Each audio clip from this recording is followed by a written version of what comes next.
Hi, little fella. Got some tasty candy for you. Wanna try it?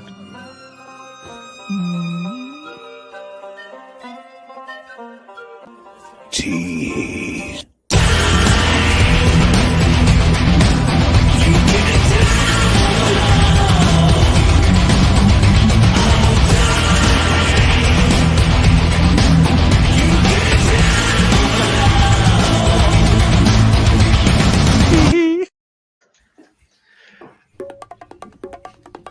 What are you doing? Oh boy. All right, hello everyone. Welcome to TEE TV. I am Hiroyuki Sanada is 63. And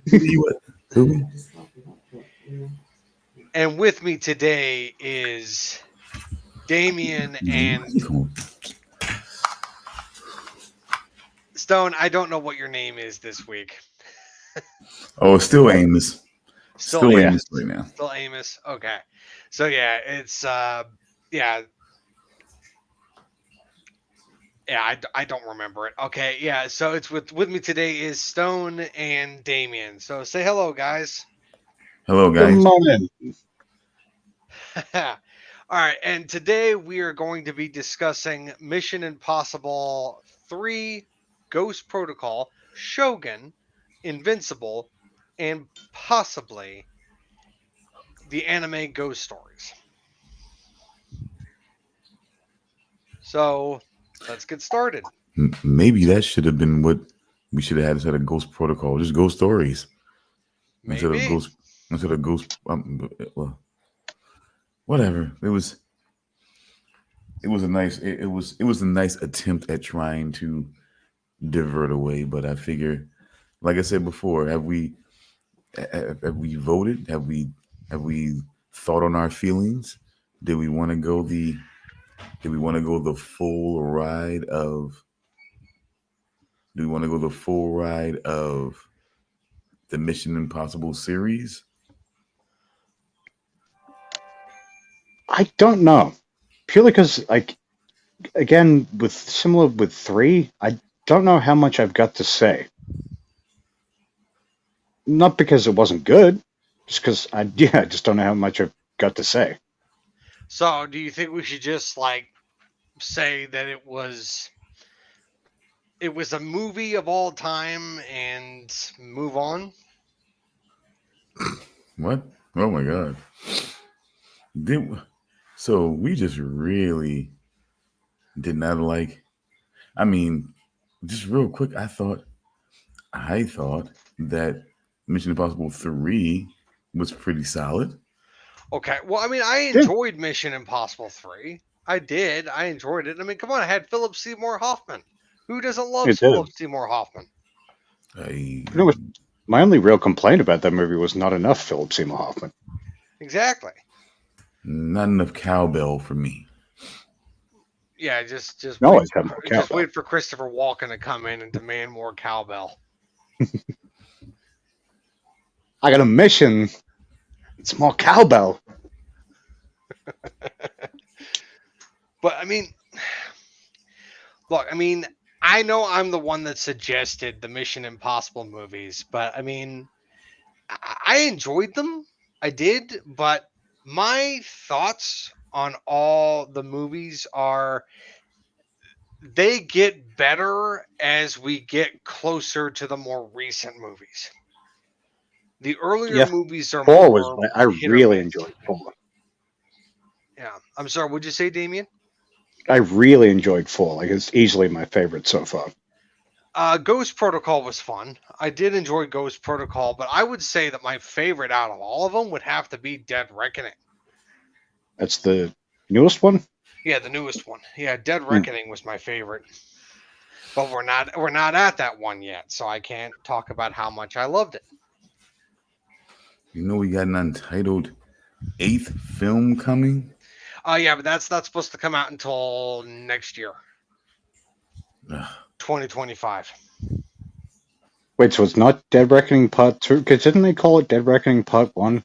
when They that came out? did, but I guess they kind of backtracked on that, and now they're just saying like, "Oh no, this one's now called Dead Reckoning, and the next one's going to be called something else." Okay. I don't know what they're doing. Shed Smeckening. Shed Smickening. Oh my god. Sounds like a very bad spy name. Yeah, it's like that spy movie with Owen Wilson and Eddie Murphy. Do you remember that movie? Uh, fuck, what was that called? I Spy. Was I Spy? Yeah. Yeah, I don't remember that being good at all. For some reason, I was thinking I Spy was something even shittier, but it must. Yeah, I guess it's that. Yeah. I mean, like I said, I mean, I hate to break the bad news that it wasn't that elaborate of a name, but yeah, that's what. Yeah. Let's name a spy movie after a children's book. That was a children's book. Don't you remember the I Spy books? I remember No. playing. I remember playing the game as a kid. I was a Well, Mad yeah, Lib. the I I was a Mad Libs kid. No. It was these books that you could buy called I Spy, and I don't remember exactly what you did in the books, but it was like it had like optical illusions in the book itself, and you would have to open up the books and you would have to like look for these optical illusions. Which was like one of those things where you try and see a boat. Something like that, yeah. And they were crazy. Like these I like had dozens of these I Spy books when I was a kid. Well, V remembers them, so it's not just some madness that you're going through. It's definitely something that existed. I know I'm not mad. It's just like, oh, all right, fine. I am crazy, but I'm not crazy about this. It sounds like you were crazy about that. Look, I In a love different the way. books. I'm not. Yeah. Yeah, fine, whatever. But yeah, but no. It's just see, V knows what I'm talking about. V's crazy too. Don't forget. That is true. Yeah, I was a Mad Libs guy. that sounds vaguely familiar. I definitely know what Mad Libs is. Never owned one though. Yeah. I had one of those books. Yeah, of course, man. It's pretty fun. Yeah, but okay, but no, no. With Mission, I guess we're going to start with Mission Impossible 3.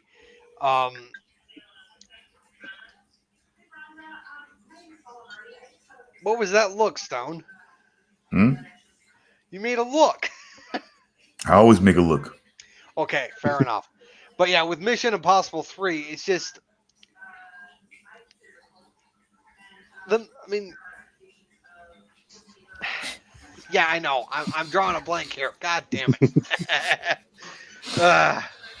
Yes, Philip Seymour Hoffman. Ah. I'm gonna find her. I'm gonna hurt her. Yep. I don't know. I mean, it's just I'm with Damian on this. It's just like, I mean, look, even though I'm the one that suggested the Mission Impossible movies, it's just they get better.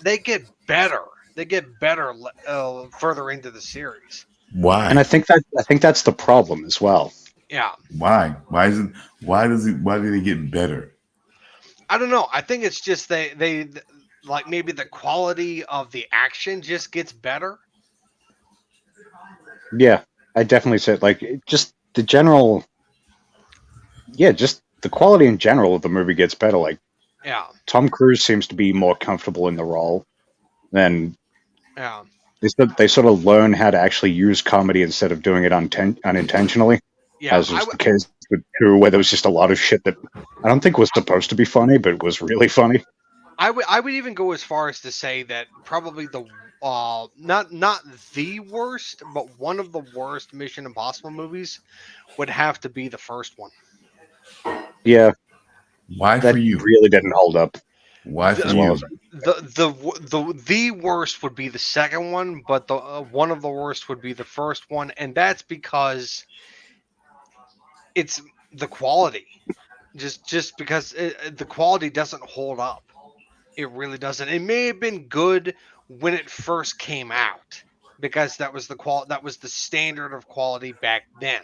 But nowadays, our standards have changed, and it doesn't hold up. When I watched the movie after, I watched Dead Reckoning before watching the original Mission Impossible. So when I went back to watching the original Mission Impossible, I was like, what the hell? It's just like this It's is like this big step down. it was, yeah, exactly. It was a step down, and it's the same thing with Mission Impossible 2, with Mission Impossible 3, but it's also interesting to see it slowly evolve to that point, but it's still very jarring, very jarring. The first one And had a fairly convoluted plot for the most part as well. it did, yeah, very much so. But see, that was my that was my main issue, and I mean, I don't know. It's a lot of years spanned through this, but I mean, because that's why I wanted to have a. Oh my God, yeah, Mission Impossible. Meanwhile, I hadn't quite even graduated high school yet. Yeah. You know, when that first came out, so that says a lot right there. You What was the know, first one? That was it 95 or 96? I think it was 96. So yeah, I was 5. I Like I saw it was on TV when I was like 6 or 7, and at the I don't time I loved it. let's see. Let's see.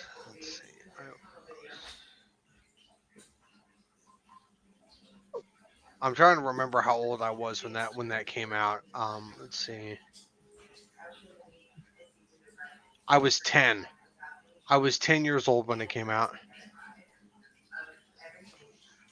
And I remember seeing it on TV and really enjoying it, but that was the last time I saw it until we watched it a few weeks back. I thought for sure it would hold up, but so much didn't. Really, really didn't. Yeah. And 2 I'd never seen all the way through, I don't think, because either I'd just forgotten a lot, because there was a lot that I didn't remember. So I don't know if it's something I just saw pieces of, again, probably on TV, but yeah, that one was, oof. There was some, Yeah. as I said, there was some really funny shit in it, but they didn't intend it to be funny. Yeah. well, Mission Impossible. Well, okay. We just let me see. Well, I mean, Okay, the normal. So he really intended on. So he really. I mean, so the whole thing keeps on. So is that the whole like common thread of these movies that he keeps on? Well, it seemed like the first he wasn't, but it seemed like by the second movie he was acting like he wasn't really in anymore. You know what I'm saying? And it's like it seemed like in 2, it seemed like in 2 and in 3, it just kept. So I mean, so that really continues. Well, no, of course it doesn't. But so it was like by the third. Okay, it's just weird. I mean, I just felt like why is this? Why the movie started to develop the way it was sort of like kept trying to convince him to come back. That was the thing that was starting to get to me. Like, why was it constantly this thing of, of trying to convince him to come back? Like, it seemed like he was doing his own thing, and they were trying to pull him back. And it seemed like, okay, it was sort of this thing where he was sort of like training, and things like that. And then it's just like I'm just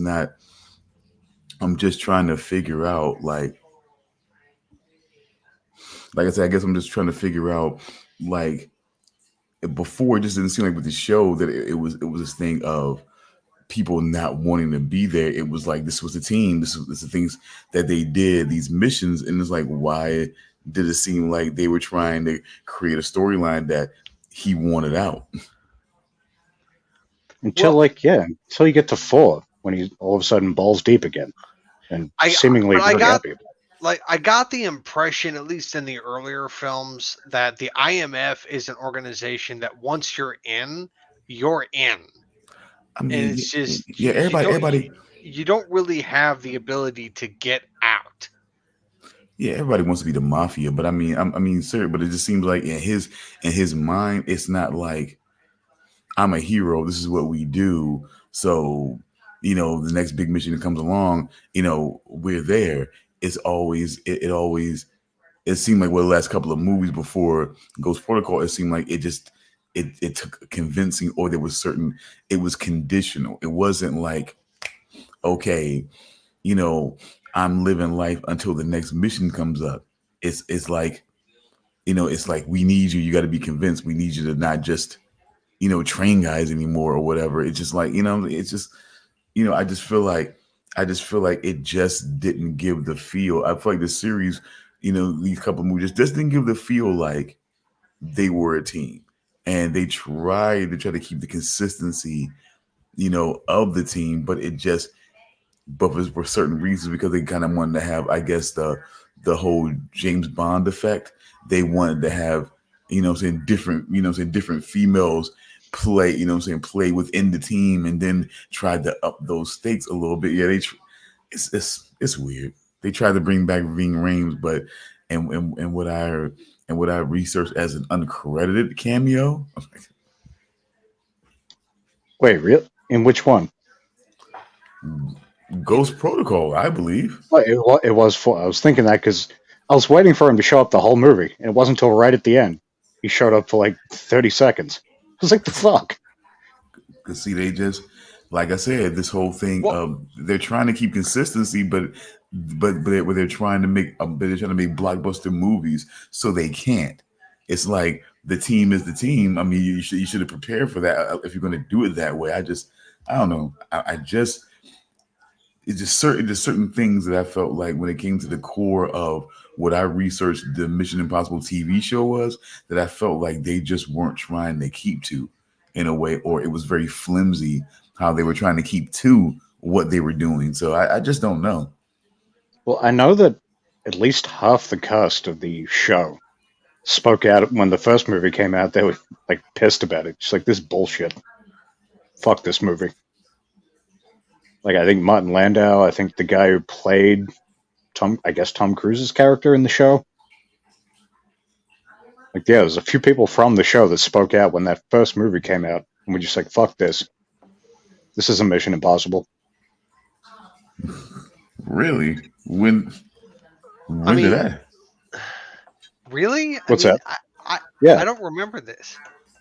But then again, when the first movie came out, I was in elementary school, so I wasn't really I was paying looking this attention up. to what a bunch of I actors looked this were up saying. a couple of weeks ago. God, you guys. I mean, don't try to make me seem old or eight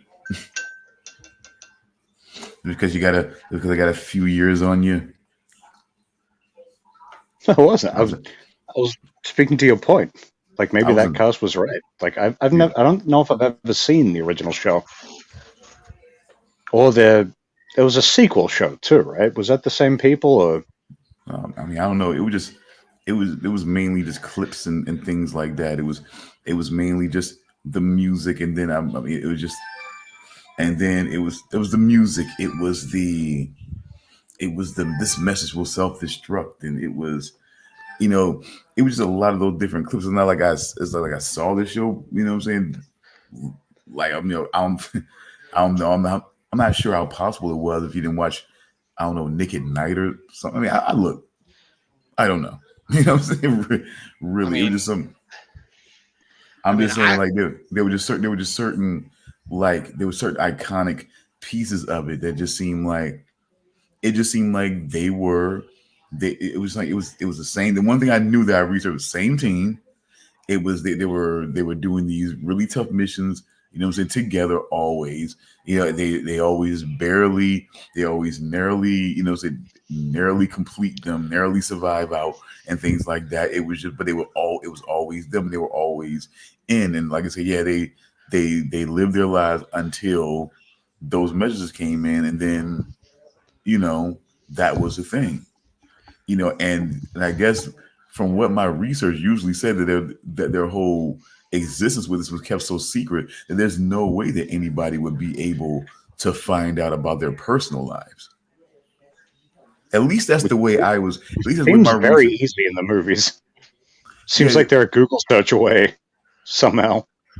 and like I said, that's what at least I understood in my research about the TV show. That because of everything, like they're disavowing knowledge if you get caught, and everything like that. So I figure that the security and everything is so tight on things that it will be extremely hard for someone to find your personal life that that they set up for you and everything like that. And there's certainly no way that anything would leak into it will certainly leak toward your personal life that anybody would kind of find out or have any idea or any leeway into what you actually do. That was like what the whole thing was centered around. I felt like There's three. I guess three. You had that inside guy. He would have been the because at first I was like, how the fuck did Philip Seymour Hoffman find out this shit so quick? Which you do learn. It's because you got the inside guy. let me go to my listing here because I like to keep my head in the game here. So let me see. They sort of set it up like to me. They were setting it up as though Lawrence Fishburne was the bad guy. Oh yeah.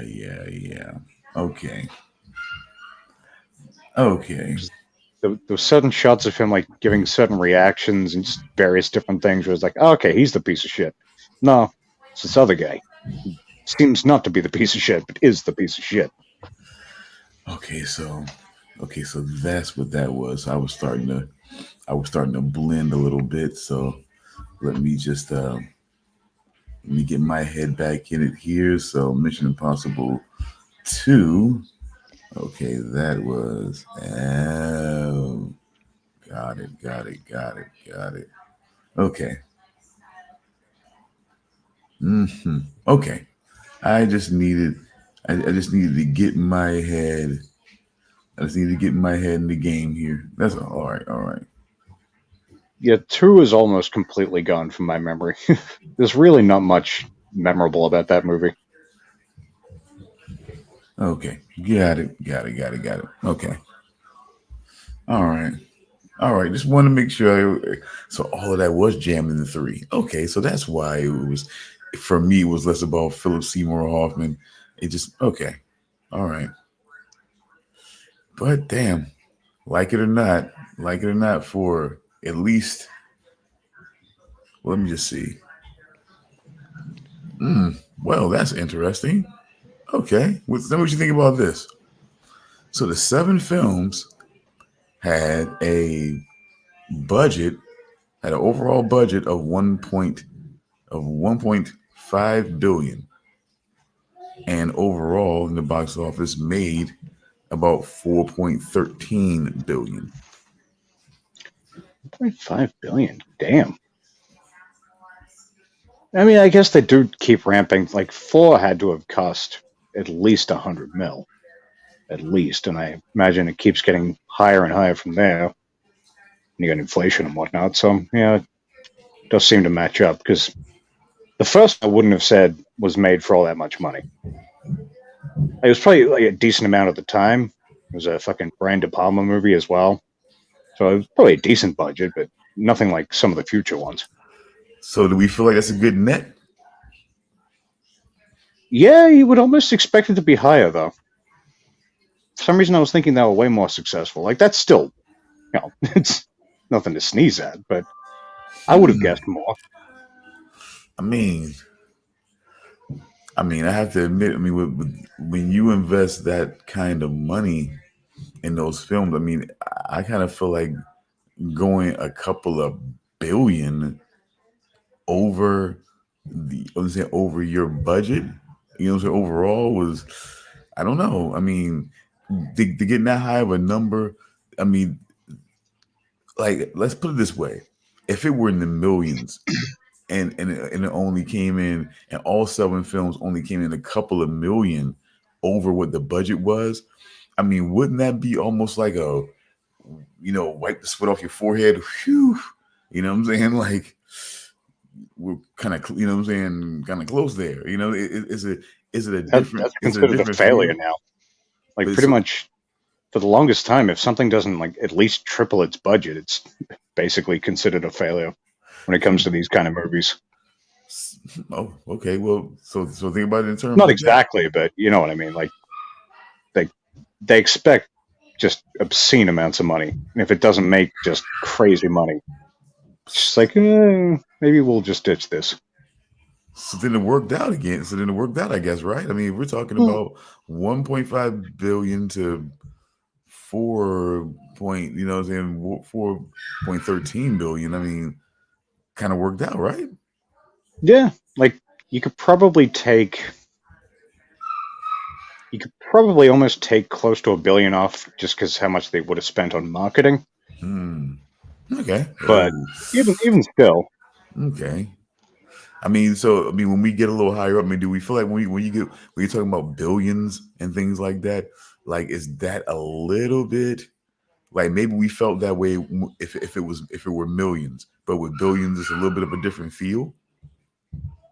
yeah, Okay. I mean, I guess I could accept that. I guess I could accept that. yeah, I don't know because like as I was sort of saying before, like the average say Marvel movie, if it doesn't make $1 billion, they're just like, oh shit, what happened? So you wonder if like is that just like across the board how they look at these like big blockbuster movies, or is that just they expect certain things of superhero stuff specifically? Okay, what would be? But see, now what would be the average budget on a movie like that, though? Does that not matter? 250 million? And from the one movie they respect $1 billion. You feel like? It definitely seems like it. So Hmm. the impression I get, at least. I mean, I would say because like you hardly have, and that's what they're doing now, and I do feel like. And I do feel like in response to Black Panther, and I keep saying this, and I've seen this over the last couple of years now. I feel like in response to Black Panther, I feel like there's been a lot of I hate to say it, but I mean I often feel like I can say this because oddly enough, I still feel like I'm in a safe place to say this with you guys. But it just feels like they're creating like super white movies. Like, I mean, am I just being paranoid? I mean, did you notice this after Black Panther and after Wakanda Forever? Did you notice that we're like, I just feel like Oppenheimer is definitely in that, and there was that whole Northman movie, and I could just like I said, if I really just kind of went back, I could just trace back certain movies where it was just like a lot of them was seemingly period pieces and things like that, where it was just like super white, where they tried to make sure, like, hey, what can we say? Back in that time, it was mainly white people that was doing this or doing that or that event or at that time, it was mainly white people. What can we do? You know what I'm saying? It's just Wait, stop making period pieces that were events that only feature white people, possibly. You know, I thought that time had passed. You know what I'm saying? okay, so you're not including Black Panther in that, right? No, well, no, not a super white movies, but I feel like Because I swear there was certain moments in that movie where I felt like they're almost saying, "Hey, Whitey, you shouldn't be watching or enjoying this." oh no, I mean, There was certain like lines and stuff like that where I'm like, should I not be watching this? and Wakanda Forever. I mean, shit, they I never saw that absolutely should have one. been enjoying this. They absolutely should have been enjoying this. You know, when Wakanda got their ass whooped by the, you know what I'm saying, by the Aqua, you know what I'm saying, by the Aqua Mexicans, or the, you know what I'm saying. I mean, it's just like, or the Water Mexicans, I believe. Shit. That's right. I keep getting it confused because the Water Ricans was Avatar. Okay. Avatar 2. Then it was That was the Water Ricans. Then it was the Aqua Mexicans. Then I was right the first time. It was the Aqua Mexicans. Yeah, they got like what kind of got their ass beat by the Aqua Mexicans. So it was just like that's, you know what I'm saying? Like they absolutely should have enjoyed that. That was for them to enjoy, I believe. I mean, imagine they got beat because they didn't have T'Challa, the Black Panther. I guess. I mean, I guess that's what it was supposed to have been about that. But I mean, and all the promotion, the advertisement was going to say was seemingly looking like it was a, you know, it was a female movie at that point. It was less on honoring, Black Panther, and Chadwick Boseman, and a little bit more on the transitioning to it being a women's, an African American or African woman bonding movie or what have you. But the main thing that I was just saying, like, because of that whole big ensemble cast, because I'm pretty sure they pulled out the whole stable of African, of African American actors and whatnot that they had in the pen, and some from out of America. They pulled them all out of the pen and just had them in there. I mean, almost there was probably very few that was. I think the only one that was in there was Zendaya. I just feel like, okay, look. Well, that would just Anthony be Anderson, was he in it? Oh yeah, not him either. No. Oh, he'd be perfect for any movie, but no Will Smith, no Martin Lawrence. So yeah, we didn't get everybody. We didn't get quite everybody, almost. But it's like, there's a few exceptions, but mostly. Yeah, but they try to get almost everybody they could, and I guess in response to that, it became these different movies. Let's go and do a movie about the row team. You know what I'm saying? About this story, you know what I'm saying? Rowing team from way back in the day. Like, what the fuck? What movie was that? Who was the rowing leader? It was a movie about a rowing team. The guys like 4 or 5. Boring as fuck. Yeah, 4 or 5 guys that was supposed to be like really a really good team. But yeah, see that's what I'm saying. Yeah, it's even I'm looking like, what in the hell? You know what I'm saying? Like, is this team really that? Is rowing really that thing to where there's like this historically good rowing team? It's just like they're just doing whatever they can to kind of create these. They're trying to create these super white movies to where they can't put very many Black people in here. You know what I'm saying? If at all. It's like, sorry, it was the time. It's not our fault. It is your fault because you keep thumbing through history and trying to create these movies for no reason, just because it's like, well, hey, they made Black Panther. You know what I'm saying? It's like, they had their 2 movies. Now it's time again. That's what it just feels like. It just feels like even with what was it? God damn it. It was this movie that was sort of like in the same feel of the Grand Budapest Hotel, but it was God, what was the name of that fucking movie that just came out? It was like, oh my God. I've never seen Grand Budapest Hotel, but I'm thinking Argyle? It was like the sort of like space, it was sort of like the ship launch, rocket launch movie. Was it called Rocket Land, or it was something like that? Spaceman? No. God, let me find out who did the Grand Budapest Hotel, and that'll help me out. If I can just find out who did the Grand Budapest Hotel, then I'll be able to. Let me see. Yeah, I honestly, I can't imagine watching a movie about a fucking rowing team and being like, yeah, this is so good. Yeah, it just sounds terrible. Was it How High, where like the white rowing team just seems so fucking gay and lame? I would I would love. Like, I'm cool. I'm on the rowing team. It's just like fucking. I would love to be like, look, I don't want to make too much fun of it, but Asteroid City. That's what it was. Don't think I've heard of it. Another super white movie. Sounds like a video game. But yeah, it was, because it's Wes Anderson, because he makes these very, very ironic and very quirky, very weird movies. So so let me just let you understand the kind of the kind of cast he puts together, so you can kind of get what I'm talking about here. Okay, so John Malkovich. well, but Isn't this the director that puts like his wife in all of his movies? That's Tim Mila Burton. Jovovich, who's that? the director you're talking about. Who's his wife? Mila Jovovich. No, no. She's definitely not in this one. But so let's just say look at this cast here for Asteroid City: Jason Schwartzman, Scarlett Johansson, Tom Hanks, Jeffrey Wright.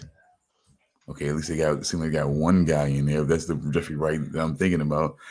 Tilda Swinton, Bryan Cranston, out of nowhere, Edward Norton, Adrian Brody, Liev Schreiber, Hope Davis, Stephen Park, Maya Hawke, Steve Carell, Matt Dillon,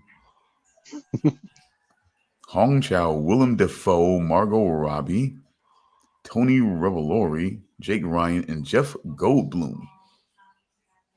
So it's pretty much 100% white, except for Jeffrey Wright. 100% very white. In a retro futuristic version of the 1950s. Oh, okay. I was wrong. This is not the director I was thinking of. Who are you thinking of? Yeah. The director I was thinking of is the guy who did the Resident Evil movies. He did the Monster Hunter movie. Yeah, I know who you mean. I just can't think of his name. Yeah. Similar names, different directors. Really similar name. At least I thought it was similar. I mean, let me see. Monster Hunter.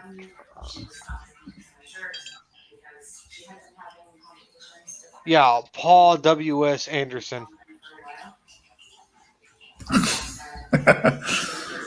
Now that is almost entertaining. More entertaining to actually see that he had W.S. Anderson under there. Wow. Hold on. What is a pedo movie? What the hell? What? What is a pedo movie? Well, this is the obvious, but okay, because the last statement was, okay, if my wife was that hot, I would put her in every movie. Okay, all right, get it. Mila Jovovich, got it. The Tom Hanks movie, Asteroid City. What? That's not a pedo movie, is it? I mean, I haven't seen it. I think he means because of Tom Hanks specifically. I think there was like he's one of those that he's a pedo. Yeah, I think that's been a thing for a while. I feel like I've heard that before. What are you talking about? I don't know. It's one of those things like I'm not going to look into it. I don't want that on my search history. What are you on about? Tom Hanks a pedo? The hell? Wow, we have really just shown a lack of interest in the Mission Impossible. I mean, it's just we tried. I mean, we can keep trying. If only. I mean, I'm going to keep watching them. So whether or not we keep doing them is whatever. But I'm going to keep watching them for sure. Yeah, I mean, I've already watched all of them, so I mean, I could try to watch more. I could. They're not completely. I just feel less of. Like, I don't know. It just seemed like Mission Impossible, the TV show, for what I could get of it, for what I could kind of compile and scrape up together from what it was, it seemed like it was fun. I mean, yeah, there were dangerous missions, but it seemed like it was fun. The overall feel that you got from it was fun. And at certain points, like when with certain points, like when the thing that he was listening to started smoking and things like that. And wait 1 second. Hold up. Time out. We're going down a rabbit hole. Yeah, I don't like it. I'm just saying. Here we are. Pedo, is this the pedo movie? Oh my god! And then Oh, no. and then all that pizza stuff. He's posting pics on his gram of a pizza slice in kid's shoe on a beach or some shit. I don't know, but it's along those. Oh, oh, Yeah, oh, that does sound familiar. oh. That and riding Lolita Express also. So hard not to look at his pizza. Ooh, ooh, ooh. LOL. I was saying I think I heard of asteroids. So anyway, So anyway, Oh my god, that was harrowing. I would definitely say that like was definitely a rabbit hole. like it was just like what I felt like. Okay, look here we go. Like I gotta be honest with you. Like this is here's what happened right just now. What I just felt in my head. That's a pedo movie now. 96.2% J. Tom Hanks movie. If he's in it, he's touching. Did he go to Epstein Island? Yeah. And then all that pizza stuff. He's posting pics on his gram of a pizza slice and kids' shoe on a beach or some shit. I don't know, but it's along those lines. Tom Hanks in the new movie Dittler. And writing Lolita Express also so hard not to look at his pizza pictures. LOL. I was saying, I think I heard of Asteroid City. I can't remember though. Like what? Like What? Like, how do we get back here? How do we get back here from that? the last 5 minutes are pretty much like a terrible movie, where they'll show you a bunch of things that may or may not be terrible, usually terrible, and then you'll get a brief moment, and then for some reason they'll flash back to 5 minutes ago and show it all again, and then move on. Man. TEE is a C-grade movie. Z-HE. Oh my god. I heard it. Okay. I heard Asteroid. Morning, Mr. Kish. Oh no, Asteroid City again. Poor Yeah, Kish. I just well, we don't know that. That's the whole thing that we were discussing here. It was just something that I listed as a part of what I felt like was a sort of intentional movies that are being created, that are being put out there to sort of like how can I put it, that will warrant exclusive casting, I guess you could say. If you smell what not Dwayne Johnson is cooking. What the pebble is cooking? I don't know. Well, I'm the stone, so I guess we can smell what the stone is cooking. The hot stone is cooking. Or who? I will say that it's got a pretty damn that's surprisingly hefty cast. I mean, but very. Like I'll pretty much watch anything with Willem Dafoe in it. But it's a very okay. This is quite a blended setup here. You know, it's not a lot of people that you would have seen in the same movie normally. You know. You might see Scarlett Johansson and Jason Schwartzman in the same movie. You know, yeah, I could see that. Yeah, but you may not see a lot of those other people. Tilda Swinton all of a sudden is coming out of nowhere, and then all of a sudden Edward Norton is coming completely out of nowhere on this one. And they didn't. When I started seeing the previews, when I started to see the ads for this movie, they really didn't sell Edward Norton being in here like I felt like they should have. They didn't sell Edward Norton enough being in here. Maybe I'm wrong, but I just felt like they did not sell him enough being in here. Which, how do you not? It's fucking Edward Norton. I don't know. I do gotta say, like I said, I really wish they would have sold him a little bit more in there, for sure. Because So I guess to be fair, I'm not sure what the last thing I saw him in was that I can think of. Actually, I think he had a small role in Alita Battle Angel, actually. and then Liev Schreiber. I mean, it's like wow. Adrian Brody coming out of nowhere a little bit. Yeah. Again, another name I haven't really heard pop up in a while. And then Matt Dillon. This is another one. Matt Dillon. Yeah, Matt Dillon. I couldn't tell you the last thing I saw him in. Which is a shame because I like Matt Dillon. And then they kind of just Sophia Lillis was in there too. She was in the It redo and also something else that I felt like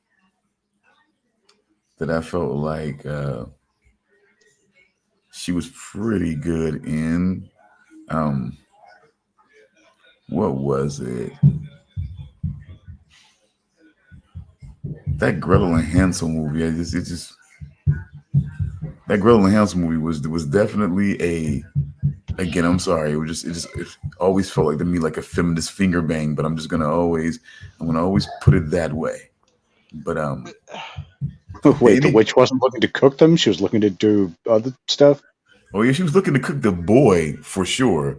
But but she was looking for a sister to join the fold, and so AKA join in and having her brother for dinner. So, and did anybody see the remake of Wrong Turn? No, I never did. No, I don't think so. That one was they took a really way wrong turn on that one. I mean, the fuck we're not dealing with cannibal inbred mutants anymore. We're dealing with like the village gone psycho. So it's more like 2001 Maniacs? No.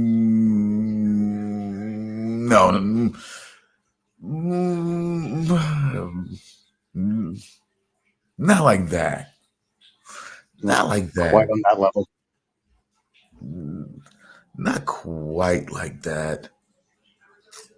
But like definitely the village in the way they wanted to sort of like insulate themselves from the modern world and everything like that. Is this a movie that came out recently? 3 years ago. It had like I said, it really didn't have much of a known cast like talking about it. Now that I'm thinking about it. But yeah, it was just was it direct to DVD or something like that? It was on. Was it on Netflix? It was on Netflix, I think. Okay, I mean, to a point, that's kind of similar. It's almost the modern equivalent. Oh, woo! Ouch! Kind of, not quite, because especially if Netflix made it, they're gonna at least give it some money. Because see, Netflix is more of a platform, as where going straight to DVD is just like it's just like a resource of being able to obtain the content. It's just more resources. Like it's there. It's kind of moved there, but like see, Netflix is more of a platform within itself. So it's like stuff can debut there, and it doesn't mean like it wasn't good enough to be a motion picture or feature film or whatever, but it was just. You still do see a lot of crap pop up though that likely years ago would have been direct to DVD. Okay. I mean, Just things like, who the fuck is who's watching this? like, Or okay, this might be good, but like I can see why it didn't come out in the theater. like let me put it. Okay, there's a recent movie that came out that Tyler Perry made. I don't know. Did we talk about this before? Just in case, stop me if we talked about this before. But a movie that Tyler Perry recently came out with that starred a former Destiny Child member, Kelly Rowland, called Mea Culpa.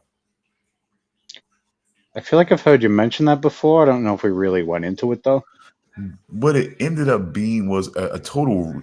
What it mainly moved on was being a rip, because I'm starting to realize about like Tyler Perry and about like a lot of other people. It's like they're taking our culture as African Americans, and it's like either a remix, a sample, or rip off culture. It's like I'm starting to I felt a certain way before when Michelle Rodriguez said what she said about minority creatives.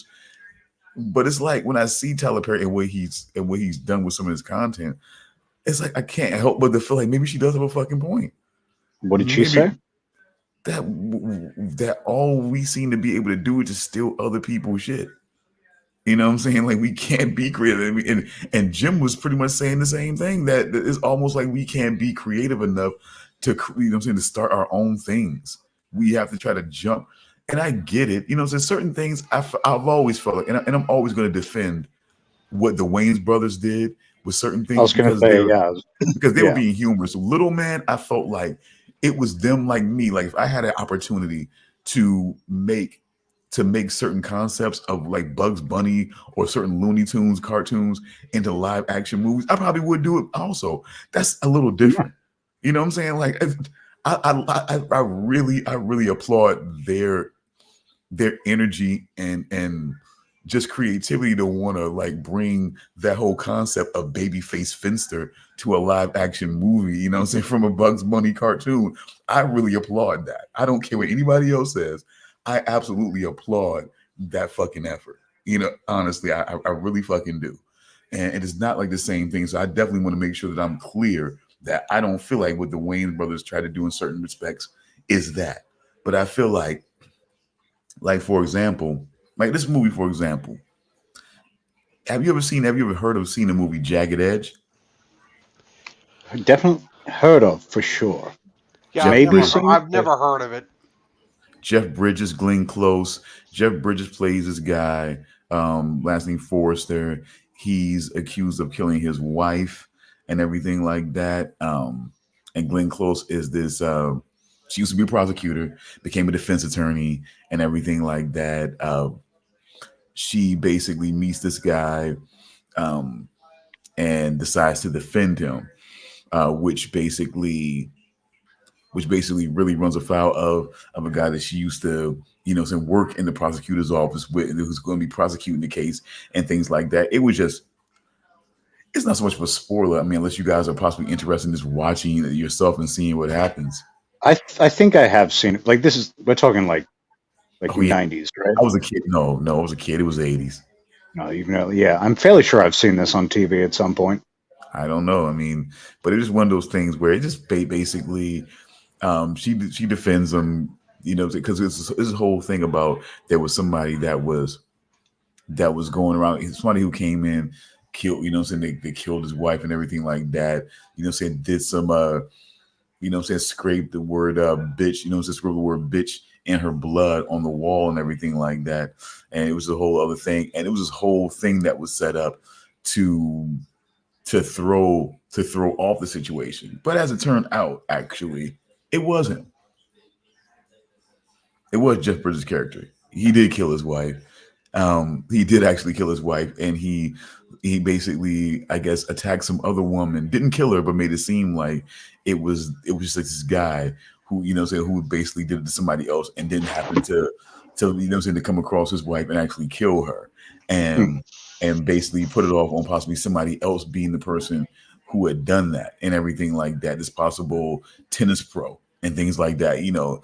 And it was like, so he did all of that and then got off on the case.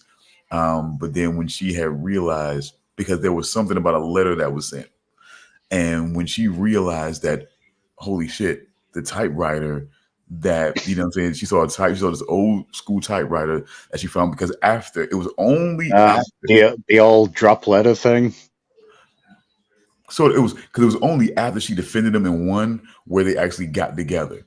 And then they were together, and she was at his house, and then all of a sudden she was looking for something, and then that's when she found this typewriter.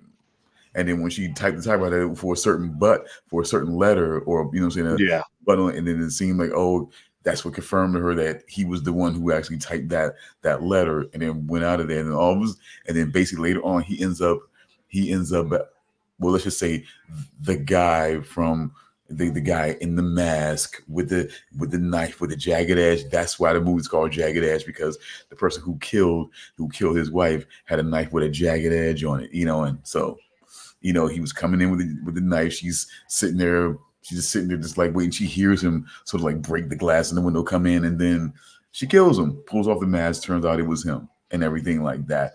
And, you know, the movie Mea Culpa pretty much ends up starting out as a total rip from Jagged Edge. This guy, he's a painter or whatever, accused of killing his girlfriend and everything like that. And this is his whole thing. But they just get so, but then it gets real convoluted and trashy. I mean, just completely convoluted and trashy, and just weird. And then by the time we get toward the end of the movie, it turns from Jagged Edge to Get Out real quick. That's a weird turn. As weird as it, I'm telling you, as weird as you can imagine it to be, is as weird as it was when I sat and actually watched this. As in like the ending of Get Out. Pretty much. Huh. Pretty much. That's a very weird turn. Very weird turn. As weird as I'm telling it to you, I'm not even exaggerating this. Like, it really turns weird, because the thing that I have to preface here is a Tyler Perry movie is a predominantly black movie. You know, so what we have here, though, is this woman being married to this guy, and everything about their marriage is just set up for her to cheat on him, by the way. Just so you'll understand, like, everything is being set up for her to cheat on this. You know what I'm saying? For her to cheat on him. Oh, he lost his job recently. She's been supporting them. You know what I'm saying? He's a mama's boy in the most derogatory, negative, insulting sense of that phrase. You know what I'm saying? As it can be. And then, like I said, he's black, she's black, but it was like, oh, how does Tyler Perry reconcile, you know, making a black mother villain, you know what I'm saying, villainous like this and everything like that, hating her son's wife? No, he made his mother white, so they were mixed. So supposedly they were mixed race, you know, but both of them mixed race. Their mother's white. Both, you know, the two brothers married to black women that hate, you know what I'm saying, that hate their wives.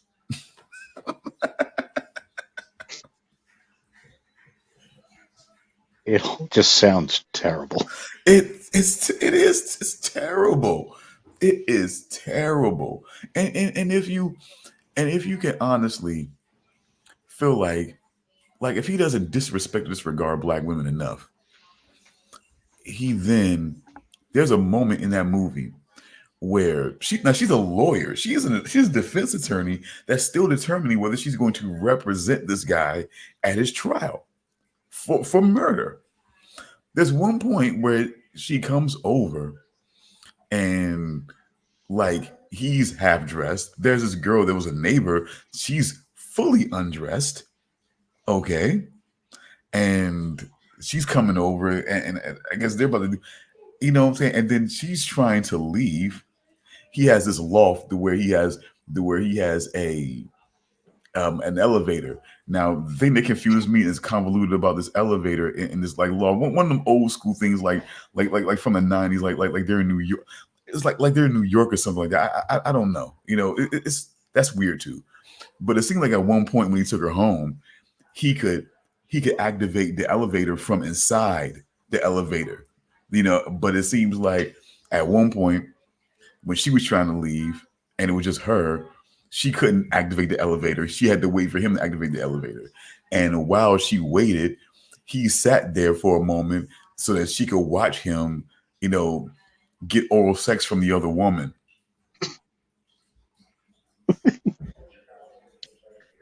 She leaves his loft just in time for her private investigator to tell her that her husband supposedly was going to a hotel room with her, with her friend, but also his sister-in-law and everything like that. So she immediately U-turns back up to the apartment where he's still having sex, by the way. Where he's still having sex with this other girl. She comes back in to the damn loft and is acting like she's now, I don't know. You know what I'm saying? It's like, what, you again? I think you left. What you doing? And then all of a sudden she leaves or whatever. I don't know, the girl goes somewhere and leaves or what. I don't know what happens to this girl that was just riding him a moment ago. And then they're all of a sudden about to, and then she has to act like she can't, or whatever. Try to act like she's still, I don't know what the conflict was, supposedly. But then they go and take a motorcycle ride, take around this motorcycle for a while. Then come back to the apartment where he lights candles, they have a drink, and then they start having sex. Because I guess she didn't want to feel like she was too close after this other girl. But I mean, I don't even know if he sprayed some Febreze around. I don't even know if he wiped his dick off, which he probably would have if he had a dick towel from us. A dick wow towel. Yeah. Thank you. See, thank you for keeping the name in mind. Thank you. Also, a reminder, folks: a queef is not a squirt, and a squirt is not a queef. The more you know, Rainbow. But a girl can be named Queen Laquifa. And in some porn parody, probably has been. Oh my god! But yeah, that whole movie, it sounds like a movie. It sounds like a movie that's supposed to be intelligent, but it's written by a dullard. Yes, Tyler It's Perry. like it thinks it's crafty and look at all the twists and turns and all that, and it's just like, no, this is fucking so stupid. You're stupid. I hate you and I hate this. Yeah, and then where it becomes now that's the first indication of the Get Out part of it with the white mother, first of all, that hates, that hates both her sons' wives, by the way. And then eventually it becomes this thing where the whole thing was a fucking setup. The whole thing, which is fucking elaborate setup, because the one brother's wife, the friend, weirdly the best friend, it's just like I said, a lot of convoluted shit. But because supposedly they become the two black wives become best friends, I guess, because of the fact that the enemy of my enemy is my friend, I guess,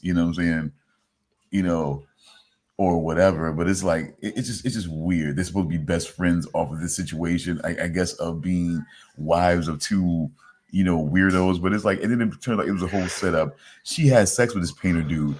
The other girl, not Mia, has sex with this painter dude initially, and it is this whole setup that they enacted because he's a DA. This whole thing that he set up basically to frame him.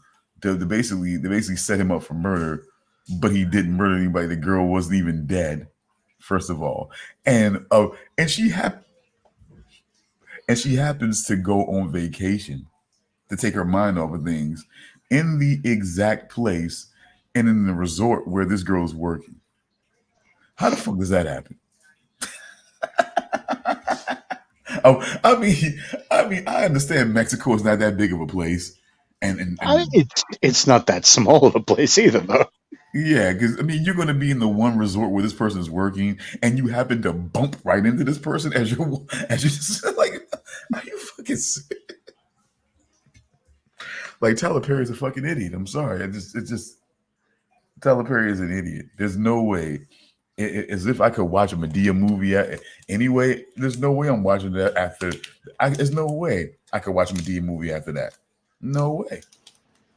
It sounds like it's Tyler Perry trying to do M. Night Shyamalan / Jordan Peele. No, Slash. No. I would say I don't know what the fuck he was trying to do. I would say that Tyler Perry was doing M. Night Shyamalan at his worst. Like I feel like I feel like basically The Happening worst. Oof. Yeah. See? Fucking The Happening. Yeah, The Happening worst. Yeah, Old. Did you say Old? You hate that? You hate that movie? You didn't? I wanted to know what the hell to hate it though. There's a black guy called Midsize Sedan or something like that.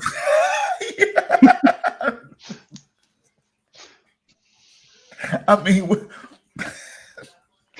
what you want me to do about where these people write and cast and name people? I don't know what you want me to do about that. I was at least trying to break down the. It's like it could be a white guy, but just the fact that you've got a rapper in your movie. Mm-hmm. That's the fucking name you come up with.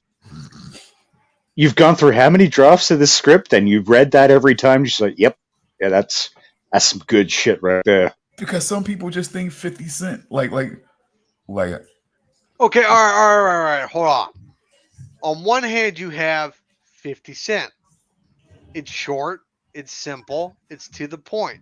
But it's on the other hand, it's 2 quarters. It's 2 quarters. On the other hand, you have mid-size sedan. What the hell? Not a luxury vehicle. You know what I'm saying? It kind of falls short, just like 50 Cent. Like you know what I'm saying? 50 Cent falls short of $1. Like a mid-size sedan falls short of a luxury vehicle. You know what I'm saying? I'm just trying to get the mentality of how. I'm just trying to break down how something like that might have worked out. That's all I'm giving you here. It's like not long before that, I watched a movie. I can't remember what it was called. The Visit. Yeah, I think it was The Visit. You hate it was like The Visit? I enjoyed The Visit. So I was like, oh shit, M. Night Shyamalan's back. Then I saw Old. I'm like, oh, please go away. But see, I was trying to at least get what the hell. Like I was trying to understand, like what the hell to be able to say, because it's hard for me to hate something that I'm confused about. Does that make sense? Yes and no. Like, I think that's part of the reason I hated it, because I was just so much. It's not that I was confused about it. I was confused What did you get about it? I was confused by the choices. What did you get about it? What do you mean, like? What do you mean? What the hell was going on? What did you get about what was going on? I didn't get what the hell was going on. Spoilers to anyone who actually, for some reason, cares about the movie Old. That whole thing was just. You mean to tell me that whole thing was just a fucking experiment somehow? It was just a drug trial. Yep, that's all it was. What? That's literally it. That's the entire thing. Yep. And Night Shyamalan at his worst. Yeah, truly. Wow. You almost anytime anyone complains about The Village, just say watch Old. The Village is a masterpiece by comparison. You know what though? I almost want to. That makes me want to withdraw my support of Lady in the Water. I've never seen that one. Never seen I thought it either. I thought that was regarded well. Isn't that the one with the mermaid? No, that's the Guillermo del Toro movie, The Shape of Water. I think it was called. I thought Lady in the Water was the one with the mermaid.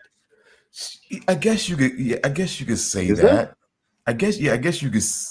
I guess you could say that. Yeah. You know what I'm saying? But yeah, I just I thought this too. I agree, V. I enjoyed The Village at the time.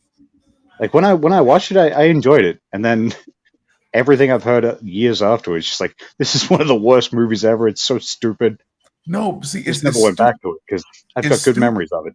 No, it's stupid because people think it's stupid because how can it? Because people can't. Because people don't want to believe that you can actually be insulated in that way. I honestly thought that so close to civilization, yet so isolated.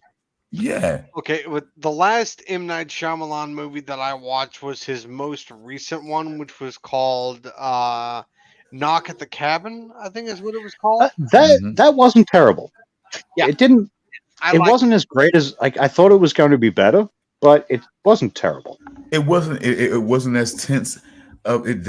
The payoff wasn't, because I mean all that tension that I felt in the advertisements for that movie. Yeah, exactly. Yeah, wasn't a good payoff. But I had a good enough time with it that I don't regret watching it. But the payoff just wasn't there for. Just wasn't at the level of the intensity they build up for that. Pretty much, yeah. The biggest shock for me in that movie would have to be the fact that Rupert Grint was in the movie. Yeah, he was. Yeah, he wasn't in it for very long, but he was in it. He was the first to go, right? Yes. I should have got paid more for Harry Potter. Yeah, it's it. Like, why don't I have Daniel Radcliffe money, you fuckers? My God. My God. Okay, look, we got to get, I'm sorry. We got to get to Shogun because I just. Yes, I really do want to talk about Shogun because I got to talk about, man, it's just, let's talk about, well, we'll get to it eventually, but I want to talk about Toranaga's son because that little shit, Jesus Christ. What? He just triggered a war between Toranaga and Ishido. Please. I mean, we understand the strategy that his pops was trying to employ there, stalemating, stalling until what? Back in a few seconds.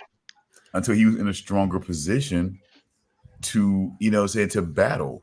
That's all it was. It was not like he was trying to maintain peace. He was just trying to get himself to a better position, and he just felt like, okay. And I mean, and then when you tell your son that you're playing friends and enemies when you can only rely on yourself, I mean, what's that going to mean to a kid?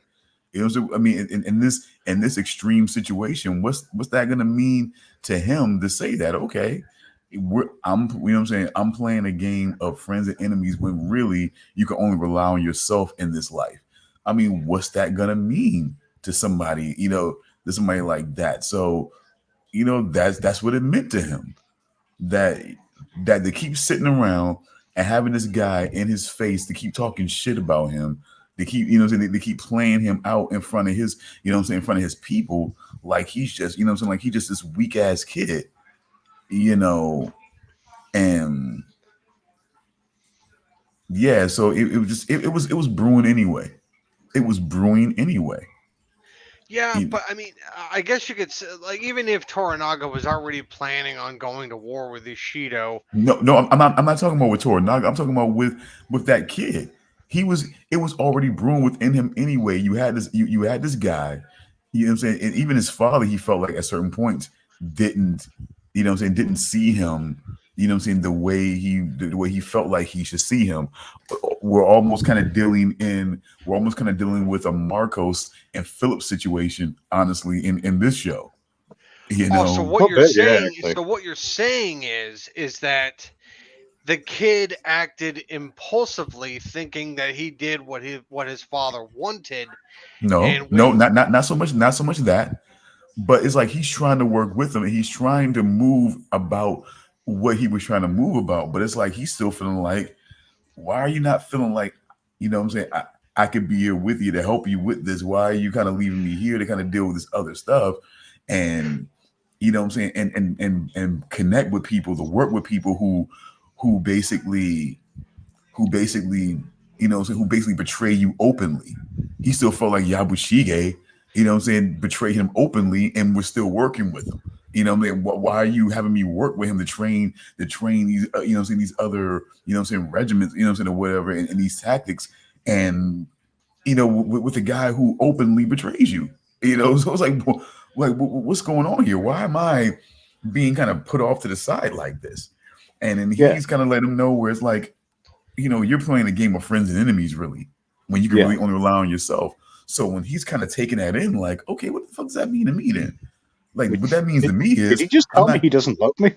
No, what it means is, I'm not gonna keep taking shit from these, you know what I'm saying, from this other, you know what I'm saying, from this other, you know, regents, from this other lord's men. I'm not gonna keep taking his shit.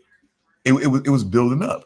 When they came there, and when they came there surprisingly to inspect their caravan as they were leaving Osaka, and you know, he's talking shit. Have you ever been in a battle? You know what I'm saying? You little, you know what I'm saying? You know, you little shit. Have you ever been in a battle? I'm just like, well, okay, well, we can go ahead and go at it now then if you want. You know what I'm saying? Okay, okay, you can keep talking that shit. We can, I got a sword, you got a sword, we can go if you want to go. You know, it was brewing. He was getting pissed. He's feeling like, God damn, we're being looked at as weak. They're openly making fun of us in our face. You know, it's like, hell no. It's like he felt some way, and oh boy, see, the thing about it is this: the youth, like, who the fuck are you dependent on to maintain your legacy? You know what I'm saying? When you're taken down, the youth, your son, your nephew, Yabushige. But when you keep making fun of them because you think your ways and your doctrines, you know what I'm saying, keep them, you know what I'm saying, keep them bound in that, you know, there's still human beings that are still being insulted by your distrust and by your, you know what I'm saying, and by your just trivializing of them. So all you're doing is sowing certain degrees of dissent. Where eventually they're going to do something that you're not going to like. So they're getting to talking. The son and the nephew, they're getting to talking, and he's kind of letting them know, like, yeah, you know what I'm saying, like, yeah, this is on some other shit, you know, and okay, look, no, we're not gonna, cause, you know, and it was like, yeah, no, we're not gonna tell my father about this. I'll handle this. You know what I'm saying? Don't even go and tell him, because he's going to want to strategize and handle it a different way. No. We'll handle this. You know what I'm saying? And so that's when that whole thing happened. And when the whole thing happened with those cannons, why uncle was completely distressed, nephew was behind him with a smile on his face. Like, you could feel the just like, yeah, fucking right. Yeah, absolutely. He's got, I mean, the truth of the matter is that, you know what I'm saying, is that he can't trust, is that the nephew cannot trust that his uncle is not strategizing in any other way but for himself. So what's that going to mean for him? What's that going to mean for his village, that the land that he oversees? What's that going to mean? You know, so now he's realizing, like, look, man, if I don't get up with the people that understand where we got to move to now, meaning Toranaga's son, then we're all fucked. So now they're like, look, we got to start securing shit for ourselves now. You know what I'm saying? Oh, we're fucked. These old motherfuckers are going to fuck us. So we got to start securing our shit for ourselves. You know, bottom line, you know, this is what the fuck this is. We have land. We have our own fief. We got it. We just got to go ahead and handle business. You know, honestly. So that's what the fuck that was. But through all of that, and like I said, through all of that, my mind just still seems to stay super focused on fucking Blackthorn. I just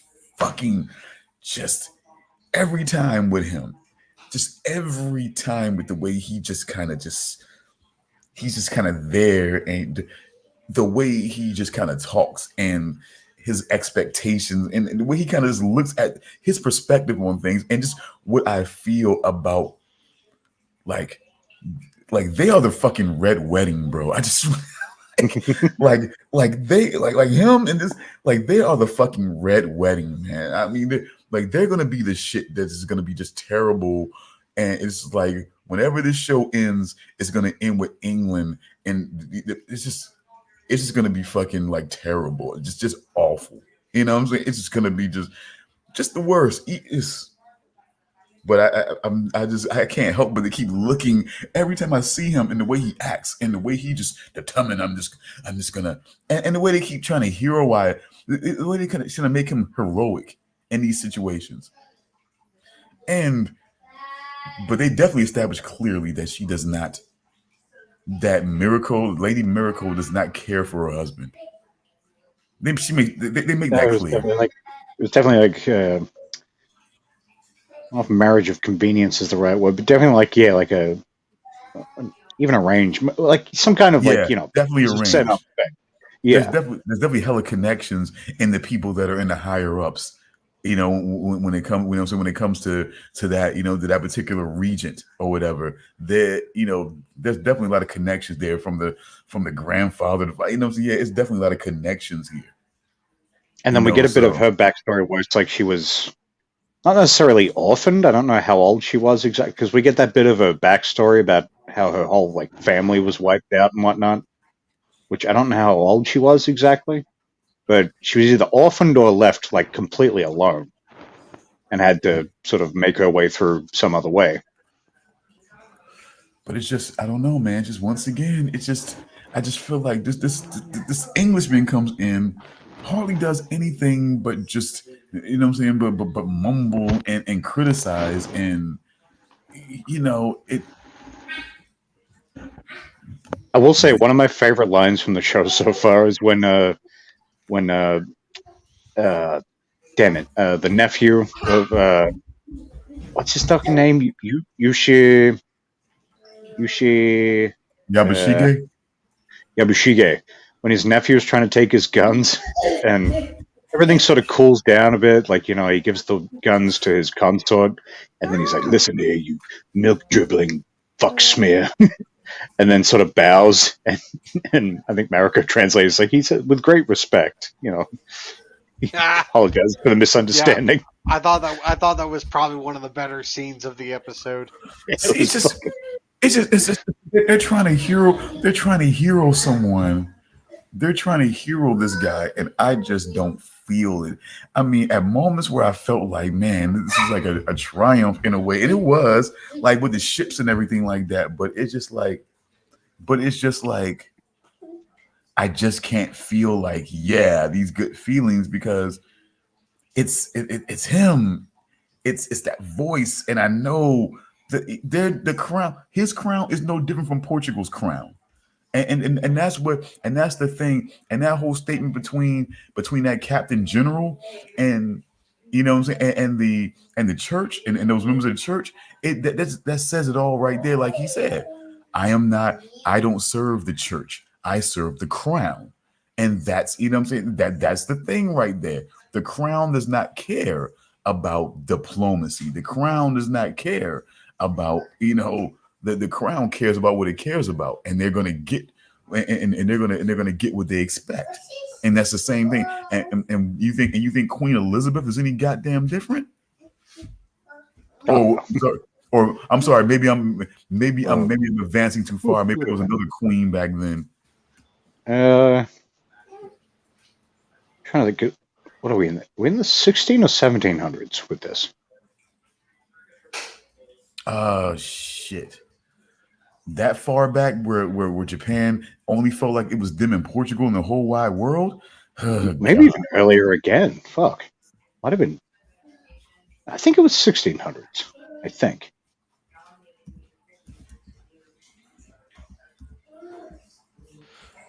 I'm not sure. It might have been Elizabeth I. I'm not entirely sure.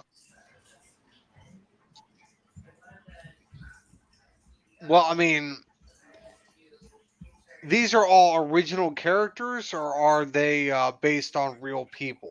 This is the history of Japan as they've documented and they've said. So we're talking about 15 We're talking more, yeah, the 1500s. Okay, because I think I said this last time we talked about Shogun, but I'm fairly sure at this point in history, it's not too long after this that Japan kicks all the Portuguese out and like closes their doors to the rest of the world for like 200-300 years. They're just like, nope, we're not fucking going through that shit again.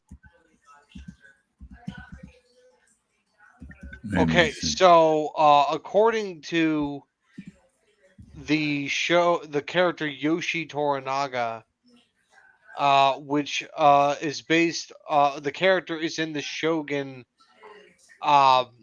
novel, which is what the Shogun TV show is based off of. It takes place in the 1600s. 1600s, okay. Yeah, the 1600s.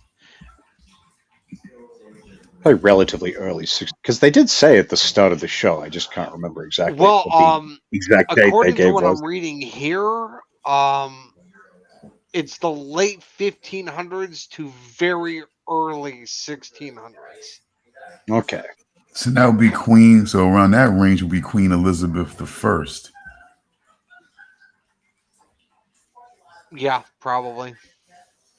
And then, Because I believe I saw something that Blackthorn is based on a real guy.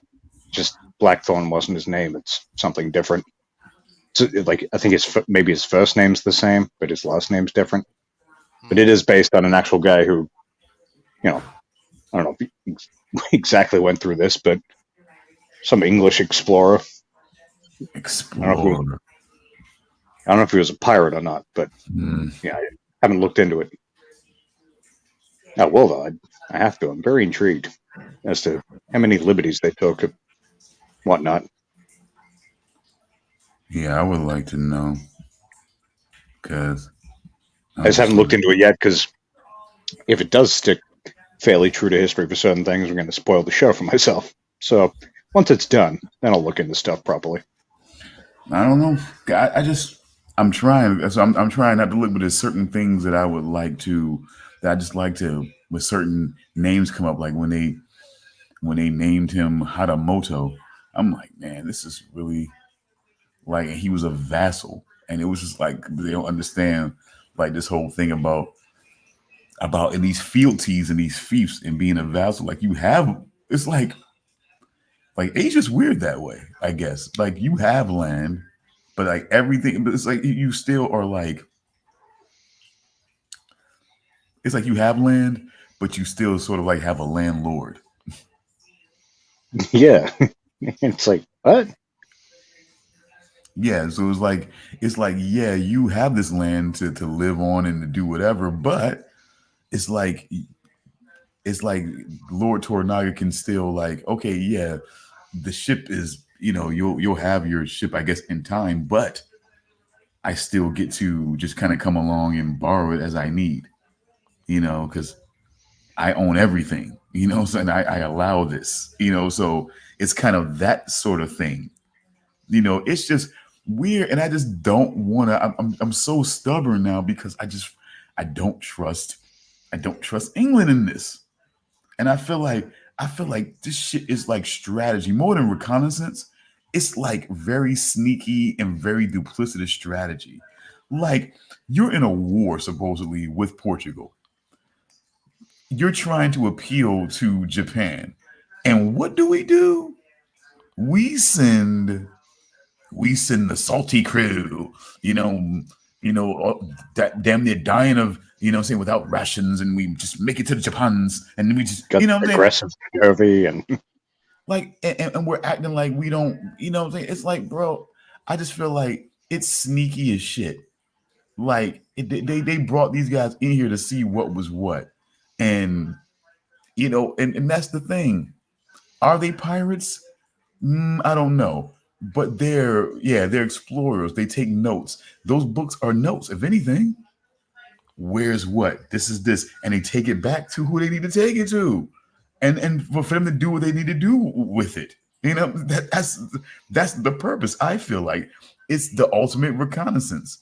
But they keep acting like they're not part of it's just, but you keep speaking for the queen, and you keep acting like you're just sailors, you're just explorers, you're just out here exploring. Left your kid, left your, you know what I'm saying? But you make these criticisms like you're not a father, you're not you're not a steadfast man. You're just a sea guy. You want to be, you know what I'm saying? Or whatever, you know what I'm saying? It's like, but you have all these criticisms of other people as if you are so steadfast. It's just weird for me. It's just weird for me to figure this guy out. And it's all there's a lot of things I still haven't figured out about his character. Like, there's definitely a lot of dishonesty, but I feel like more and more there's more honesty as well.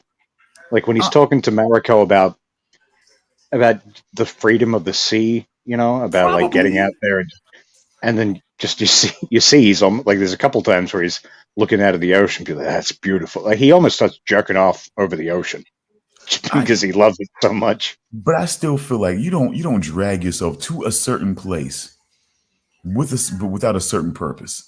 And you keep mentioning the queen, and you keep mentioning the crown, you keep mentioning the queen. Now, either it's because you feel like there's no way they're gonna be able to confirm that you're either not actually with the queen or whatever, or you keep speaking on it because you are, but you won't, and they won't be able to get your real intentions from, you know what I'm saying, from the queen or whatever. You can just say whatever. Or, you know what I'm saying? I just don't feel like they went all that way just because they just wanted to see it. They're just exploring the freedom of the world, and they just kind of happened to come here. This was an intentional path. They're there for a reason, and it's just, I feel like, and then it's almost like just the look. You've never been here, but somehow you got word that these people are savages, but you've never been here. But somehow you got word on good authority. These people are savages, and that's what you're coming in with immediately. I mean, to tell somebody else. See, the thing about it is, to tell somebody else that you piss on them, you know what I'm saying, or whatever. I mean, again, it almost like, what you want me to act like? You're a fucking tough guy, or you're a hero. You're a self-sacrificer. You know what I'm saying? That makes them look bad because they pissed on you. You would have pissed on them, apparently. I mean, it's just, I don't know. What is they piss on you in your whole fucking savage country or something like that, or savage nation. And I'm just like, man, I don't know. It's hard. I don't know who. I'm not looking at Japan as it's harder to see them as in this instance. It's weird because those fucking lords and those fucking samurai and those show. I mean, that shit is brutal. That's like, this is Game of Thrones for real. You know what I mean? Really. There's that one guy we haven't even seen his face. It's always covered, but the little bit we do see looks real fucked up. Yeah, leper guy. Which I'm guessing is why. You think that's what it is? I something like that. You know, Christians. Yeah. He has leprosy. Did they actually say that at some point? Yeah, they did. They said he had leprosy. Okay. I must have missed that. Christian missionaries. You know how that goes. But when you're trying to help people and everything like that, I guess. It always works out so well. Historically, it's worked out perfect. But this is, like I said, this is like a brutal. This is like truly real Game of Thrones, and it's just weird. But it's like the overall country, I don't see it as savage. But I mean, this treachery when it comes to this power struggle is just, now that is quite disconcerting. A whole country. But I mean, you have a whole system that was just like, I mean, like to prevent war. I mean, it's just certain things to prevent war. Because this guy got pissed off because you're sitting here openly talking shit. That's just the weird shit. And I mean, because you can see that from the beginning shits, like the face-to-face meeting between Ishido and Toranaga. And everybody just sitting here listening as this man just talks the biggest shit to this guy. And people can't take it. This one guy speaks up, yeah. That poor fuck who just had enough, spoke up. Had to Lose- die, and his baby had to die. Fucking, like, that's some savage shit. Yeah, I mean, it was those times. I mean, goddamn. Like, I get it, respect, honor, all that stuff, but that's some savage shit right there. It's just, that time, that overall time, no matter what part of the world you were in, power corrupted absolutely, and might made right, and no one cared about people who couldn't pick up a sword or a musket or whatever, and basically make their own rules, I guess. You know, I don't know. It's just a disrespect. I mean, that motherfucker, that Captain General, which, by the way, fun fact, is you know what I'm saying? I remember him from the Saw movies. Wait, which guy? The Captain General for Portugal. The total disregarding one. The guy was like, the total yeah. Oh, him. Yeah, he was the guy that had like his lips sewed shut. He was a lawyer. Yeah. He was John's lawyer. Yeah. Or was, you know, before you know what I'm saying, before his whole spirit and hope for life went tits up, you know what I'm saying, and everything. But you know, Yeah, he was in Saw 4, if I'm not mistaken. well, I you know, think it was 4. his clips were in there. I mean, because you know, at one point she was getting heavily interrogated and had to recount certain, you know what I'm saying, certain memories and things like that. You know, like that one point where she went, you know what I'm saying, where she went into his workshop with, you know what I'm saying, with old boy and everything like that. He didn't have much And to also say. the other Portuguese guy, I've been meaning to look this up. The guy who Blackthorn has kind of it's mostly it's like a hateful friendship with. You know, the guy, like, when they were getting through the blockade, he sort of gave him a little bit of room to get past the rocks. I recognize that guy from something. I just can't fucking figure out what. Well, more than anything, Smoking Aces. He was in Smoking Aces? Yep, way younger, way less gray, much lighter. He was the one hitman that was like he was real weird. I believe he fucking, I think at one point when he got caught up in a prison, he ended up like cutting off his fingerprints so they couldn't identify him and everything like that. Was he part of that real psycho gang of hitmen?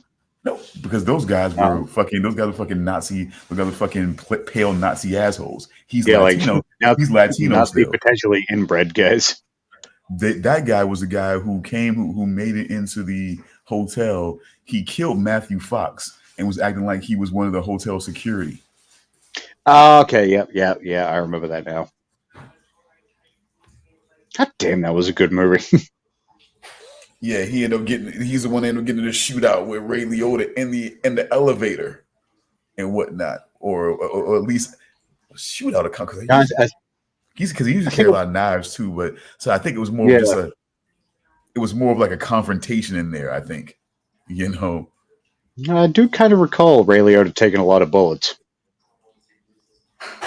That's what I kind of figured, but because he did carry a lot of knives, though. So I haven't watched it in quite a while, but he carried a lot of weapons. I feel like on Ray him. Liotta looked like Swiss cheese by the end of that. But yeah, other than that, because that was the one movie I know. Every time I see him, I always think about that movie. Okay, Speaking of, I know where the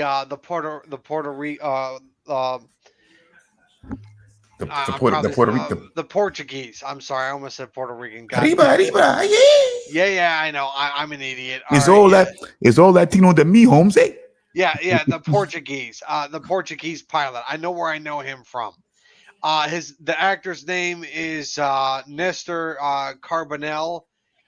He was in the Tick show a long time ago. Like the recent one or the one with Patrick Warburton? He was in that. He was in the original one. He Sorry, was also. what did you say his name was again? Nestor Carbonell. Nestor Carbonell. Yeah, Sorry, Nestor continue. Carbonell. He was also in The Dark Knight and The Dark Knight Rises, where he played the mayor of Gotham City. Let's see, what else was he in? Lost. Yeah, he was also in Bates Motel, where he played Sheriff Alex Romero. No, it was something else. It's something else that it was something that it wasn't something I was really into, but I know I heard of it, and that's where where my main spark was from. Let me see. Yeah, okay, then it had to be that. It was that then. Veronica's Closet. That's where it's from. That's where it started. That's where I first remember seeing him at. Veronica's Closet. I have no idea what that is. It was a TV show that starred Kirstie Alley at one point, and he was a cast member on that, and that's where I remember seeing that. You know what I'm saying? He was in 3 episodes of Wilfred, so yeah, there's definitely things I know this guy from. Yeah, I'm thinking Stone was right the first time, though. I'm thinking Smoking Aces was the main thing. In the Tick, he played Batman well. Batman, well. Yeah. I haven't seen either, but I've always wanted to.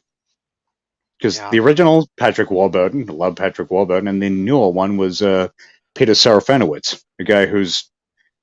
I really wish he was in more stuff. He's so fucking good. I think that, I'm fairly sure that got canceled. I haven't heard about that in quite a while. Yeah, I think it only got like 2 seasons. I think so, yeah. Which would be, I think, the same as the first time. Which is a shame, because I did watch a little bit of the first season of the original of the new Tick show, and I remember enjoying it. Yeah, I'd be surprised. Like, just Peter Serafinowicz alone, I'd be surprised if he wasn't great in it, because I've never seen him not be entertaining.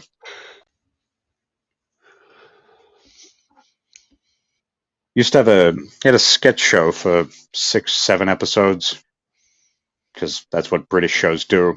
But he's a man who I swear he's got 1,000,000 characters under his belt. Yeah, wasn't he also in like one of the John Wick movies? Yeah, he was in 3 as like the what'd you call it? Like the guy who gave him his weapons and body armor. Yeah. I was going to say concierge, but that's like Lance Reddick's deal. Yeah. Rest in peace, Lance Reddick. Yeah. God damn it! But fucking pisses me off. It's just like, oh man, he was just too fucking But anywho, but no, I need to watch those movies again. I could happily go through them all again. Oh yeah, absolutely. Even though John Wick 4 was probably the worst out of all of them, I would still say John Wick 4 was still enjoyable. I'm not sure, because I really enjoyed that one too. See, John Wick 4, I mean, because I love the whole like you've seen The Warriors, right? What, like that old movie? Yeah. No, never saw it. Oh, I'll have to add that to the review corner list. But like pretty much the last hour-ish of John Wick 4 was more or less The Warriors, where like how it had like the black woman on the radio, like announcing like where he is, what's going on, and whatnot. It's straight up The Warriors. That's what happens throughout that movie. Wow. I guess I am gonna have to watch that movie. Yeah, I was just like, oh fuck, they're doing this? Hell yeah. Okay then. But I don't know, I mean, John Wick 4 was a good movie, and I thought it was a good ending to the series until I found out that they're planning on doing a 5th movie. Yeah, that's like, if that was the cap, perfect. Yeah, it was a good ending to the series. It was probably always going to go that way, but until I found out that they're doing a fifth one, and I'm like, how?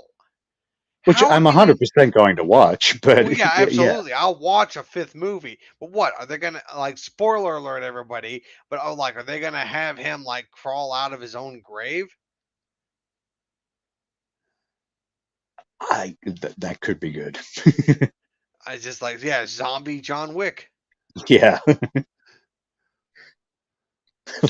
It's like, yeah, Fucking- we have like a bunch of like members, a part of like the high table, like shooting him, and like, oh my god, we're shooting him, and he's not going down. Oh god, he's got a pencil. And every one of them either double taps him in the brain and then takes a bite out of it before he moves on to the next one. Yeah, exactly.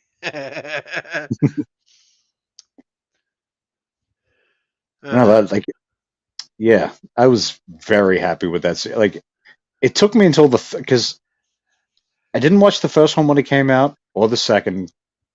I waited until like actually it was kind of close to the fourth one coming out because I just kept hearing they were doing another one. I was like, oh, I'll just wait for the next one. I'll watch them together, and eventually, yeah. But it was cool watching the first three back to back. It almost felt like watching a mini series almost, yeah, just because of absolutely. how much they flow directly on from the previous one. Oh, and speaking of John Wick, John Wick 4 is another movie that has Hiroyuki Sanada.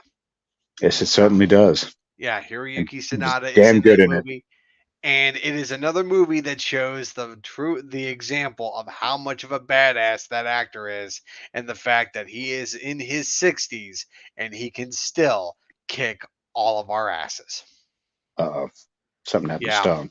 yeah, he dropped out. He'll be back, I think. But let's just look at that for a minute. I Yes, was going to bring exactly. that up before because it's Yeah, true. It's so fucking true.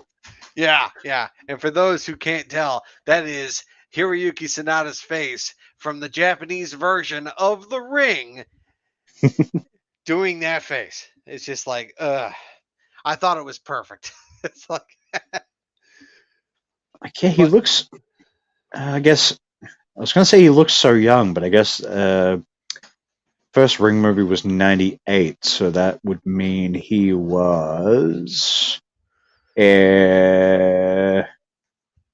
38. he was in his late 30s. Holy shit. Still looks young for 38, I would say, just based on that picture. Like Yeah. at first, like when I had it smaller, I thought it was like one of the kids. Wow. But no, it's just, I mean, I think the first movie I ever saw, well, actually, no. The first thing I ever saw him in was the TV show Lost. He had a recurring role in the show Lost. Who was he in Lost? Yeah, he was one of the people that was living on the island. Like one of the others? No, he was a separate faction. It was in the later seasons. There Okay. were a group of people that were separate from the others that were living in like a temple. And they were, I think it was like in the later seasons, and when Jack and his like group of survivors came across this temple, here Hiroyuki Sanada's character was a part of this like group of people that were living in this temple, and Was that's that what when they sort of split the timelines up? I think maybe. It's I been feel a like it while was. since I watched it. Yeah. And for whatever reason, like I just got far less of a memory of those later seasons, even though it's been less time since I've seen them. I guess Yeah, but just the like early stuff made just a much better one impression. of the flight attendants of the airplane that crash landed on the island was revealed to be living amongst these people living in the temple. And Okay. when Jack and his group of survivors stumbled into the temple, they were told that they were going to be killed because they weren't supposed to be there. And then the flight attendant was there, and she said, "Oh no, don't kill them. I know them. Bring them in so they can talk to the leader," who was revealed to be Hiroyuki Sanada's character. Yeah, I'm Like the temple rings a bell, but the rest is I'm completely blanking on. Yeah, the temple was basically a part of the whole storyline that was talking about like the character that was Jacob, if I'm Yeah. remembering the character's name. Played The temple by was supposed what's to his be a name? reference Goddamn. to him. Played by Lucifer. Fucking. Mark Pellegrino. Thank you. Yes. Yeah. Which I never really understood what that whole plot line was. Like, was Jacob God or what? I mean, I don't know. And like, I feel like we did get somewhat of an answer to that, but I can't remember. yeah, and then of course Things we really had started to get and then really we got convoluted toward the end. Linus. Then we got Linus who like stabbed him and Yeah. killed him. So yeah. So the Schmiegel of the show, kind of. Yeah, god damn it. Like, look, that was the show that introduced me to that was the guy who that was the show that introduced me to Michael Emerson. And I've been a fan of Michael Emerson ever since. I love that man. Like that. Yeah, that, he's that always man, good. I haven't seen him in that a whole man is lot. But... very talented, and I'm looking forward to his performance in the Fallout show. Oh, he's in that. I didn't even know. Yep, he's going to be in it. I didn't even realize it until I saw the trailer, and I was like, "Holy shit, he's in this!" Yeah, I haven't watched that new trailer. I'm just like, yeah, I'm in. Who's in it? Michael Emerson is going to be in the Fallout show. I don't know who he is, but that trailer looks so fantastic. As the kids say, that trailer fire, yo. Fucking Matt Berry is a Mr. Handy. I'm so happy about that. I didn't know that. Have you not told me this? I'm almost certain we talked about this. I don't feel like I know that. That is...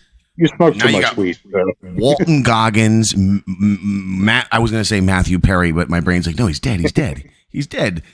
And then what's his dick? Matt. Yeah, I'm in. Walton Goggins, Matt Perry. Dude, I've never seen a video game adaptation that was so spot on. And look, I'm gonna. This is unpopular. Outside of Street Fighter, okay? The fucking first Street Fighter, suck my dick, world. That was fucking a fantastic adaptation. Suck a dick. I just watched it not long ago, actually. It was the Rift Tracks version, but it was a pretty enjoyable movie. Dude, come on. M. Bison was great. Everybody looked like their video game character. Like, they tried. They turned Chun-Li into a damsel in distress.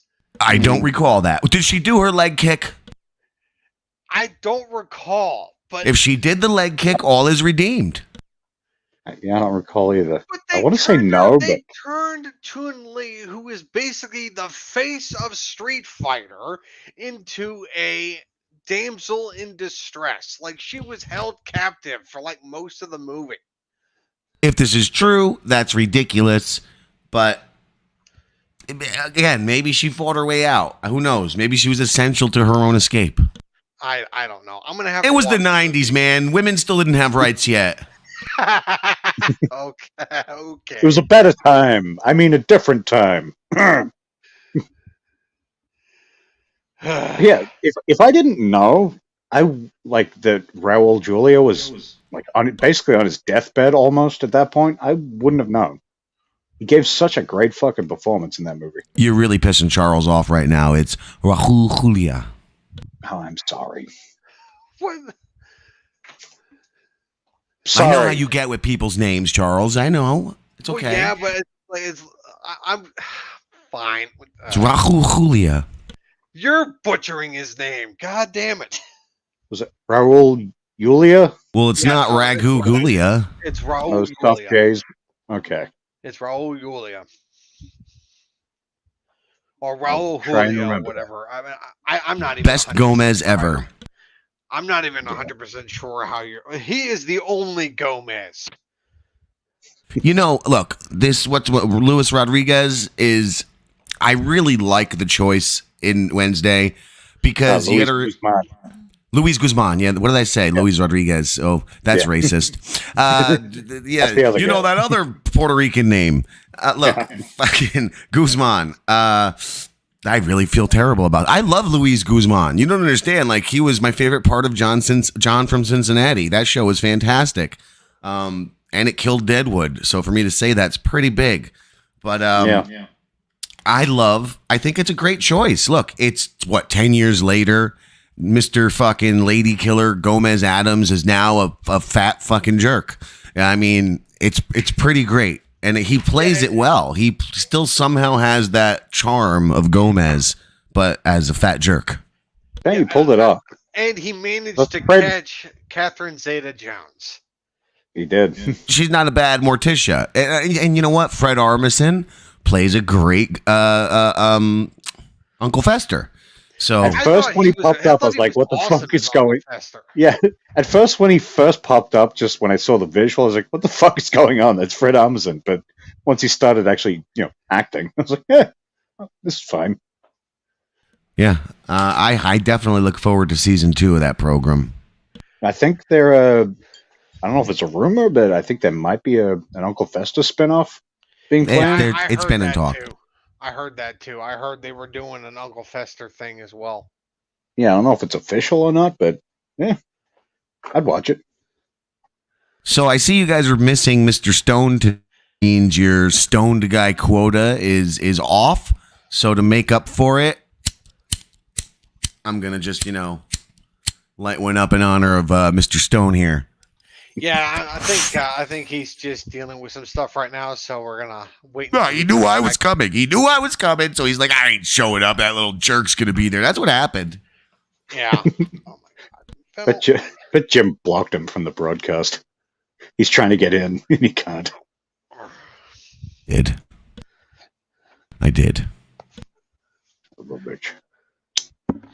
So what did I walk in on? I waited till you guys were saying something that yeah, what were we talking about? Fallout when I got here. Oh yeah, we were talking about Fallout, but yeah, it's just Fallout looks to be like very, very good. I saw the new trailer for it, and it looks promising. Like it is Bethesda, and it is a video game adaptation, so the trailer could look great, but the show may end up being How can that be anything but a home fucking run just off that trailer? Look, I mean, we've been fooled before, so it's just. Yeah, I know. When Half Baked came out, there was a trailer where Jim Brewer is hopping all those parking meters and smacks himself in the balls and falls down, and it wasn't in the movie. So yeah, I know we've been tricked, but still, this is different. How do you take a scene like that out? I don't know. Wait, that was supposed to be in the movie? Yes, it was in the trailer. It's the fucking funniest scene in the world. It just shows Jim Brewer like da, da, da, fucking doing like these frog leaps over these parking meters. Like he's just putting his hands on them and he's just leapfrogging over them. And then the fucking gets to one of them and just smashes his balls and hits the ground. And it's like the funniest scene in the trailer. Everybody was waiting to go and see. There was a couple of scenes in that trailer that were just killer, and they were not in the movie, nor were they in any deleted scenes. Yeah, they did. That was a big thing back in the late 90s, early aughts. Shit in the trailer. I think there was a lawsuit, actually. I know recently there was a lawsuit about misleading trailers, putting shit in the movie that's not there, or having, like, for instance, I know back in the day, I think they were just talking about this on a Tell 'em Steve Dave. There was a Dudley Moore, no, I don't think it was Tell 'em Steve Dave, Dudley Moore, Eddie Murphy movie, and it was like this starring Eddie Murphy and Dudley Moore, but you get there and it's only 5 minutes Eddie Murphy. Well, they made like a real law against that. You can't do that shit. I think Bruce Willis. I remember that movie, actually. If it's the movie I'm thinking of, the cover of the DVD is Eddie Murphy in an airplane, like waving. And yeah, he was in the movie for like 5 minutes. See, I don't remember that movie when I heard about it. I got to look into this. Didn't I just say that they had pulled something like this in the show Invasion that I watched? Where they like when the show first aired, they were marketing it saying that, oh yeah, watch this show, Sam Neill is in it. And Sam Neill was only in it for one episode, and they killed him. He's not in that show? I thought he was the star. No, he's only in it for one episode out of 2 seasons, and he's only. You see? and they kill him off at the end of the first episode. I still, to this day, thought Invasion was a Sam Neill fucking show from the goddamn trailers. Nope. He's only in it for one episode. That's it. I watched 2 seasons of that shit, and Sam Neill is only in one goddamn episode. Well, I think it's Bruce Willis's fault, so to speak, because he was the big 15-minute. Like, they'll pay you $1 million, you film 15 minutes worth of screen time, and then they kind of space it out in the movie, and then they put you on the box and all that shit. Well, that's illegal now. There was a lawsuit. You cannot do that no mo. Yeah, it's fucking false advertising. It's some bullshit. Yeah, Just put with fucking. pissed. Yo, I remember back in the day, they did this with an Adam Sandler movie called Going Overboard when he first got famous. It was like just something where he was just some weirdo on a boat, and he was barely in the scenes, but they put him on the box, and they even said featuring, like they featured him heavily on the box, but they're like featuring the first performance of Adam. Hello? Feel. Yeah, Sandler was on the box, but you still somehow read it and knew, okay, he's not the main guy. This is just something where he's in it and they're showcasing him. You know what I mean? And it was kind of honest. And yeah, it was enjoyable. We rented it, and it's like, all right, we got our 15 minutes of young Adam Sandler. And it was fine because it was advertised less of a lie. Again, even though he was the focal point of that box cover. Yeah, I'm glad that's not a thing. Oh, no. anymore. What's wrong with my mic, Lou? You were cut out for, I don't know, 10 seconds or so. Oh, I don't know. I think it's my fucking internet now. I got a hardwire. It's been like this recently. You know, they say they don't throttle you, but they do. Your cable companies throttle you all the time. Because how come my internet is just fucking wonderful until it's not? You know what I mean? Like then comes a week where it's just I have a shit internet week. Or it's even like you can change between like times of day. Like the morning's great. The afternoon is just garbage. But apparently it's been like this for a while, so I guess I got to make some phone calls. Somebody's fucked. Speaking of phone calls, made a phone call today. Big things are on the way. That's all I can say. Spoiler. Studio's coming. Oh. Yeah, I gotta move on. I have too much I gotta do, and I gotta get away from the lady to do it. You know, we watch too much Star Trek. Really, that's what it is. We're just watching way too much fucking Star Trek, and I'm not getting enough done. And yeah, Like classic Star Trek or newer stuff? well, as Charles Whedon knows, as a member of the Alpha Pod Rants show, which returns tomorrow night here on the Damian J. Rogers Network. That's me. Which totally doesn't stand for the Dick Jerk R Word Network. Totally is not something we've been saying for the last couple of weeks at all, Damian. We would never say that. Despite what I said in the comment earlier, it does not stand for that.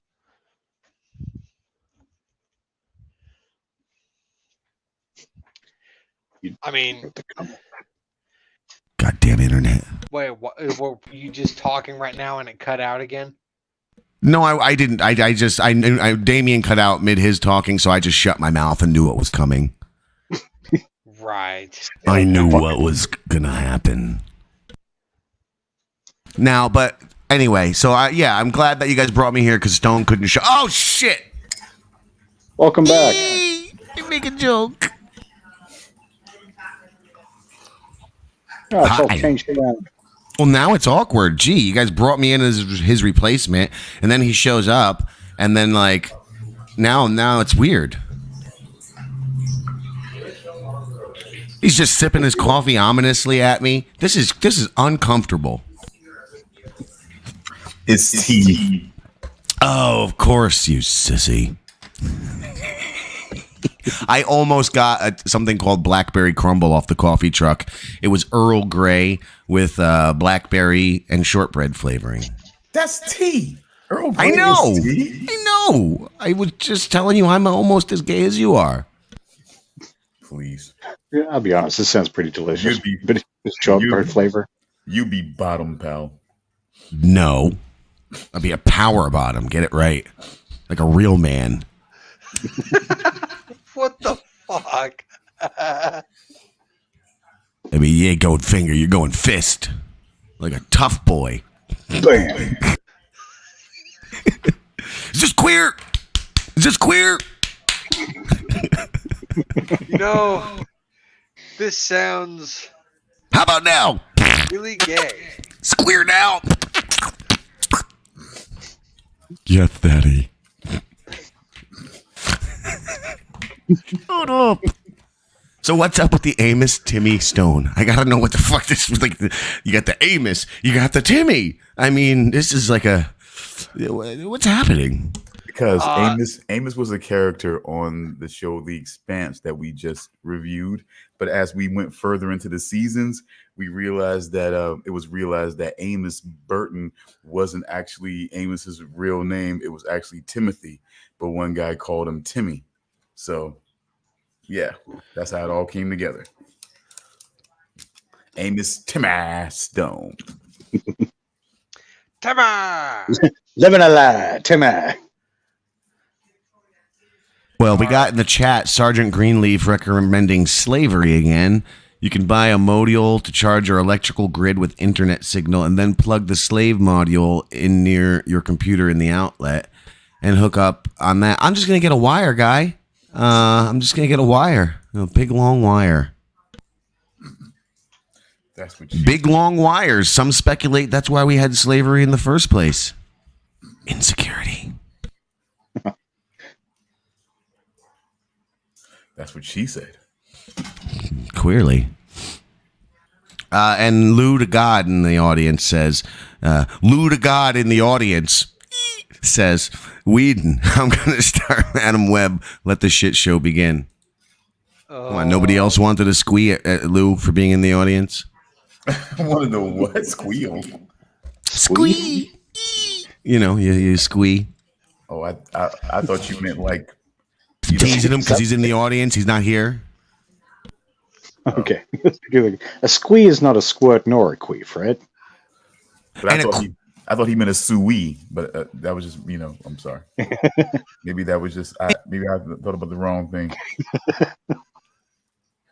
I cut out, but I said, and for the record, a queef is definitely not vaginal fluid that leaks out. That's pee. Squirt is pee. A queef is air. From usually, you could get a queef. Your penis is either too big or too small. You're either stuffing the air in or it's getting stuck in on the sides, because there's just so much space in that cavernous cunt hole. Okay. Clearly, it's her and not you. Hold on. Like the Bloodhound Gang song. Balls out, my life is a slut. My dick don't hit the bottom, but I fuck the sides up. And you're sitting here saying, "Yep." And you're sitting here saying that it's just that the squirting is all it's all peas. It is all guys just getting pissed on. I want to say yes, but apparently men's buttholes can squirt too. Well, that's that's I give no confirmation. Well, I gotta go through this again. I have no apparently this is the argument of why it's not pee, that if you fuck a man's butthole real good and give him a butthole orgasm, he'll shoot clear liquid out of his butthole. This is what they say. Who are they? Tell me. The gays and doctors. Can I quit and my gay own doctors? Is that a thing I can do? This is what they say. Robin Quivers even said it. It's not just men's buttholes, okay? You could do ladies in the butt too. But Robin Quivers even says, like, the butthole has its own lubricant, that once you start fucking it real good, it just starts opening up and squirting out juices that are not poo related. Oh God. Oh, Howard. Gape me, Howard. Every butthole squirts. Oh, Robin, you smell it. Only never fart mind. man can make you queef like this. Yeah. Only fart man can make you queef. From memory, years ago they did test some squirts on the Anthony Cumia show, and from memory it was pee, if I recall right. Gone back like 6 years or more. but I know they it was did- tested somewhere too. Yeah. They had Dr. Steven, had a couple of chicks do their business on the show, and they tested it. I believe it was pee. I don't care. To me, it says success. I agree. I was totally not dropped out because of shit internet, and agree about what you just said. So being reverse R. Kelly is. Wait, I don't agree. Forget that. I take it back. I don't want to be peed on by an old pervert man. It's not the man doing the peeing. Men don't squirt. Men just piss. Like men. Hold on. Okay, but women. Stone, have you ever? Go ahead. Have I ever? Peed on a lady? No. I don't. Notice Damian is just stone faced and quiet. I don't have that much money yet. You don't got enough money I to. don't have enough money to make that happen yet. Not enough. You can't rain down enough yellow for a golden shower. Enough green for a golden shower. Shut up. You almost had it. Almost. I'm sure. Give me a few drinks, I could have rained down a heavy golden shower, but I mean, I just don't have enough money. You know. One time, I met a homosexual man when I was younger, and he said to me out of nowhere, like we were just fucking talking to this homosexual man outside of I believe it was 7-Eleven. London and I, you know him, Stone. Absolutely. We were talking, and it was another friend of mine was there, and him and London went in the store, and the gay man said to me, "Hey, talk to your friends. I'll pay you guys each $20 if we go in the back alley and you all piss in my mouth. I'll buy you guys beers, I'll fill you up, and then I'll pay you each $20 to piss in my mouth." And I said, "No." I said, "Wait, how much?" And then I said, "No." I was young. Like, so $20 seemed like a lot at the time, but I still said no. I only considered it for half a second. I was like, well, we're not touching them. I mean, I do have to pee. I mean, $20, I can buy some weed. So you never know. You got to discuss distance. You think that, but you got to discuss distance. Yeah, right? Exactly. He's all down there on his knees, fucking with his mouth open, and you're peeing in it, and all of a sudden he's just like, and just lurches forward, and you're getting blown. It's no, that's wrong. And you might enjoy it, and your life changes forever.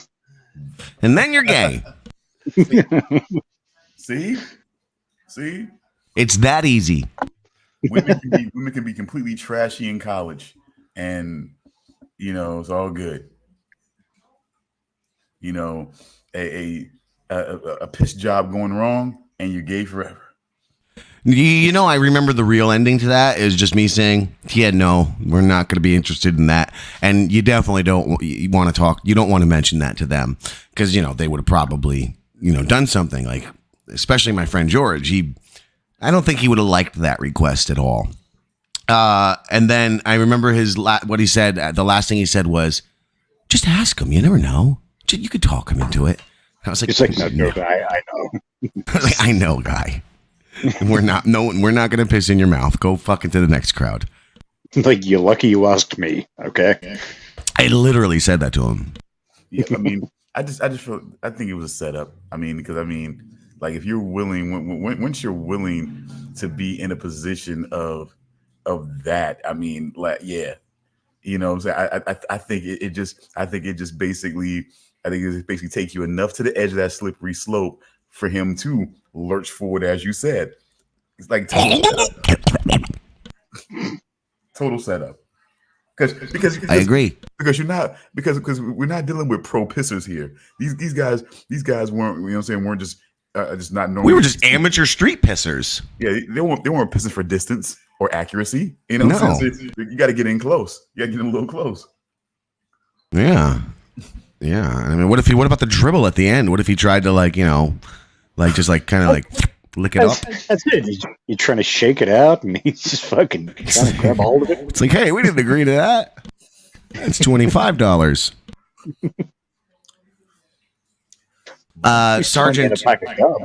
Sergeant Greenleaf says he threatens to pee on his wife 10% of the time he catches her in the shower. Now, see, that just means the other 90% of the time you're not telling her that you really do want to pee on her.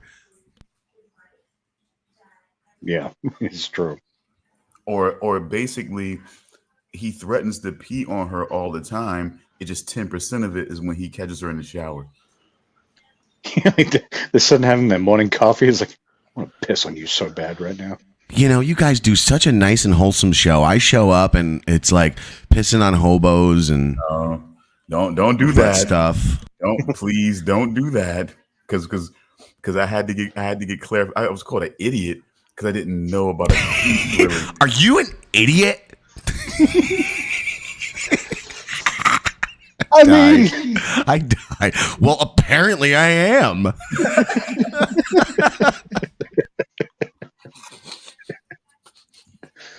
Classic. Like I said, I guess look, because I don't know the ways of vaginal functions like that. You know what I'm saying? You know, I'm just like, yeah, I must be. But even a queef, it just sounds like what it is, a pussy fart. It's just like it's in the name. Queef. Queef. It's just like, I don't know where the confusion is. Confusion is not having firsthand experience, I guess. I mean, if it was like sploosh or squish, I get it, but queef. That's it. It's like you wouldn't think jizz is a dick fart. you hear the word I don't jizz, know. right? No, I'm agreeing with Stone's face there. Jizz. It's like I just jizzed. You know, like my dick jizzed. That's like your dick going. You know, I can see that. I don't think so. Look, Damien's just like the porn pro, or it was like the sexual bodily function pro over here. He determines what's what now. You know, the names all make sense to him. It's like we got to keep to the protocol here. Well, with great power comes great responsibility. I don't know. I was hoping maybe one of you would sew that together somehow. I don't know how to sew. I don't know how to sew together. You know what I'm saying? Damien's very detailed and very stringent, you know, sexual lingo. You know, fuck me for knowing shit. I'm sorry. Damian, have you ever made a girl queef or squirt? We went over this. The latter, yes. The former, no, not to my knowledge.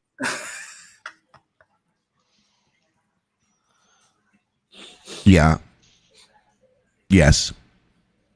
We never discussed that though. I don't think I ever asked you that question. I asked you that question. Yeah, we did. Yeah, you did. Or maybe I brought it up without being prompted. But either way, it's been addressed. I'm pretty sure the queef thing has been addressed. I didn't think I ever asked you if you've ever made a girl. I mean, it's pop. I mean, not like it's impossible that I would ask that question. I wouldn't ask that question, but you know, just saying. And you're positive she didn't pee on you? It didn't seem like it at the time. It didn't stink like piss. It didn't taste like pee. It smelled like beer. It didn't. Yeah, it smelled like Foster's Lager. You know what I'm saying? God, sometimes I wish I knew more about Australia and didn't seem like such a tourist, Damian. I really do. I really do. I really wish I knew. To a point, I'm a tourist in my own country, so I don't feel too bad. All you need to know about sex in Australia is it goes like this. Oi, fuck me, mate. Oi, oi. And that's the women. Oh, yeah, give it to me good. Oh, yeah. Give me that didgeridoo. Didgeridoo me. Not so deep, but yeah, sometimes.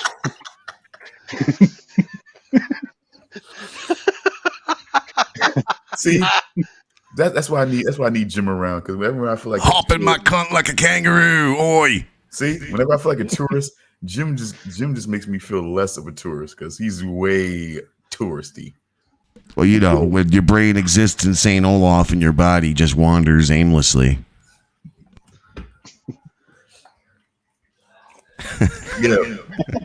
In a world where people give you bags of weed, yeah, I can understand that. It's happened since that, Stone. It's happened since that. People just hand me drugs. I'm not judging. I'm not saying it didn't happen. I'm just saying it's just so amazing that I have to give it some kind of title. That's all I'm saying. So Saint Olaf is the only thing that seems appropriate. It does blow my mind because you, to me, seem like the guy who would experience this same life where people just randomly hand you drugs on the street. God, I guess you got to just be a bitchin' rock star from Mars like me. Or maybe I need to be in a really weird metropolitan. Well, we live in the boonies now, but I mean, seriously, bro. I mean, like, you still live in New York.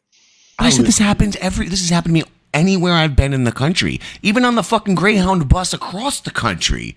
It's just like the weed people, they find me and we smoke it. Okay, but give you like yes, like this. Yeah, like I've had people offer me weed before, but not like it's like a joint, not like, hey, here's a bag of weed. Well, Just first off, the time Stone's talking about wasn't a bag. It was a fucking pile of weed, freshly grown. The guy literally walked in. He dropped a bushel of weed in front of this fucking like 16-year-old clerk girl at the store, and he was just like giving it to her. And then I would literally walk behind him. His dog jumped up and tried to bite me. I punched his dog in the nose, and then like it was just a reaction and kind of jumped back. He turned around, laughed, said sorry, and while he spun, already had a few.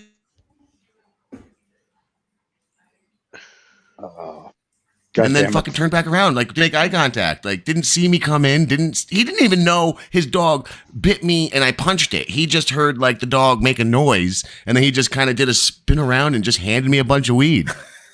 Because when you first said it, I was like, okay, so this guy gave you free weed because like, yeah, no one's ever stood up to my dog before. He's a mean fuck. I get respect. No, this was just like, in that second, he saw me and said, oh, you're going to want this, and gave me his weed. He was proud of it, I guess. Look, a lot of people grow their weed around here, and they're proud of it, and they want you to smoke it. But I mean, how would you contact them again if you wanted I wouldn't. more? I wouldn't. Then again, I might just see, well, around here, you also just run into people. Like, it's a small, look, imagine this. Look at New Jersey. Or any sort of metropolitan area, like your neighborhood, Stone. Now, imagine the next 10 towns over, right? From your house to 10 towns over. Like, let's say it's about a 45-minute drive, right? Okay. You're talking tens, 100,000 people easy in those 10 towns, right? Easy. Okay, in that same amount of space, we've got less than a single town's worth of people. You know what I mean? Like, spread out over that 10-town 45-minute distance in each direction. So it's just like take your town, cut it into a third, and then spread it out among 10 of your towns. So, you know, your chances of running into people again are very high.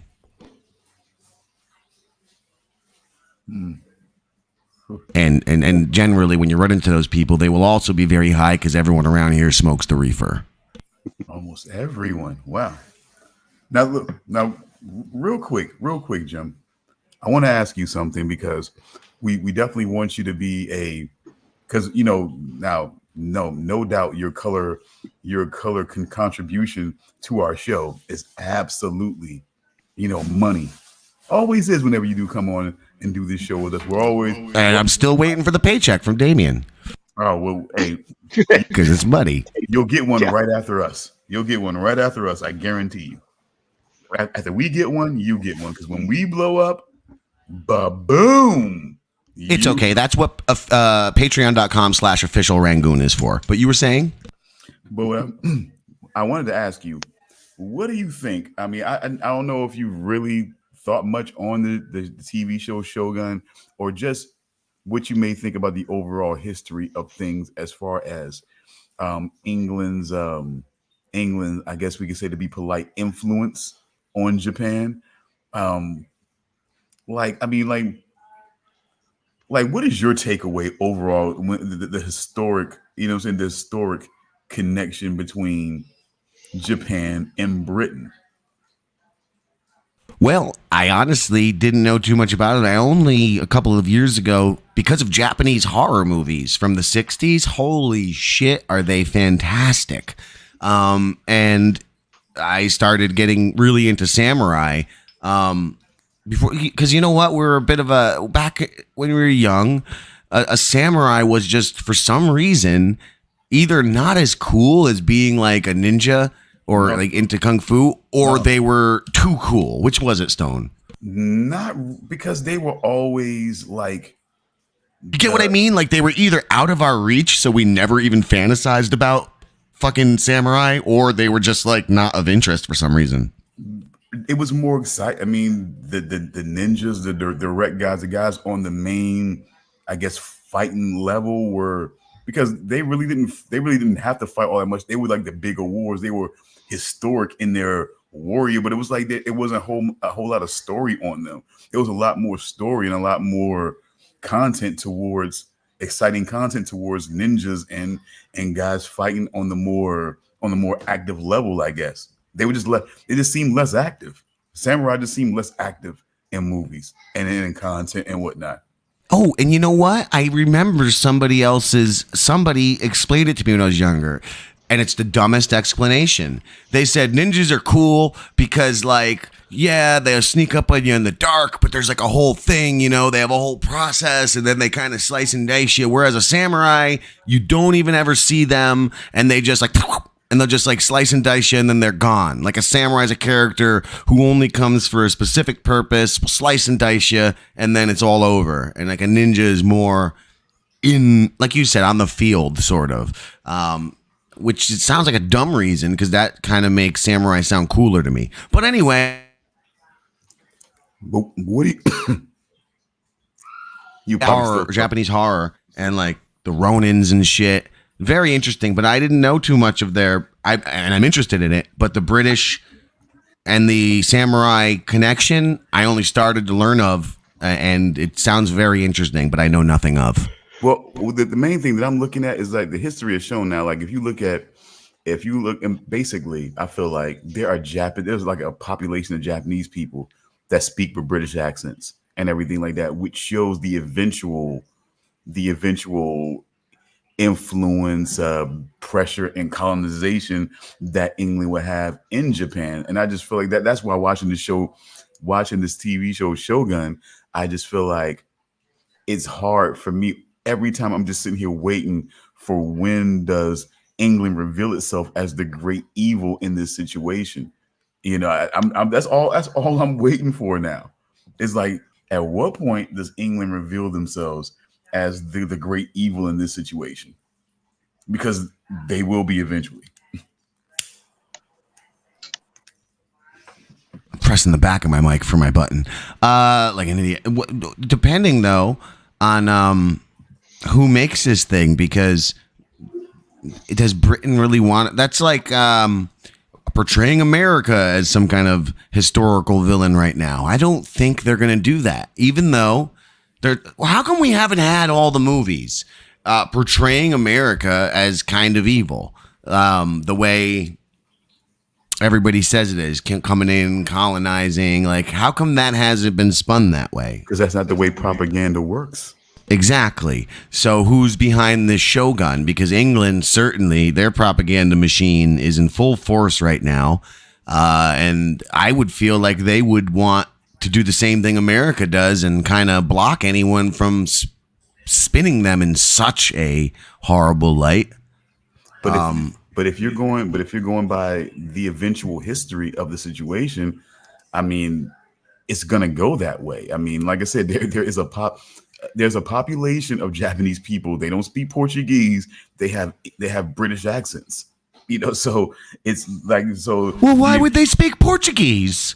Because initially they had this great connection, because that's what the show Shogun, you know what I'm saying, presents that at one point they had this great connection and bond with Portugal, which seemed to be, as we move forward in these episodes, were more of a manipulation than anything. They were limiting of information to the Japanese. I mean, whose arrogance, I have to admit, was astounding. Like, to believe that they were like the only thing in this world and there was like nothing else was kind of amazing, you know, and the way of like, wow, they're really just, either they really just love their country that much or they're just so on their own shit. They just couldn't believe that until Portugal came along. And Portugal was just not giving them any real information on anything, especially about England and everything like that. And then here comes this ship, and they're looking like just poor merchants, poor sailors, you know, but with all this weaponry and attitude and entitlement, you know, and it's just like, and no one is asking any questions or anything like that. Like, they have to know that Portugal has a, you know what I'm saying, has a crown, has a monarchy. So what is, and he's mentioned the queen more than once, you know what I'm saying? What is their monarchy like? You know, it's like they're not asking any questions. It's just weird. And maybe you're right, Jim. Maybe they are doing a little spin, which is why it just seems to have a weird vibe for me right now. I don't know. I feel like maybe you're right. Maybe it will be a lot of spin that won't make England look like the great terror that they became. So I don't know. It's hard to say right now. I'm only like, are we how far into this? Okay, I'm literally going to ask you that question. 4 episodes in. Yeah, halfway through. But you quickly see, if you watch these 4 episodes though, Jim, you will quickly see how this one British dude amongst all of these Japanese and amongst the Portuguese that are, you know, that are there in church and in state, but yet he still seems to be the one causing the most trouble and gaining the most attention out of everybody. It's just weird, man. It's just weird how they keep doing that. When you think about it, everyone in this show speaking quote unquote English is actually speaking Portuguese. They're just not speaking Portuguese. Because they've said a few times that these, like, people like Mariko, Portuguese, Chinese, Japanese, dirty knees. No, exactly. Yeah. But people like Mariko, they know how to translate Portuguese because the Portuguese have been there for so long. So it's sort of like one of those things where it's like, yeah, he's actually speaking Portuguese all the time. The British dude. Yeah, because they don't know English. How could they? You're okay. And somehow, so it's got to be that just, yeah, that instead of making everyone speak 2 different languages throughout the entire show, like 2 different foreign languages throughout the entire show, they're having everyone speaking Portuguese sounding English. It's the way they're setting it up is the way they show it off is a very similar way to how they handled it in the show Vikings. If you watched Vikings, when, like, how do I explain it? With Harold Sigelton. When the Vikings would travel, when the Vikings would travel to England and they would be speaking in their native tongue, for a brief moment you would see them speaking in their native tongue and you wouldn't understand them for a brief moment. But then after, like how Discovery started with the Klingons. But after a brief moment, you would then be able to hear them speaking in English, but that's only because you would hear them from their perspective. So they would be speaking in English only because you would be able to understand what they're saying because it's from their perspective. It's the same thing in Shogun. When they are speaking, when Mariko and Blackthorn are speaking to each other, from our perspective, they're speaking in English, but from their perspective, Blackthorn, that's someone's wife nickname for. From their perspective, they're speaking in Portuguese because that's the language they understand each other in. But from our perspective, they're speaking in English because that's so we can understand them. So we're the even the logs are in Portuguese. So we're the believe that incriminating logs. So we believe that he learned to speak Portuguese, which is another interesting. So if we're looking at it in that logic. So he's at some point along the way learned to speak Portuguese, the language of a population that that his country's at war with. Very interesting. I think it's possible that it could be know thy enemy kind of thing. Could be. I guess. Yeah. Because when they show her reading like those logbooks, it's not in English. When they show the close-ups of the pages, it's definitely not English. Well, so even those, yeah, I don't know what the deal with that is exactly. And so Jim, so you don't you have you don't know too much about the UK's colonization history track record or resume. No, and I really should get into it because a lot of times, like watching Star Trek, for instance, it just makes me say, holy shit, we've had our own Star Trek on this planet for so long. Like, I really got it from playing that game, Kingdom Come Deliverance. Fucking one of the best games I've ever played in my entire life. And probably the best game. And it's just like the history we have on this planet. Like the shit we've done, the factions that have warred, and just everything that's occurred to get here. It's insane. It's beyond Star Trek. We have all this, fuck Star Trek, every sci-fi, every fantasy. We just like imagine all of this shit, but like it's all happened on our Earth already, you know? I'm surprised we don't have more historical based films and shit in that field. Because just think about because it's dirt. Think about you just that phrase you just said, all the shit that we have done. Just imagine if somebody really tried to drudge up all of the dirt and all of the things that they have done, that the UK has done in their colonization efforts in different places. You know, it's just, man. I mean, it would probably sicken some people. It would probably sicken some people. I mean, look, there's very few major countries with clean hands, though. Really, when you think about it. But I mean, look, Australia was a victim. Our esteemed co-host here was a victim. His country was a victim. His continent, was a victim of of the colonization of the UK for one. Wait a minute. Oh yeah, wait. Australia was the prison. Yeah, we were more of a victim of the colony venting its sewage. I mean, among other things, and then their flag is like, see, that's what the UK loves to do too. The UK loves to remix people's flags with their, with their Union Jack shit in there somehow. Yeah. That's how that's how you know who they, who they victimized. Most of the time, anyway.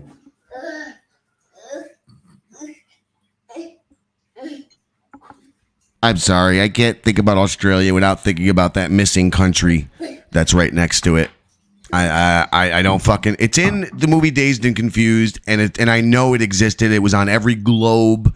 I remembered learning about it in school. I swear it was called like Aborigenia or something like that. It's a whole fucking continent next to your country. I remember you mentioning that, and I feel like I looked it up, and it's a Mandela effect thing.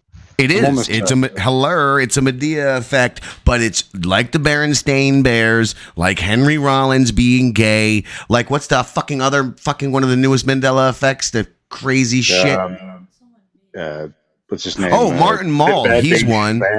Martin Mull, Bull from Night Court. He just died. No, he didn't. That motherfucker died like around the time my first son was born. That's a fucking fact, Jack. Motherfucker died like 20 years ago. This is a fucking weirdo universe is where we're in. That weird autistic boy is right about the CERN and all that other shit. It's when all this weirdo shit started happening. But yeah, Henry Rollins sucks all the cocks. I'm telling you, he's gay. It's the Berenstain Bears, not Stain. That's a fact. And the thing we just said. Wait, did Henry Rollins do some poetry about the Berenstain Bears? Motherfucker, Henry Rollins used to write gay fanfic about Berenstain Bears. Yo, his show was like all about gay rights and stuff, and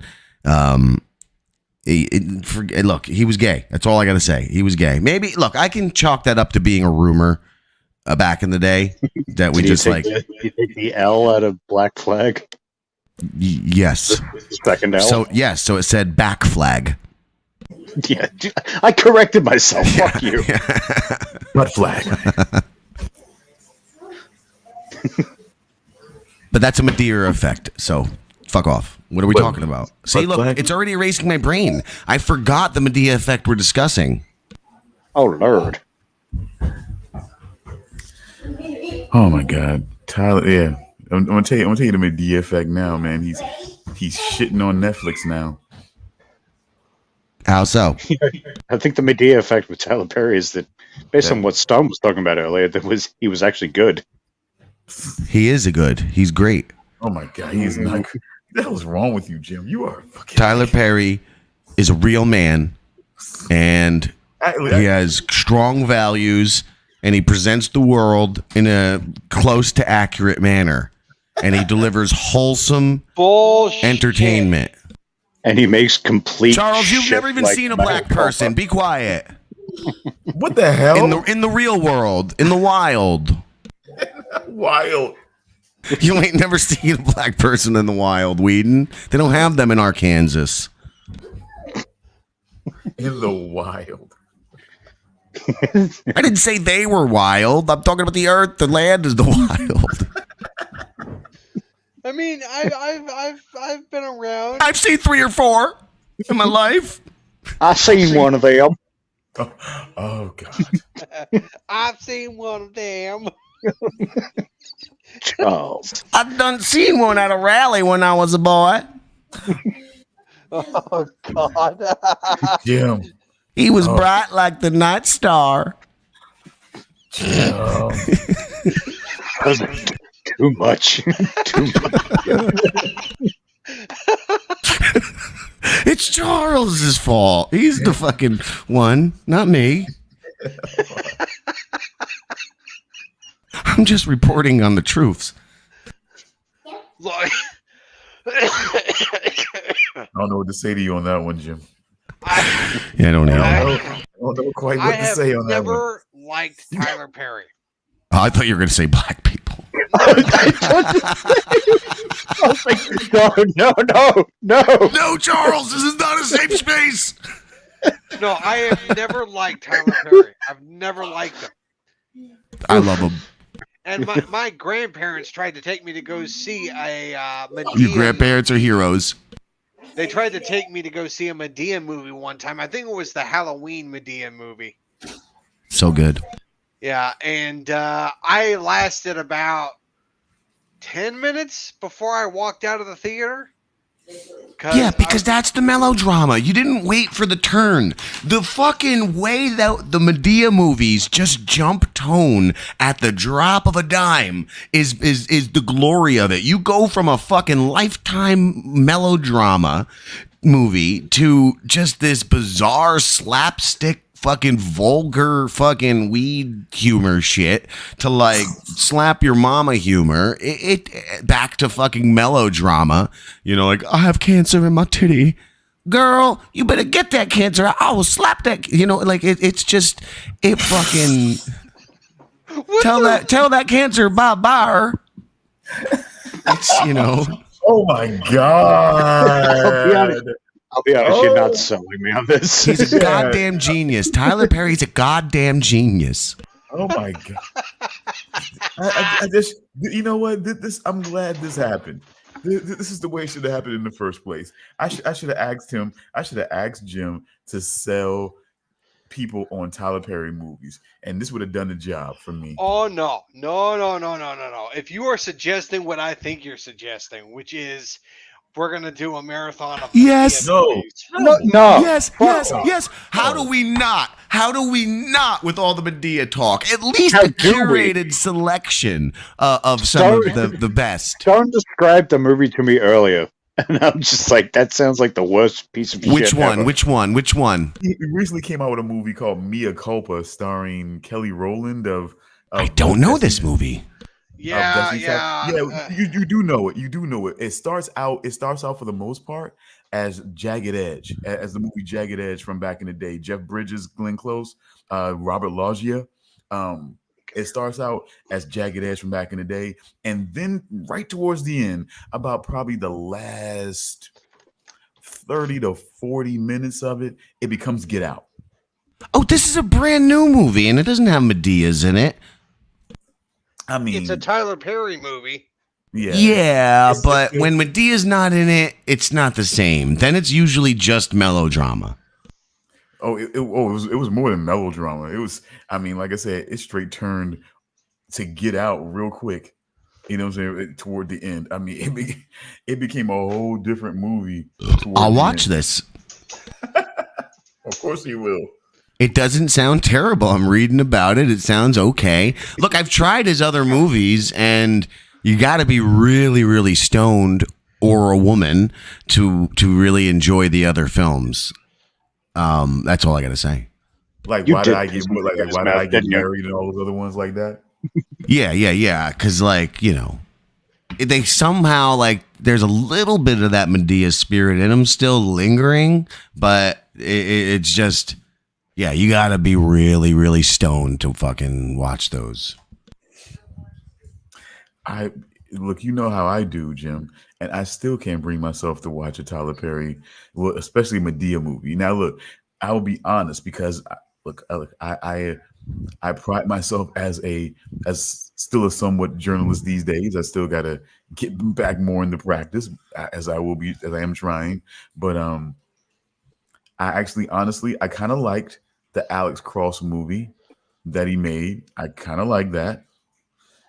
Never saw it. The one with Matthew Fox in it.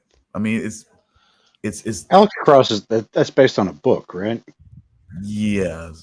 Or a book series or something. Yeah. And but yeah, I kind of enjoyed that. I enjoyed Peoples. I enjoyed Peoples that had Craig Robinson in it. And Yeah, Carrie- but that was just like Meet the Parents kind of knockoff. really. At least from what I saw of it, I could give it a rewatch, but I started it one night and I was like, I actually didn't even know Tyler Perry had to do with it. I just popped it on and I mean, you know what? I will say this though. I will say this. The thing that I noticed about Tyler Perry is that he does tend to sort of he tries to sort of reimagine something, but it just seems like a little bit of a knockoff a lot of times when he does certain things. So I can understand how you kind of felt that way. But if it was like that, which I can kind of see your argument, he did take it a little further. He did take it a little further though. I mean, David Alan Grier was basically Robert De Niro in that movie. Okay, now Kerry Washington could have been looked at as Terry Polo, but they took it further to where Kerry Washington had before she started dating Craig Robinson, she dated a few guys that were like older guys that were more like father figure guys. You see what I'm saying? Nope. Like they took the whole bond between, you know what I'm saying, that was there, that was sort of like there between Jack and you know what I'm saying, and his daughter Meet. Okay. And they took it further with Kerry Washington, like when she was so It's been years enamored. since Meet the Parents. That's why it dangled for a minute. But yeah. But she was so enamored with her father that she was even dating guys that was like older, that was like much older than her, sort of like a father figure type of situation, but not like she missed her dad, but it was like she was like so enamored with her dad that she wanted to be with somebody that was like her dad. You know what I'm saying? Like really. And then her sister was gay, keeping that under wraps. You know, you know what I'm saying, her mother was a pothead, you know what I'm saying, his wife was a pothead, trying to keep that under wraps. You know? This one. Sorry to interrupt. The biggest Madeira effect of all, the cornucopia on the Fruit of a Loom logo. And please don't forget where you are. But dude, even the maker of the logo says this is a Medea effect. I've had this on my goddamned underpants. The Fruit of a Loom had a fucking cornucopia. Now they say it never ever did. It's a goddamned. Look, whether it's a CIA psyop fucking weirdo mind game or something else. It's real. Let's do this. I'm going to say this. Was that logo a part of their advertising? It was the advertising. It was on the clothing. I don't know about that. I do. I used to fucking play with one all the time on a Fruit of the Loom fucking polo shirt I had. I used to I remember putting my fingers around the edges of the cornucopia and like flipping up. You know what I'm saying? Like I can feel it. I know it's there. Everybody knows it's there. So was it just the grapes? No, it's a whole cornucopia of fruit with the fruit falling out. I thought it was just to see. Again, I thought it was. Now I knew that I was part of the advertising, but not on the. I thought on the tags or whatever. Like Stone, they say it was never even part of the advertising. They say the cornucopia only exists in our minds. That it was never ever there in any way, shape, or form. And the man who made the Fruit of a Loom logo he says 100% he made a cornucopia. He says it was a cornucopia. They're even telling the creator of the fucking logo that it does not, that he's wrong. So all of us who remember it are wrong, and the creator of the fucking logo and his son, like it's all family. Like it's a part of their family, the goddamn cornucopia, because it made them so much money. Like you have this whole entire fucking family of people saying, yes, the cornucopia is real. We made it. It's fucking ingrained in our DNA. And then you have a whole fucking generation of human beings saying it didn't happen. Not real. Wow. But I mean, wow. So like I said, you seen that on, I thought it was, like I said, I always felt like on the tags, it was just the grapes. You could be from the universe where it's just the grapes. I mean, but I do remember the cornucopia being part of the advertising, not just the grapes. I do remember that, but I don't remember the cornucopia. How weird is it to sell underpants with a pair of grapes on them? I mean, come on. Men underwear, grapes. It was already weird about the Fruit of the Loom. And there's another thing about the cornucopia, because it was like a representation of where your dick and balls go. Your dick and balls is the fruit, and the cornucopia is the underpants that hold them. So there was a banana in there? I bet. I'm gonna say yes. Now I really got to see the cornucopia now. I cut you off on Peoples. I'm googling this cornucopia. Oh, you're fine. No, you're fine. I'm just saying it was a lot more fun, because what it was with Meet the Parents, it was like he really didn't have no banana. Go on. Like he did have some secrets. See, in a way, he did have some secrets in Meet the Parents. His name for one, and of course the smoking that he really smoked. He was trying not to smoke while he was there. The secret that they were really living together. Now they did steal that. Now Tyler Perry did steal that from Meet the Parents. I mean, that was a direct steal right there. That they weren't living together and that type, that type of thing. They were really like together in a relationship like that. Yeah, so that was a direct steal from Meet the Parents for sure. So I get what you're saying now. So a little bit of more that more lends credence to your argument about it being more like Meet the Parents. But they, instead of just kind of making it all about Craig Robinson, they kind of had secrets kind of going out, throughout and whatnot. The kid, like the kid. Everybody hates Chris fame, like he stole to sort of like try to impress this girl or whatever, trying to act like he was gangster or whatever, trying to be actually Chris from Everybody Hates Chris. Well, we heard about his whole theory about shoplifting. Yes, we've heard that. We famously heard his theories about shoplifting from anyone who's seen MTV's Diary. But I've not. So what are you talking about then? I was just confirming you meant, because you said from Everybody Loves Chris fame, and I was saying you mean like the star guy, the main character, Chris? Yeah, James Tyler Williams or Tyler James Williams. Yeah, something like that. Yeah, he was in there, and he was trying to pretend to be something that he wasn't for a girl and everything like that. It was stealing and things of that nature. So it was like, yeah. I mean, it was like, so it kind of made it more fun because everybody, and even the man himself had a secret and everything like that. Well, of course. His that everybody has a secret in a Tyler Perry story. That's the other fucking beauty of it. There's not a wasted character in a Tyler Perry story, and that's because of his, playwriting Mr. past. Brown is a wasted character. Mr. Brown is a wasted character. Listen, now which one do you remember? Which one of these do you remember? Honestly. Okay. I remember the one to the left. The cornucopia. Right. The advertising. Where the fuck did the other goddamn one go? Oh, well, I lost it. But anyway, hey, there you go, Damian. Oh, no. Hey. I love you guys. I wish I could make it bigger. That's what she said. She said, I wish you could make it bigger. Let's see, maybe if I do this. Oh, there we go. What the fuck do all of you? Charles, what do you remember? It's the one on the left. That's the one I remember. All right, Damian? I don't remember either, so I'm guessing it's not something we had here. Your parents didn't love you enough to buy you the name brand underpants. Yeah, it's also possible. They bought you the scratchy made out of kangaroo skin underpants. Those were the best kinds. Aardvark fur. Stone, and you say the one on the left, huh?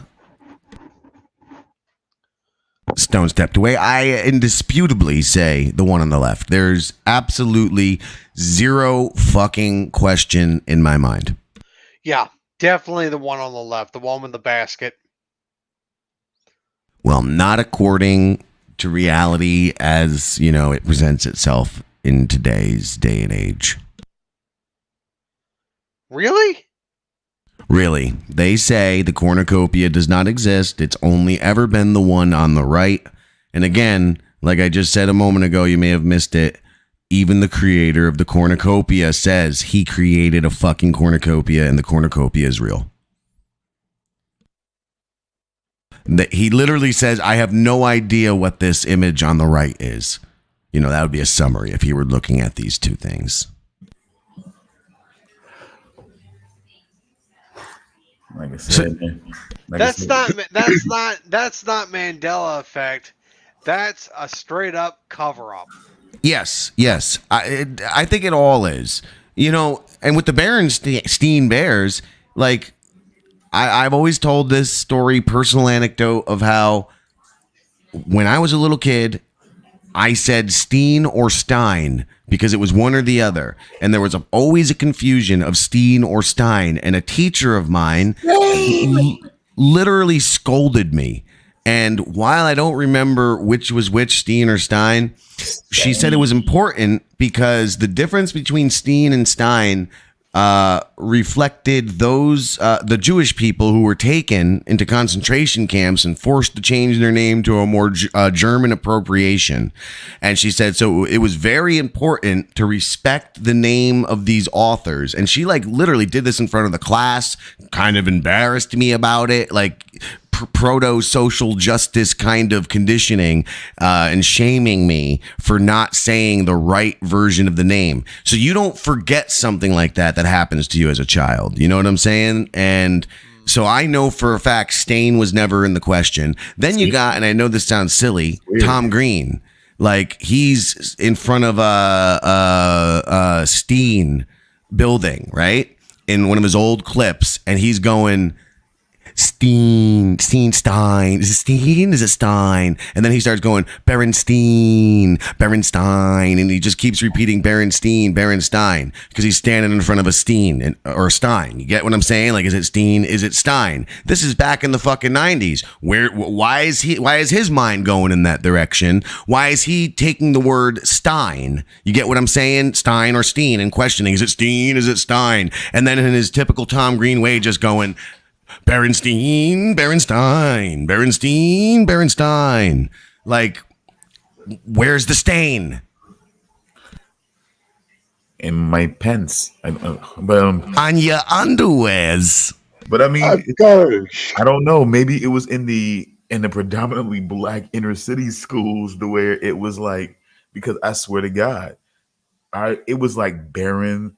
They had us pronouncing like Berenstain for a while. I swear to God. No one ever corrected us. No one ever corrected us. Berenstain Bears. Well, maybe that's maybe we're figuring something out right now. Maybe that this is part of the CIA's racial division trying to create now two separate realities. So even since back in the 80s, they've been conditioning on one hand white youths to believe Steen or Stein. And then they go, like they introduced the crack, you know how they do their racially targeted operations. Then they go to the black community and they're saying Stain, Berenstain, like that. So that then that is so inflammatory. You get what I'm saying? So then like the war is not just about cultural differences, but it's like these motherfuckers don't even believe in what the real reality is. It's weird. I can't see. That could have been the black or the white voice. I was going for the white voice, but then I realized that could have been either. That was some good racial humor. It's a nice middle. But all I can say is that, I mean, it's hard to even argue with the situation because I can't even understand what the purpose was because there was nothing really said. It was just, that's what it was. And I think we just figured it out. Yeah. Seriously. I mean, it very well could be. It's all Reagan's fault. Oh, you be quiet. He didn't do it. We should have let that Mel Gibson in. Oh, he was already Mel Gibson's from here. We should have let him back. We should have let him back. Yeah, okay, that makes more sense. Apparently, Mel Gibson is born and raised and still lives right near me. Yeah, I didn't know this until recently. So you probably seen him get headed or not get headed and rage out about it. No. Oh. Then again, maybe he's that guy who cut me off the other day and flipped me off. And then threw a bag of horse manure at me. No, wasn't a fan of that guy. That didn't happen. I certainly hope not. I certainly hope not. It wouldn't actually happen to you. But if it did, I was like, man, that's again only in St. Olaf can that happen to somebody. No, I gotta say, hashtag blessed. Hashtag blessed. I do seem to have often. The most fortuitous of situations occur. There are some ones that are bizarre, but it's always stuff meant to pester and annoy me. It doesn't seem as though I get, and I'm not testing the universe here. I'm being grateful to it. I'm never crippled, so to speak, by its actions. I'm only pestered and annoyed. The other crazy stuff that happens is always very good. So maybe it's some balance. I don't know. Let's not forget the time you looked a horse in the eye. Hey, don't talk about that. I already reversed. I made a treaty with the horses anyway. I reversed it. There was a long situation. There was one of them was running in the street, and I had taken. Look, I take care of business, and I don't have that problem anymore. Okay, good. So I'm gonna shave my mustache again soon, intentionally. It's part of the treaty. Every couple of years, you got to shave it just out of solidarity or some shit. It's sort of like when the Kelpians, they have to sacrifice one of theirs in a culling to this other greater alien life form. It's sort of like that, where I have to sacrifice my mustache annually in order to, allow it to live more regularly. Okay. Know what I mean, Charles? Alpha Podrant, Sunday at 9 p.m. You can't see it, but I'm giving a thumbs up.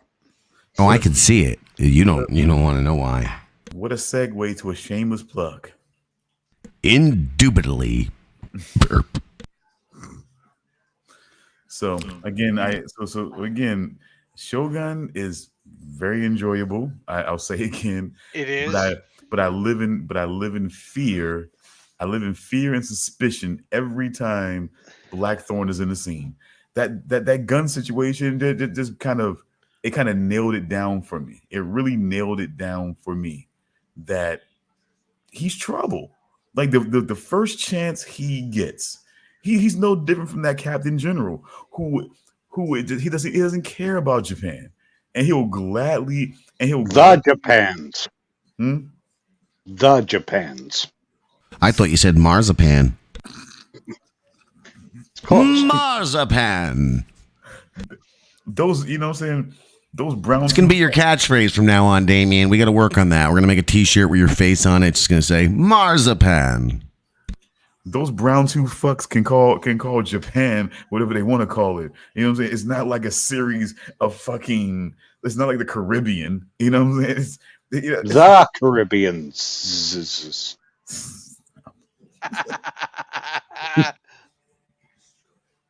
So I'm not worried about like that guy's like he's just so ready. He don't care about them. He's so ready to just send a bunch of bombs their way anyway, or send a bunch of cannons their way any damn way. You know, it's crazy. Those milk dribbling fuck smears. No, not Blackthorn. I'm talking about the Captain General. Oh, okay. Oh yeah, his teeth surprisingly, as a British man, are not brown.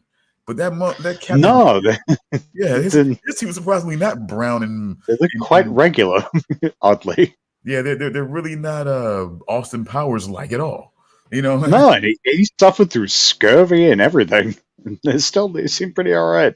But that Captain General over there, man, Jesus, I mean, that guy, for him to talk so much with those teeth, I'm like, Jesus Christ, man. You know, I mean, he's just like, but it's just like it's like that's the thing right there. It's like the church, I don't know. Again, converting souls is all they want to do. Converting souls, you know, that's their thing. But it's like the crown, they want trade, they want money, they want, you know, they want connections, they want influence. So that's what the fuck they want. And if they're not gonna, and now they see some things they like, if they're not gonna give it and pretend, so they can pretend like they're, you know, we're working together, we're making deals, but you know, it's really not what they're thinking in their minds anyway. And not even with the church, you know, it's just like it's all strategy. But he cares very little to where he's at a moment. It's like any moment he could be ready to turn guns on them. It's crazy. This whole thing is just crazy. And the thing that's real, as best as as Japan's history documents. You know, this is crazy. Yeah, I really want to look up so much stuff from the show, but just in case they are being pretty accurate with certain stuff, I don't want to spoil it for myself. As soon as it's done, I'm going to look up so many things. So as I said, I'm fairly sure, like, this is the period when, like, after this sort of these events, I'm fairly sure they kicked everyone, the Japans, I apologize, kicked everyone the fuck out and closed the doors for, like, I want to say a few centuries.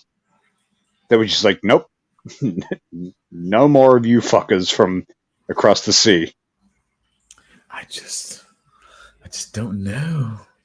I just don't. I mean, I'm not saying that didn't. Even now, I think there's still elements of segregation in Japan. Like there's, like from what I understand, I believe there's certain places like as an outsider you just can't go. Like, you know, it's more to do with like I think brothels and stuff like that. You know, it's like there's brothels for Japanese people. Whoa, we've got the, you know, the more higher class, and then here's for the rest of you.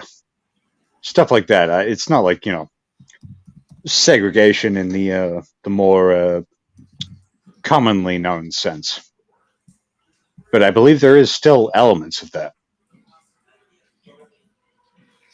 But yeah, centuries where there's like no outsiders. Fuck off.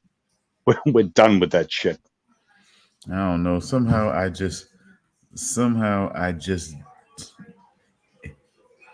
just feels to me a little bit that maybe, but at one point when somebody grows tired, when the UK grows tired, I just because somewhere along the way, somebody decided that they were going to that Japan was going to take on new management, whether they wanted to or not.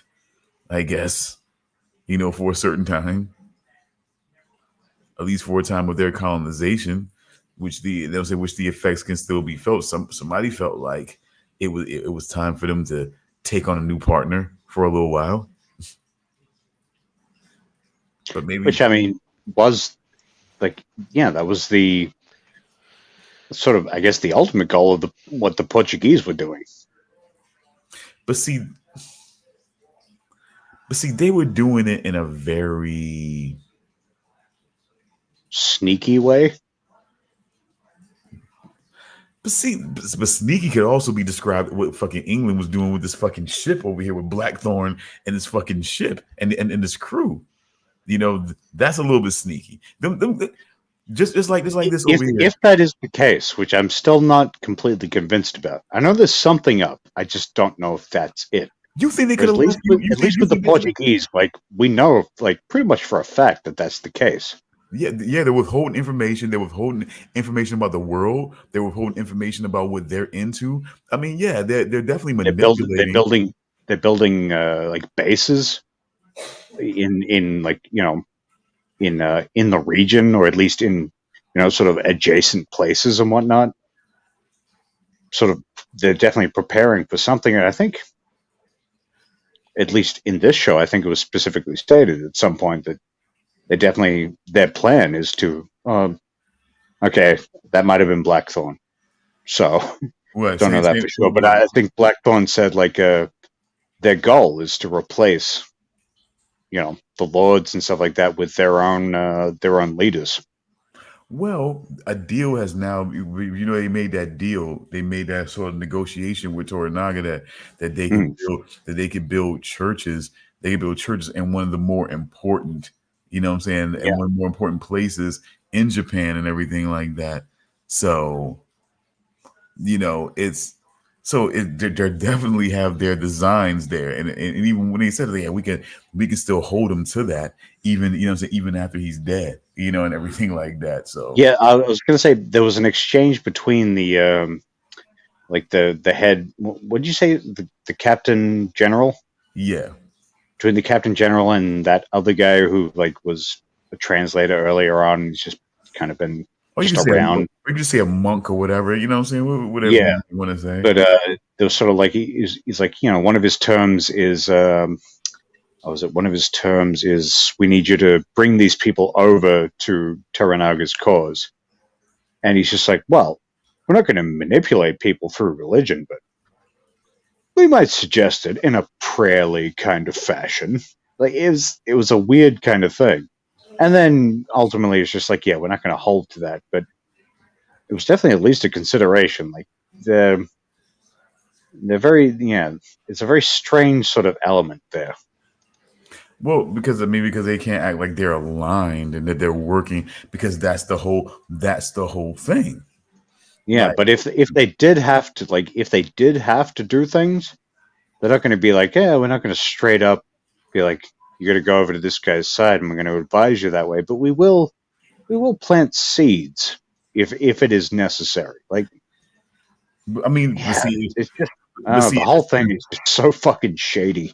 But see, the thing is, of course, for Toranaga, it is necessary because if they eventually find a replacement and that fifth member, then that support, if that support is swayed to his side, then it makes, then it makes the vote less conclusive, at that point. And, and it's more of a situation where, because see, the main thing to be understood with church and with state is that they don't feel like they work for, that they feel like they work, neither one of them feel like they really work for Japan. It's just one feels like they don't really care to even pretend that, that they do have a working relationship. the church is willing to at least pretend that they do. You know, that we're here at your permission, and we appreciate that, because they feel like they could come in there anytime and just start, you know what I'm saying, and just start housing shit. So that's what he feels. That's what the Captain General feels. Fuck them. I'm leaving tonight. Fuck them. You know what I'm saying? So, you know, that's how he feels. And if they want to get butthurt over the fact that I said fuck him, I'm leaving, I don't need their permission, I'm leaving, and he's still saying it. He sits right in one of the guys' face, thank you for the permission that I don't need. You know what I'm saying? Yeah. You know, and you know, it's just like it's that same thing of neither one of them feel like they work, but it's like they're just getting less willing to pretend. You know, and like I said, and once the church has their foothold in Japan, then that's when they'll cease to keep pretending, which they've pretty much almost got at this point. Like they're very they're close. Well, maybe we're not close, but they're like halfway there, I guess. Churches, like temples, and one of their most important cities, one of the cities that are most important, the Toranaga. You know what I'm saying?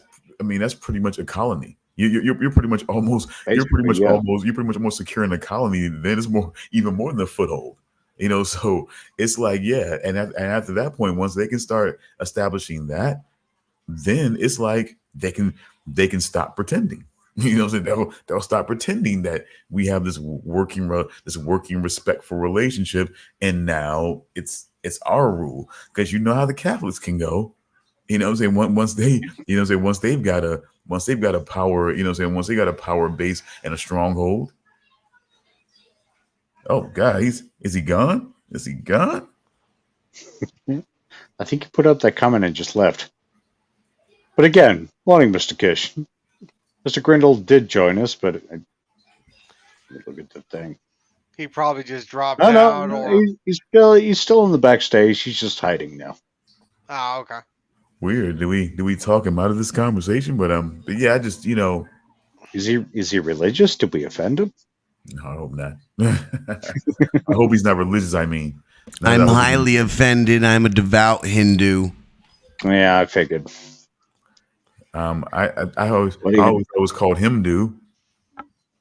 And I did get scared off by Richard. I didn't want to catch his old. I heard Jim was in the him do. Spend too much time around Richard Kish, you end up with a walker and a cane. I don't know. I spent too much time writing old jokes about Richard Kish last night. That's all I got to say. I've been writing horrible jokes. Is there a roast of Richard Kish coming up that I haven't? No. I've been writing horrible jokes about all of you last night, actually. I was not even writing them. I was just really touching them up and reading them. Even me? Well, no, you're a one-line. You're sort of you're a punchline at the end, which is that you. Oops, we forgot to CC Charles on all of these, but yeah, you're a punchline in the end. But no, you're not included in this round of mockery. Oh, I kind of feel left out, but okay. No, it's quite pivotal to this thing. Your so-called lack of involvement is actually a centerpiece of this thing of which I speak. This secret thing. Old jokes. Okay, old jokes about Richard. Richard carries his balls on a stick over his shoulder like a hobo. Well, I mean, that's just I could do that's a long balled joke. I mean, and I'm not that old, but anyway.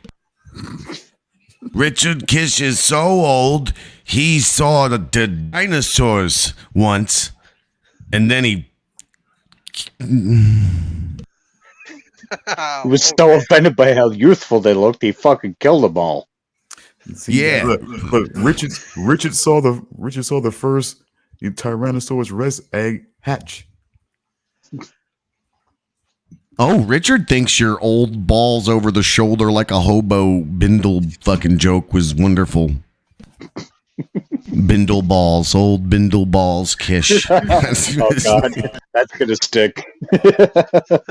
Yeah.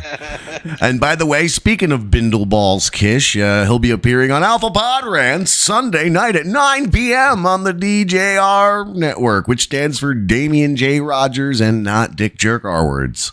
But thank you, Richard. I'm just joking. You know, I've never seen your balls, man. Not just yet. Although, there's a certain two morons on the internet, ones who like to cry about big pieces, who currently are requesting that Luke of the Bind and I show our balls, that everyone else is showing their tiny little balls on the internet. Oh, and we're not man enough. How come they like really want to see our balls? I don't know. Maybe Stone, you want to represent the DJR network and just stick your balls out there, because I already said my right nut, though, is looking quite beautiful lately. It's not photogenic. My right nut. I can take a picture of the left nut, but not the right one. What, Damian? Now, you know everyone wants to see the right one now. Who the fuck? I know who you're talking about, but why is showing balls a thing? I don't know, because they want, and they were like really tiny, gross balls. And I think they're getting pictures of ladies naked on the internet. It works. Like they just go out there and they're like, show me your cunt. Here's my balls. Drain my bag, slut. And then like some women must bite on that. And what are they women that you really want, though? Well, I mean, if you're bored and lonely, you jerk off to anything that shows at your tits, no? But Damian, no. Also, but look, Damian, as someone who was bored, I have not done this yet. No. But the thing about balls with some of these white guys, Damian, is that when they drop their pants, man, like that's like the featured attraction when you're looking at both things. You know what I'm saying? Oh, you mean there's the it's like the two that are more prominent than the third ball is what you're saying?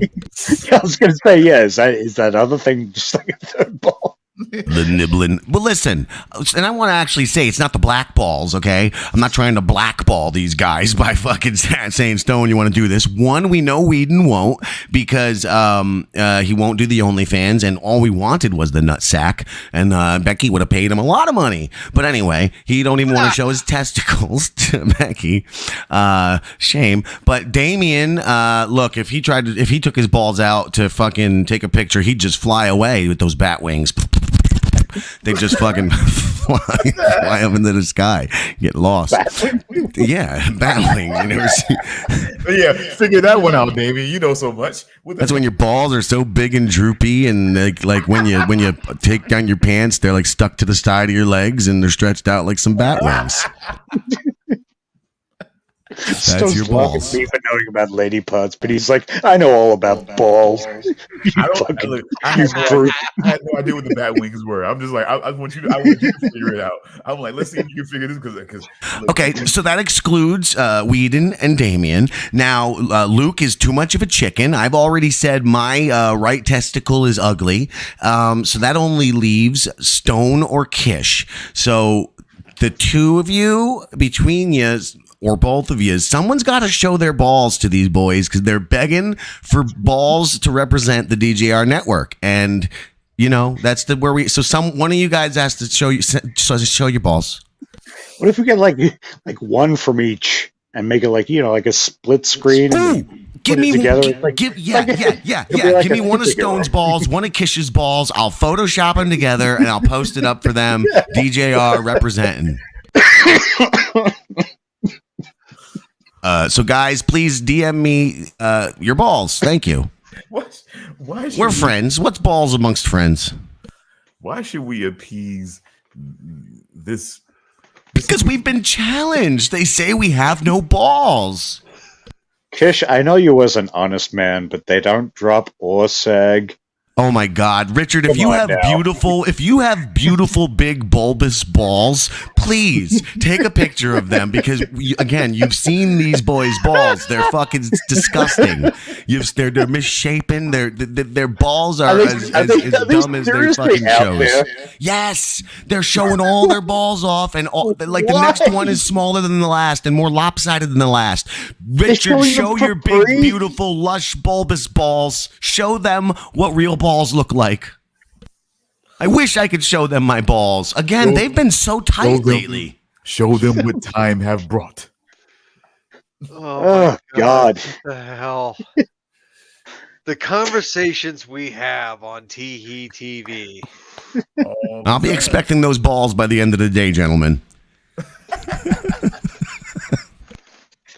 Balls on my desk by the end of the night. Your DMs are in your mouth. You fucking. Let's see your kid. Desk, not mouth. For those Cucky Bucks challenge, come on, man. The whole internet's doing it. It's Men's Month, man. Do it for men. Do it for men. Oh my God! See, now you're just being obnoxious, Jim. Look, I already was gonna fight one of these members of this nerd universe in a boxing match, and then they went and staged a nunchuck fight and broke their arm to get out of fighting me. All right, so I already tried to defend men. I tried to defend men this month, representing DJR and International Rangoon. But you know what? The other one wasn't a man. So we've got a man up here. Your balls are needed, gentlemen. Put your balls on the line. Richard Kish, Mr. Stone. Show them those stones. We need your balls. I promise, Charles, I will never ask for yours unless it's for the OnlyFans. I've told you time and time again, it is never going to happen. You tell me when you know what I'm saying, when Richard's submission touches down, let me know. Richard, send me your balls. Send me your balls right now. Richard, my balls. Richard, come on. You're an elder. Look, not just for pride, but and nothing gay about it. But you might even get a thrill. I mean, you're an older man. I'm sure the wife doesn't want to look at the balls all the time. You're gonna get some fresh eyes on those balls, okay? So you're gonna have a little bit of a thrill there too. Do it, Richard. Do it. Send me those balls, and then Stone, I'll send them to him, and then he'll say, "Okay, well, I got a ball up," and then we'll get Stone's balls. You ain't got to. You don't have to show them to me. You don't have to show them to me. Just confirm. Just don't lie to me. Just confirm that you have them, though. Okay, Richard, send me your balls. I want those balls, Richard. Richard Kish, I need your balls right now. Do not take this, Richard. Even if you're considering it, do not take that picture now. Please do. Please make sure they're fresh, showered. Because that comes off in a picture. You want them to be glistening, but in the right way, not like oily and gross glistening. Oh my God! Put on some porcupine tree, relax, have a shower, take some pictures of your balls, and send them to Jim. Listen, we don't have porcupine trees up over, all right, like you got there in the down under. I don't care if you don't. Kish appreciates it. We don't even know what a goddamn porcupine tree is. It's a band. We's ignorance. Oh, a band? Oh, okay, never mind. I thought you were talking about an actual tree. I thought you just had like trees full of porcupines in Australia. I was like, yep, makes sense. Makes sense. Racist. Well, I'm the racist. Your fucking thing's talking about Vilgamite sandwich. What's a Viltramite sandwich? What am I missing here? It was a play on Vegemite sandwich. I thought people would get clearly, but nobody what's the even joke? noticed. I got it. Of course. So that was about the show Invincible. Is there? Okay. So Viltramite is some sort of Invincible reference. It's J.K. Simmons' technically, yes. race. Yeah, technically, yes. A whole race of Supermans, but they're evil. Yeah, I gathered that much. I still am not. I can't come back. If the kids will watch it with me, I'll fucking try again. Did you guys hear they're talking about an Invincibles live action with the cast of the cartoon? Yeah, they've been talking about that for a long time, but I don't think Samuel Jackson. Oh man. But what's his name? Fucking Glenn from The Walking Dead. Fucking Stephen Yeun. He's too old to play the character he plays on the show in real life. Old ass Warburton. He'd probably still work, but old ass Warburton too, because he did that.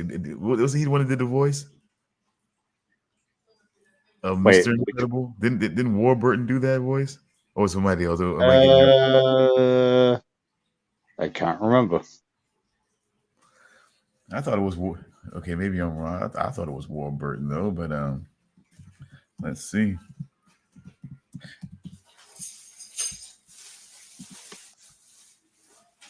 I lost the thread, even though I know I brought up. I've been playing. I played against. Actually, I'm using Peacemaker in the Mortal Kombat, but I fought against Omni-Man. No, I didn't. Did I? Great. Or is it the other guy? Did I fight the Homelander? Now I forget. Craig T. Nelson. One of them's not there. Oh well, he ain't doing the live action. Craig T. Nelson. Yeah, really. Oh my God, they're the oldables now. Jesus Christ. It's like J.K. Simmons could play Omni-Man easily. You just have to pretty much just give him a wig. Really, he could play Omni-Man. Yeah, I've seen him in pretty surprisingly fit shape. But he has to be don't know what it was Omni-Man for. shape. He has to be Omni-Man shape. Yeah. Can't they give him a little? You have to get what was his name? You would have to get. Oh my God. You would have to get Jeffrey Dean. Oh my God. You have to get him. Morgan? Yeah, you have to get him to do it. Negan? Yeah, you have to get him to do, you know what I'm saying? You have to get him to do that Omni-Man. Like he's like the only, either him or you could probably get Brolin right now. Well, can't you de-age them because you'd use special effects anyway a lot? But then it becomes a whole weird thing where everything is just CG'd out. You know what I'm saying? Like you can't. I don't know. I'd be more interested in that than the way it's. I just don't like its animation style most of all. So we're gonna do Hollywood's version of super deep fake on people now. So now it's like guys too old to be super. Why the fuck not? We just super deep fake them in Hollywood now. Why not? Man, And look, pretty much the last decade of Marvel movies or so. Shatner. Really? Shatner's got it correct. His theory on it is this whole AI stuff and the deep faking. It's good. You can continue the legacy as long as the estates and the trusts are all set up accordingly, and the families of these actors who they're using can be paid in perpetuity. Like as long as the families own these things and it's not like the studio owns them, then it's a very good thing. So why not? Why the fuck not? There's so many sequels out, stories that could be continued by using this technology. Why not continue them? As long as the right people are getting and as long as they're doing it right and giving the right people the money they deserve. And I'm sure they'll get some fucking loner junkies like a James Dean who's got nobody to leave it to, no fucking lineage. And I'm sure they'll get their little cash cows here and there, but they'll just have to pay the piper from time to time. So I was wondering that, before the show, me and Charles were talking about the Ghostbusters Afterlife movie. And I was wondering at the time, I hope the family of Harold Ramis got like a decent paycheck for him being in that movie. Like I thought they were very respectful, and I loved the way they used him in that movie. But ultimately, he died quite a few years before, so obviously it's not him. But they didn't use deep fakes in that movie though. They didn't use AI technology. No, it was just straight up CGI, and I guess it was a mix of CGI and prosthetics with a actor. Okay, and with the voice stuff, well, they had to pay somebody. They didn't use any voice stuff.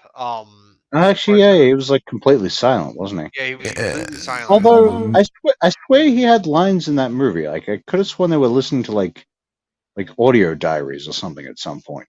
If it was audio diaries, it would have to be like old archive footage. It would have to. It must have been.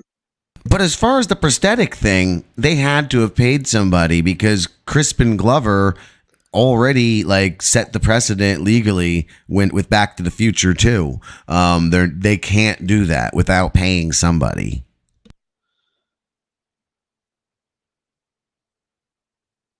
Yeah. I Wait, forgot what about does that. Crispin Glover have to do with this? When he denied,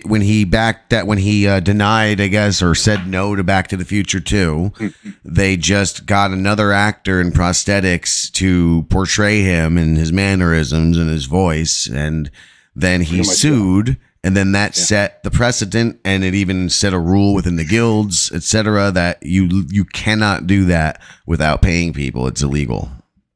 Oh, So somebody had to be paid in order for Harold Ramis to be portrayed in that way, unless he's one of those loners who left it behind to nobody. well, I'm fairly certain Harold Ramis had family, so like he probably had a spouse, probably had kids. Oh, I'm sure. Like, I So don't know for a fact, but you know what? I can look it up right now. Let's see. Harold Ramis. you know, that movie was pretty much like, from what I've seen so far, pretty much the perfect example of if you're going to use the dead in a movie, how to do it right and actually pay respect to the person that you're using.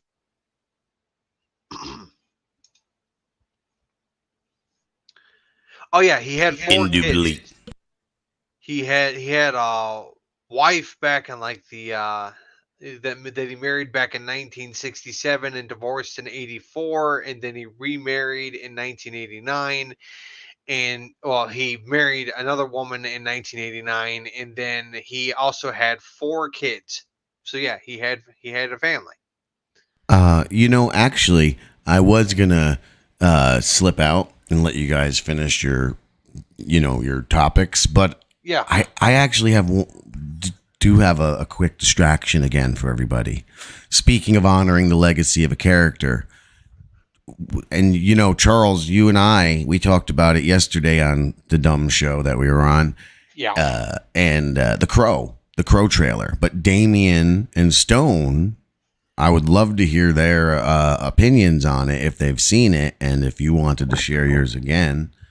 I don't I've mind only sharing seen my opinions, but images. I want I to haven't hear seen the what trailer. Damian and Stone's thoughts of it were first. You haven't seen it, Yeah. Damian? No, I've seen images from it. But So you've that's it. seen the original Crow, right? Yeah. Okay. Well, then here's what you do.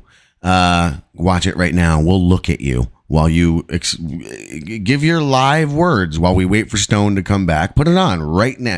Are you a fan of the original film? Let's start there. Yeah, I love the original movie. Okay.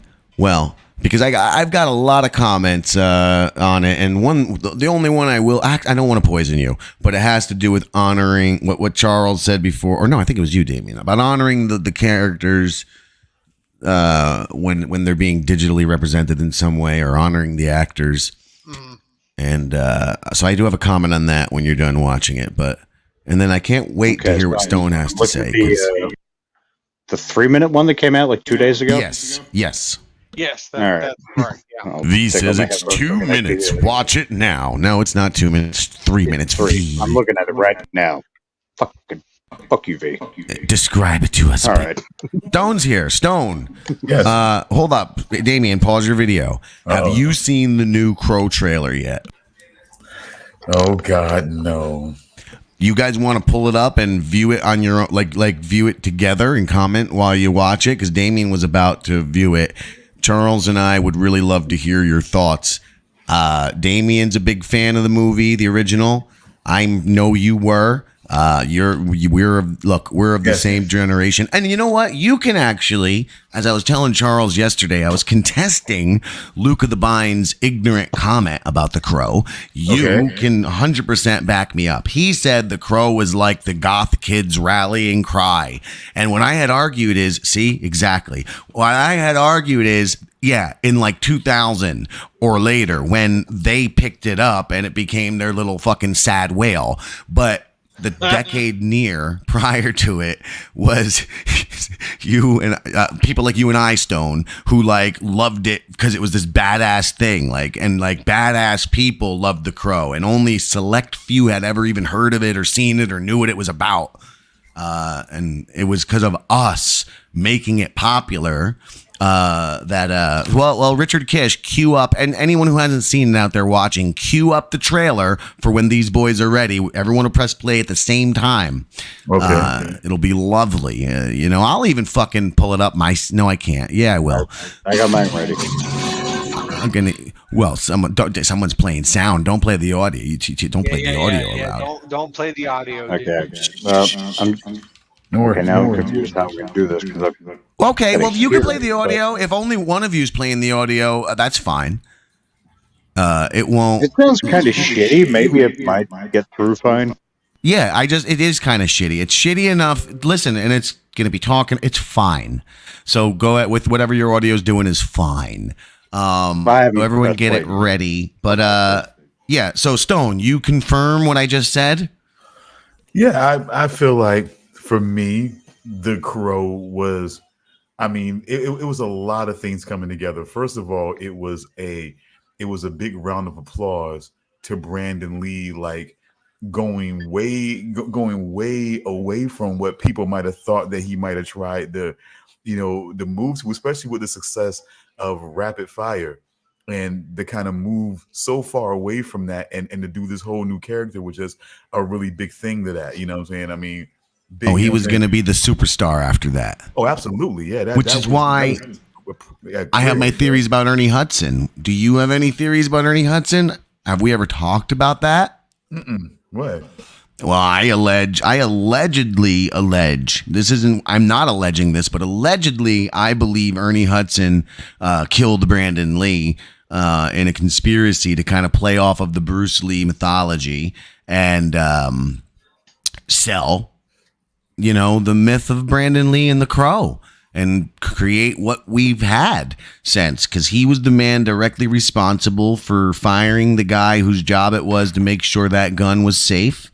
And he also made the decision to destroy the evidence / footage of Brandon Lee's death, the shooting, because he said he didn't want like Inside Edition or current affair to tabloid shows to get their hands on it and capitalize off of this tragedy. But really, he just destroyed evidence. I allegedly believe that this was not an accident, and this was a staged thing by Winston Zedmore of Ghostbusters himself, Ernie Hudson. Wow. Really? I believed it since it happened. I was reading the stuff because I also told Charles yesterday about Big Trouble Little China. Didn't mention Rapid Fire, but that's another one. Came after when I first saw this guy. I was like, this sidekick's hilarious. Oh boy, he's gonna die soon, And then he made it all the way to the end, and I was like, this must be a producer's son or a famous actor's son. And I saw his name, Brandon Lee. Went to the library because there was an internet. Fucking went through the fucking old circulars, start studying about whatever I could about Bruce Lee. Oh, look, he does. Probably in a book I found it. Like, oh, look, he does have a son named Brandon. That must be his son. And then I got into Rapid Fire and then fucking The Crow. I found that news out well before the movie. All these details I knew then. And immediately I was like, well, fucking Ernie Hudson did it. That's like a 12-year-old me's theory. But anyway, you guys all got your Crow trailer ready? Yeah, got it ready. I do, although you got me sitting here really weirded out about Ernie Hudson. Oh, yeah, me too. Detective Ernie Hudson. I trusted you. Jim Grindle, boy detective. That's what this was. The Grindle boys. So, all right, let's synchronize our swatches. You're going to do it on one or after one? What do you guys want? On one or after one? How about we count down from 36? Okay. And 37. Will there be a sound? Well, Damian's will be making his noises, but the rest of us will be hearing it in our own ears. If it's too loud, tell me. I'll turn it down. All right. In 37, 36, 35, 34, 30. You shouldn't have done this, Damian. 5, I was 4, kidding. 3, 2, 1. Press play. Okay. the first thing you liked about me. Wow. Gay. I swear, it's just Nice butt. yeah. I was talking about Bill Skarsgård. Yeah, of course. Sure you were. Now this villain reminds me of a villain from episode 2 or 3 of the Crow TV series. I feel like they have taken that storyline and appropriated it.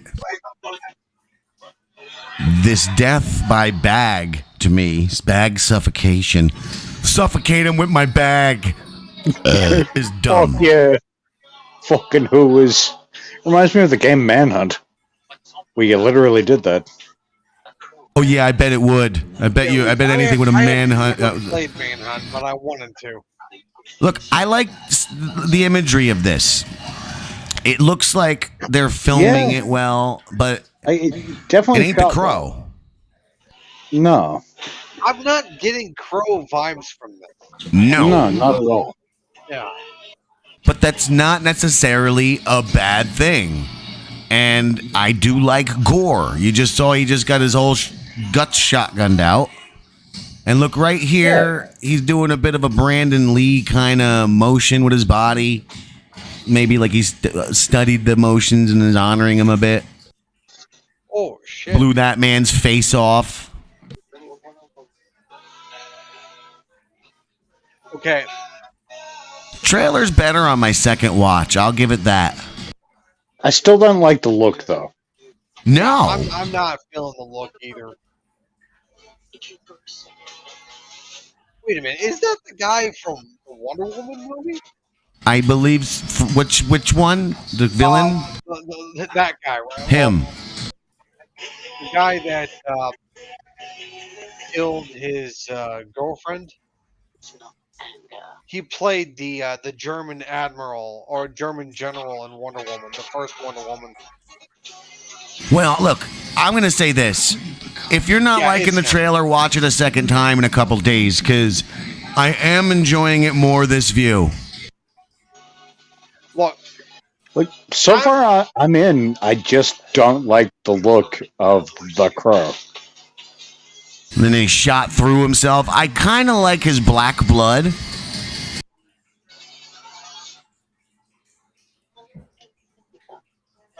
I like that there's no Sarah, that she's used in the capacity of the comic book.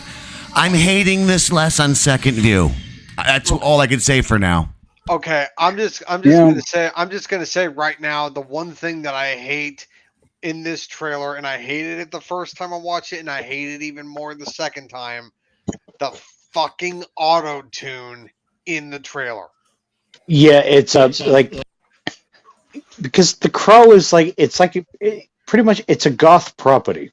You should use goth songs basically. Yeah, not but no, some the- fucking. modern It was the auto-tune music of shit. the era, though, because, okay, Yeah, but and I like, don't, it's devil's the advocate. style in general, though. I get it, but devil's advocate, and I don't like this, but James O'Barr wrote this movie to very specific music, wrote this comic series to very specific music. And the fans of the original series were aware of that music. He made it a part of the writing of it. And when they adapted it to film the first time, they took a whole different set of music and they represented what was current, because what O'Barr was doing with the book was current at the time. The movie and Alex Proyas, he chose things that were current at the time, which was kind of grunge-esque, new And he cut out again. metal type shit. Crow 2 soundtrack is arguably on par, at least, with the first. It's fantastic. And there's even that's hard to find that's not too bad. It's not the worst movie. Yeah, but I'm sorry. So It's them just- updating it to today's horrible music is on par with what's been done. Yeah, but I'm sorry. I can't forgive the use of auto tune. I can't forgive it. Auto tune is I mean, trash. it's not even the like it. I mean, it is the auto tune, but take that away, and I don't think I would feel any better about the song. Well, Stone's having to light a blunt to process that one. Like he's really taking a moment, because I don't know. I feel like what's happened to your childhood, or Your thoughts and expectations. What happened is I was also what came right. You know what came right behind that, don't you?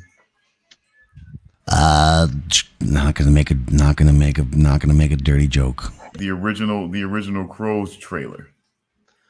Oh, did it? So I had a chance to kind of see that one in comparison to the one we just saw. Yeah, so like usual, a lot of dynamic looking shit happening there. But I just really wish it was more of. I just don't know. It just seemed. Cause see, all that gothy. I mean, like I said, I get Exactly. Okay, what? There's There's plenty of great decades worth. Decades worth. What? Even stuff that sounds more modern without, the auto tune. But What in this? Are we talking about the sequel? Or are we talking about the original soundtrack? no, the sequel. Oh, okay. I mean, I don't know. I mean, music is. I don't know that whole thing. It could make a soundtrack for most movies, but I just don't know. For the originals, was Stone Temple Pilots was that that's one of the main songs I could think about when I think about The Crow. I think about Stone Temple Pilots and The Big Empty. That's one of the main songs I think about. One of the few ones. Oh yes. That may have. Listen, just like the Lost Boys made the Doors iconic again, like really. Because I argued the point yesterday again to Charles that the fucking Doors were still a working and failing band at that point in time, 1984. Like they had just taken Morrison's poetry and made American Prayer in 79. A few years before that, they did Other Voices in Full Circle without him. Like they were failing with the name and the franchise. So they may not have become so iconic if it wasn't for that Echo and the Bunnymen, People Are Strange in the Lost Boys, and the same thing with Stone Temple Pilots. If it weren't for The Crow and Big Empty, they may not have been. Scott Weiland may not have had the Jim Morrison appeal or whatever lore. That he did. Possibly not. It definitely sparked them because that is definitely whenever I think about, if there was one song that I could definitely say that I think about almost instantly when I think about The Crow, is Stone Temple Pilots' The Big Empty. without a doubt. Well, I have an adorable anecdote about sniffing heroin and listening to the first Crow soundtrack just on loop on a CD. Like the CD player was on a boombox on the table, and it was me and two of my friends, and we were just sniffing heroin and had pillows on the thing, and we were just laying there and listening to the music. We were just sniffing heroin, and the dog. This adorable, I think her name was Poochie. This dog, she also had a pillow, so it was really four of us, and the dog was laying with its head on the pillow, and all four of us, and we were just listening to this fucking album on loop, be little pillows on this table with the dog, all just staring at each other for hours and hours. Heartwarming. Oh God. Heartwarming heroin memories. Sergeantal Greenleaf says typo negative. I don't think they were ever in the soundtracks. But have I ever mentioned that my cousin had sexual intercourse with Peter Steele's cousin and they made a baby? Yes. I got that. I don't know if I ever mentioned that for any reason. I'm just looking at the Crow soundtrack for the original movie. It's an interesting mix of things. All things that definitely gel together, but yeah, an interesting mix of stuff. Hey, Stone, here's a way to pressure Damian for your talking over the music series. Those Crow soundtracks should certainly be on the table. Was the Crow 2 literally called the Crow 2? Crow City of Angels. You almost made me choke on my toasted coconut coffee with that ignorance. I don't know. I haven't seen everything in the world. White Zombie, Korn, Deftones, Iggy Pop. Oh my I'd say God! that's Iggy almost to Pop's a death point. in The Crow 2 is the most. We almost walked out of the theater. My boy and I, we were fucking cracking up like when it happened. Like the Crow just beats him to death with his own with his jacket. It's the silliest shit in the world. Wait, how do you beat someone to death with a jacket? I don't recall. We were Rick, laughing too give- hard. We were rolling on the laughing floor. You ever see the movie Prince of Darkness? Fucking No, I was Alice Cooper gonna. killed a dude with a bicycle. I was gonna watch that recently. Alice Cooper kills a dude with a bicycle. He certainly does. Well, I mean, Well, thanks for the spoiler, Dink. I understand how sorry. that's possible, but I mean, Yeah, that happens at Pet Cemetery. Well, it's a motor bicycle, but you're saying Whedon? yeah, but I mean, a freaking jacket? That's not a blunt instrument. What the hell? Yeah, he was just slapping him around with the fucking jacket, and then like he pops all squirming on the ground. He was like, "Oh, yeah, me with my own jacket. Oh, and then you're gonna wear it afterwards, you jerk. Oh, I'm dead now. Oh, Miggy Pop." I mean, You're I your have- Australian impression, I your Iggy have Pop wondered- impression. Great. I have to wonder Same about difference. what they were on in that writer's room. Going like, oh yeah, this Drugs. is a smart idea. Definitely drugs. Lots and lots of drugs. Yeah. Listen, Gold Dust Woman though on the Crow 2 soundtrack, The other guy to death with his jacket. Yeah, the opening track apparently. so good. Like that fucking song killed. That again, things that brought things back. Who the bitch that sings who sings Gold Dust Woman originally? Was it Fleetwood Mac or Stevie Nicks or some shit? I think it was just Stevie Nicks. Well, I'm not sure. I mean, just glanced at it briefly. Well, that I think resurged that woman's career. That song from that movie. So Oh. I just got served a fucking egg on top of a burger on the most beautiful bun I've ever seen. I don't know where it's even come from, and I'm kind of lost now. Well, I mean, The way you say it, it sounds like a complaint. But then, it I looks like want there's that only right now. one thing for you to do, and that is to eat that burger with that egg on the most beautiful bun that you've ever seen. Yeah, gobble it down like a Richard Dish's balls. with shredded Good. Vermont white cheddar all over it, and McDonald's ketchup packets on the side. Yeah, you're right, Charles. There is only one thing left to do, and that is eat this thing. And I don't want to be rude and eat on things, so I guess it's time for me to go and let you guys finish your programming. Who the fuck would eat on a show? What Only kind a of monster. person? A monster, I tell you, an absolute. I'll see you guys. See it. I'll see you tonight, Charles Whedon on Alpha Pod Rants, 9 p.m. on the Dick Jerk R Word Network. I also want a McRib. I want all of the things. I could definitely go for a McGriddle right about now. Me too. God damn it. How dare you? Yeah, well, blame Jim. He's the one that was talking about food. Fuck. Bring that shit up. Son of a bitch. Yeah. All right. So let's see. We've covered Shogun, or do we have Yeah. any more to talk about it?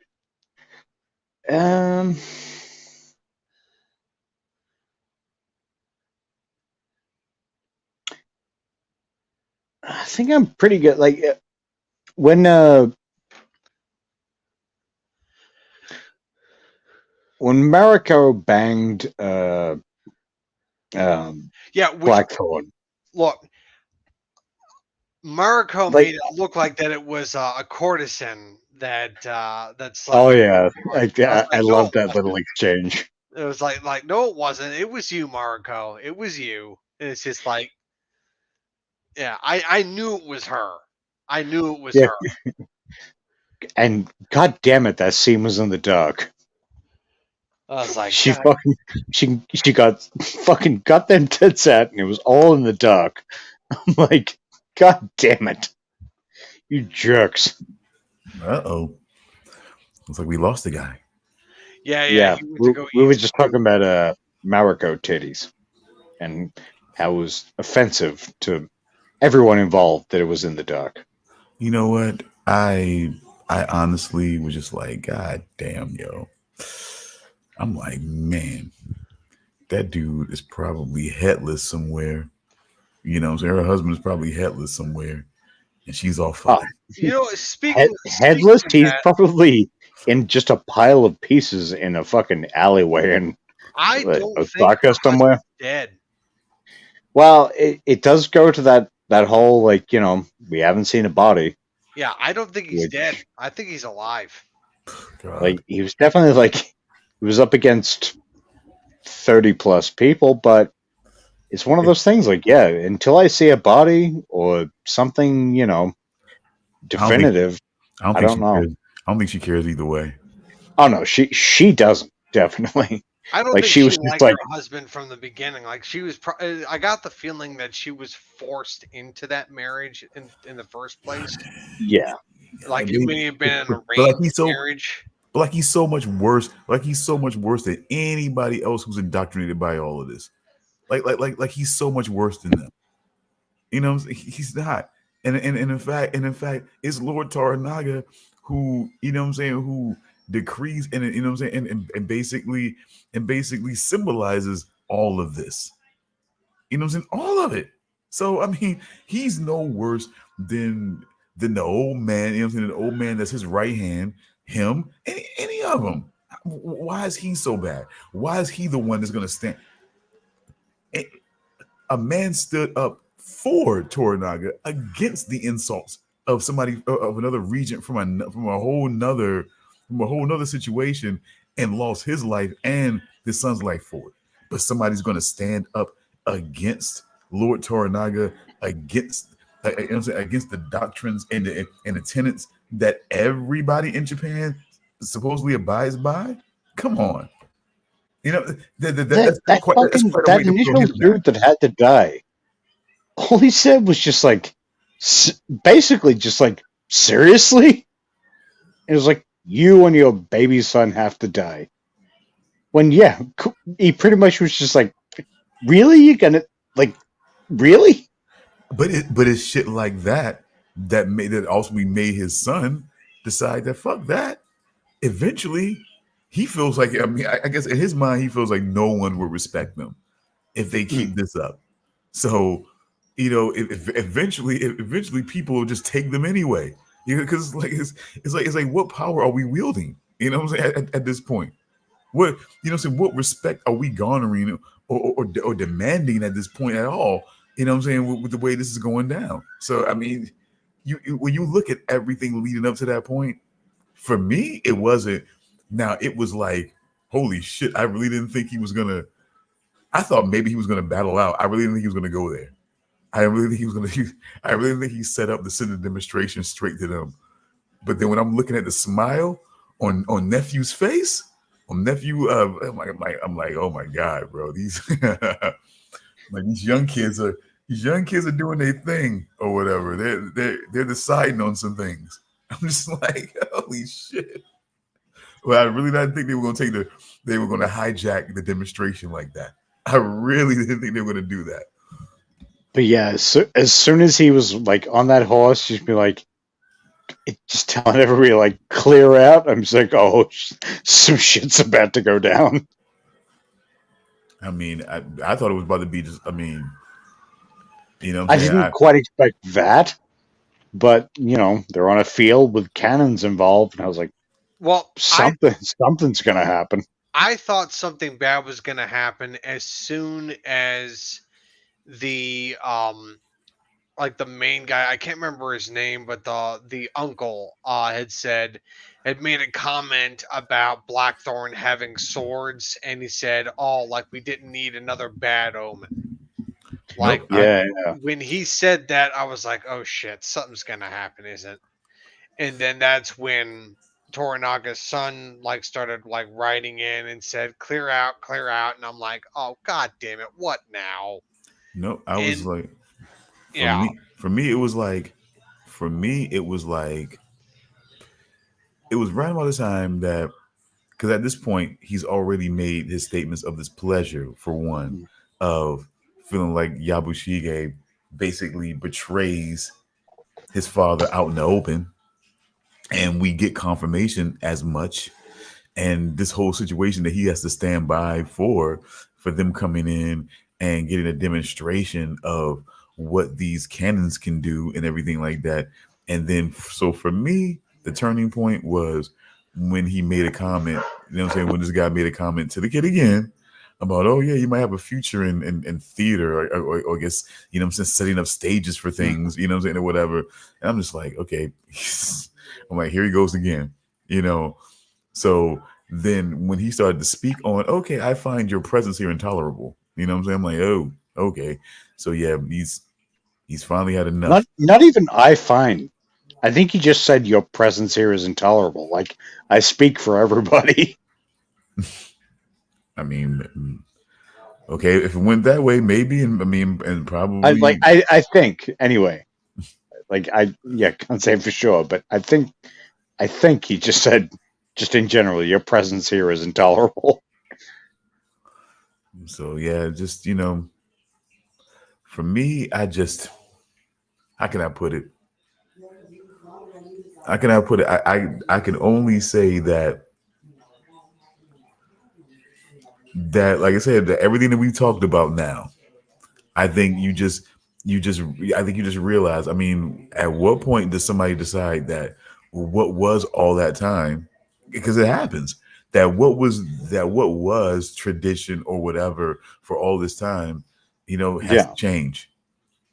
You know, they're not going to move in that direction. You know, it's just a slow moving to what exactly? You know, I mean, what exactly are we slow moving to? You That's know, it. Like you could see how it's just, to them, and perhaps rightly so, it's just like, are we just going in circles? Because it fucking seems like it. It seems like we're just going in circles. Maybe, maybe given a slight rotation of people involved in these circles, but ultimately it is just circles.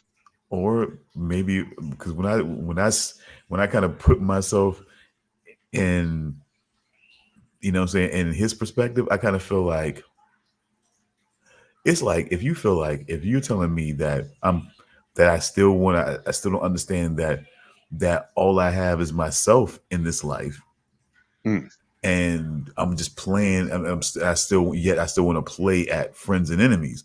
So what that means is, if you're not giving me anything as to what's going on with your strategy, and here I am having to train this regiment, eating shit, you know what I'm saying, through this time, I'm realizing that this is not what I want for me. So if I only have me in this life, I don't want this for me. You know, I don't want to sit here and deal with this. I don't want to sit here and deal with either one of these guys.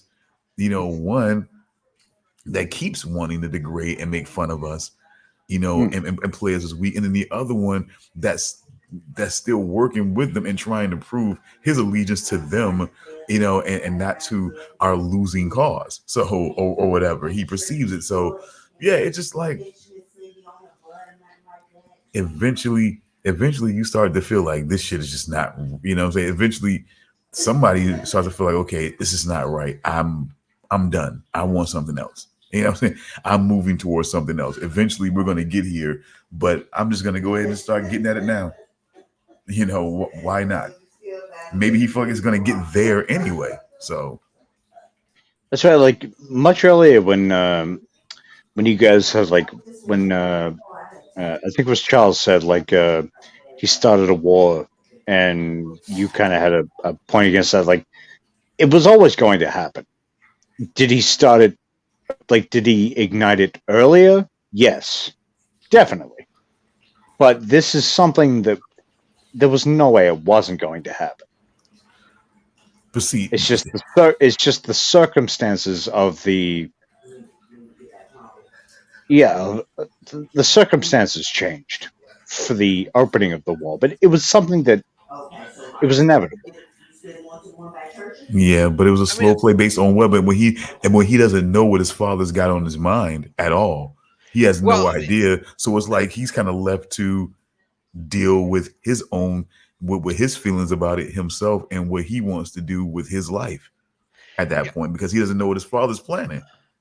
Yeah. well, that brings me to ask a question. It's like, how do you think Toranaga would react to his son doing this? I like. I think I said this at the time. I don't think he would be happy about it, but I don't necessarily know that he would be pissed about it either. Because Hmm. it would have been Like, inevitable regardless, and so whether yeah, it was like I think accelerated or not, he'd be like, yeah, "Well, this would have happened anyway, so whatever." like to a point, yeah. Like I think Toranaga definitely understands that this was an inevitability, but I definitely don't think he would have been cool with the way he went about things. Mhm. But ultimately, I think he would have accepted it eventually, to a point at least, accepted it eventually. Okay, But I I just definitely, yeah, I definitely don't think he would have been down with the way he did it, though, I for don't sure. think I think Toranaga would be very cross with his son Yeah, with how he did this. He would yeah, definitely reprimand his son for this, yeah. probably punish him quite severely. Mistake. But beyond that, I think Toranaga would understand that this was inevitable. I do Yeah, agree with because that. like you've seen all the actions he's taken personally Uh, with both himself and all those surrounding him. Like he knows what's coming. mm. He definitely knows. But yet his son didn't quite know. If my memory serves, his son didn't quite know that he was sneaking out of there in a strategy move. It seemed like nobody knew. I think some people knew. I Some people, I but think like I think the pretty much people that the people. I think the only people that really knew were left behind. hmm, I I don't don't think anyone actually involved with the escape actually knew. hmm. Oh, so you're talking about when they tried to get out of Osaka, right? Yeah, and when Toranaga changes places with was that his wife? I think maybe, His but wife or his no, it couldn't have been his mother. Must have been his wife. probably his wife. But no, but Blackthorn he did figure it out. Oh yeah, because He he caught an was paying angle. attention. He just caught an angle. Yeah, he caught an angle. Like, oh wait, that's what I'm No, talking about. he saw the whole fucking thing. Yeah. I mean, he saw. Yeah, I mean, when he saw the person run off. Yeah, okay, yeah, I remember that. Yeah, and Yeah, I then think he saw the person run off. I think he even saw Toranaga actually get into the thing dressed as a woman, which is then, very progressive, and I applaud the show for that.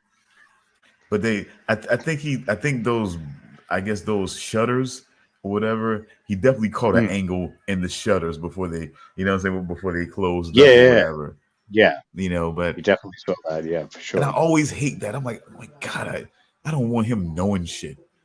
I'm saying it's like I don't want him knowing shit.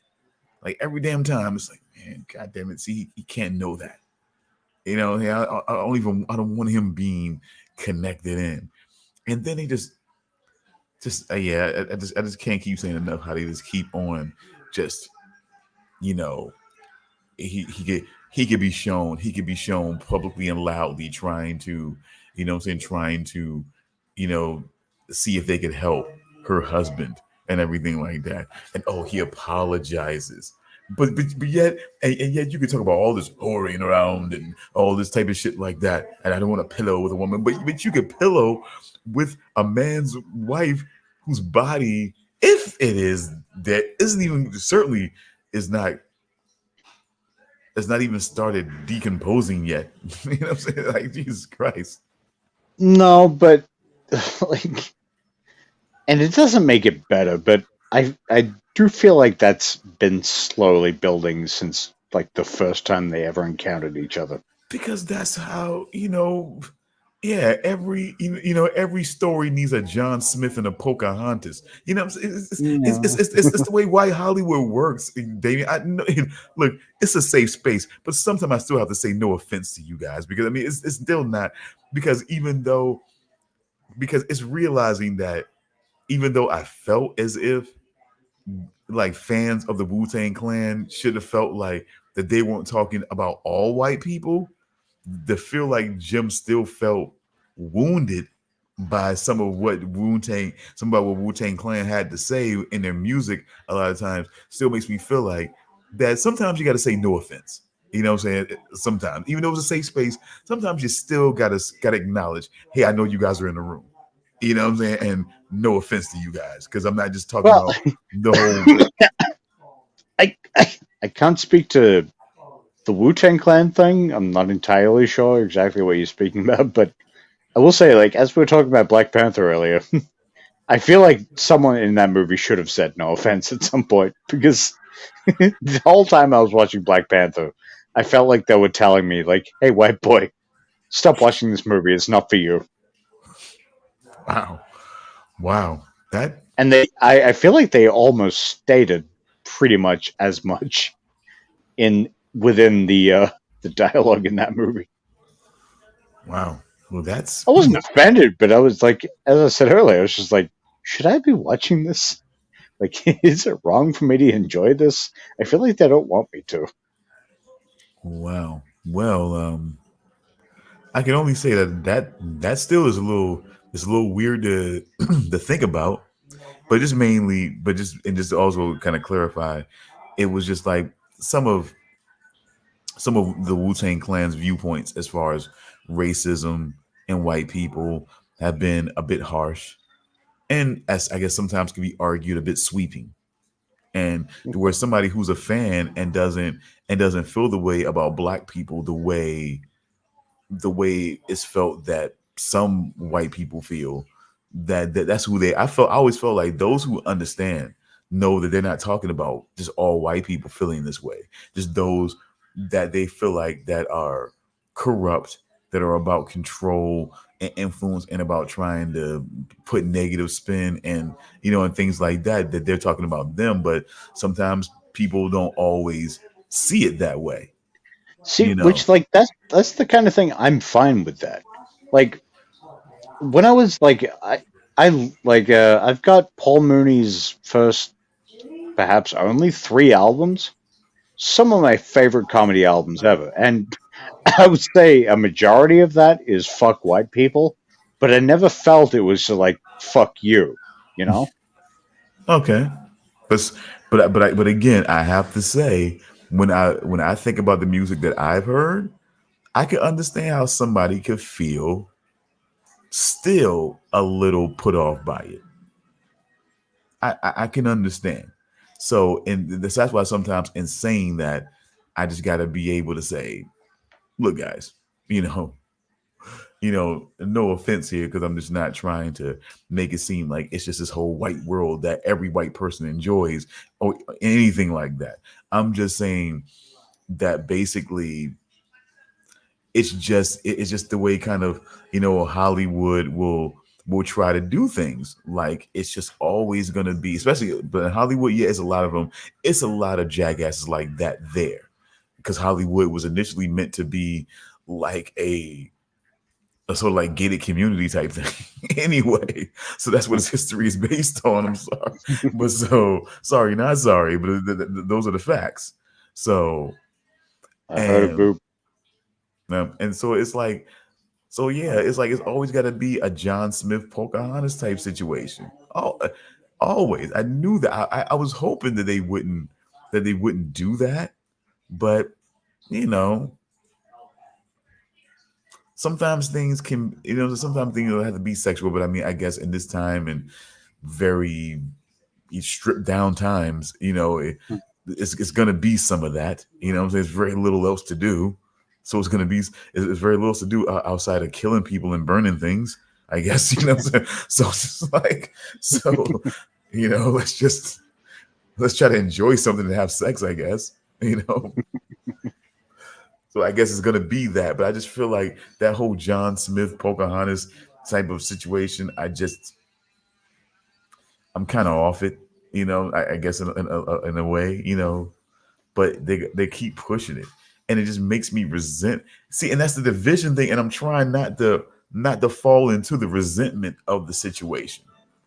Like what I see over and over again from the say from The Walking Dead to The Walking Dead, the ones who live, from the to the Expanse, and it's just different things that keeps showing this scenario that they want to show, and it's like I don't want to get all butthurt about it, but it's kind of hard not to be a little bit like, I fucking see what you're doing, and feel like they're giving me the finger. Don't you see that? Almost like I want to say, like, don't you see them giving us the finger? They're fucking doing this. That's all I want people to know. Like, they're giving us the finger. I get it, and I'm not trying to sex. See, that's the thing, and it makes me feel like me as a black, like us as black men, like we want segregation, we want black women with black men. And I'm not saying that. I'm just saying that you don't have to make the symbol of interracial relationships a white man and a black woman. I'm just saying that you don't have Which, to do as we've that. discussed, is the only way it really ever seems to go. Without it being some kind of super weird thing that tears, that tears them apart. It's like you look at The Walking Dead and The Expanse. It's like zombie apocalypse, nor space time and shit like that can keep their love, keep their love from each other. But a slasher, but when it comes to a black man and a white woman, a damn slasher can. You know what I'm saying? Shit. A slasher can take them out, can take one of them out just like that. You know what I'm saying? Shit. It's like you turn your back, creak. It's like, oh my God. But this woman can damn near space herself. She spaced herself, and it's just like all of this shit goes on, and she survives all of it to be in his arms, cuddling together, deciding what they're gonna do. Let's just stay here a moment before we decide to expand the cosmos together again. You know what I'm saying? Like, oh my God. You know what I'm saying? He's like, hold on, let me trim my beard a bit. Okay, now what are we saying? Jeez, I swear, I'm just saying, it's just like, but that's all I'm saying. I don't want segregation. I just want balance. That's what this thing, that's why I got this thing tattooed on me so long ago. Because I do seek balance. I seek balance in every. Hold on. That's why I got this thing tattooed on me so long ago. Because I do seek balance in my life. I do. You know what I'm saying? Yes. Okay. I don't care about it, to be honest. But okay, I get it. You're right. In reality, there is a lot of that. And you know what I'm saying? There is.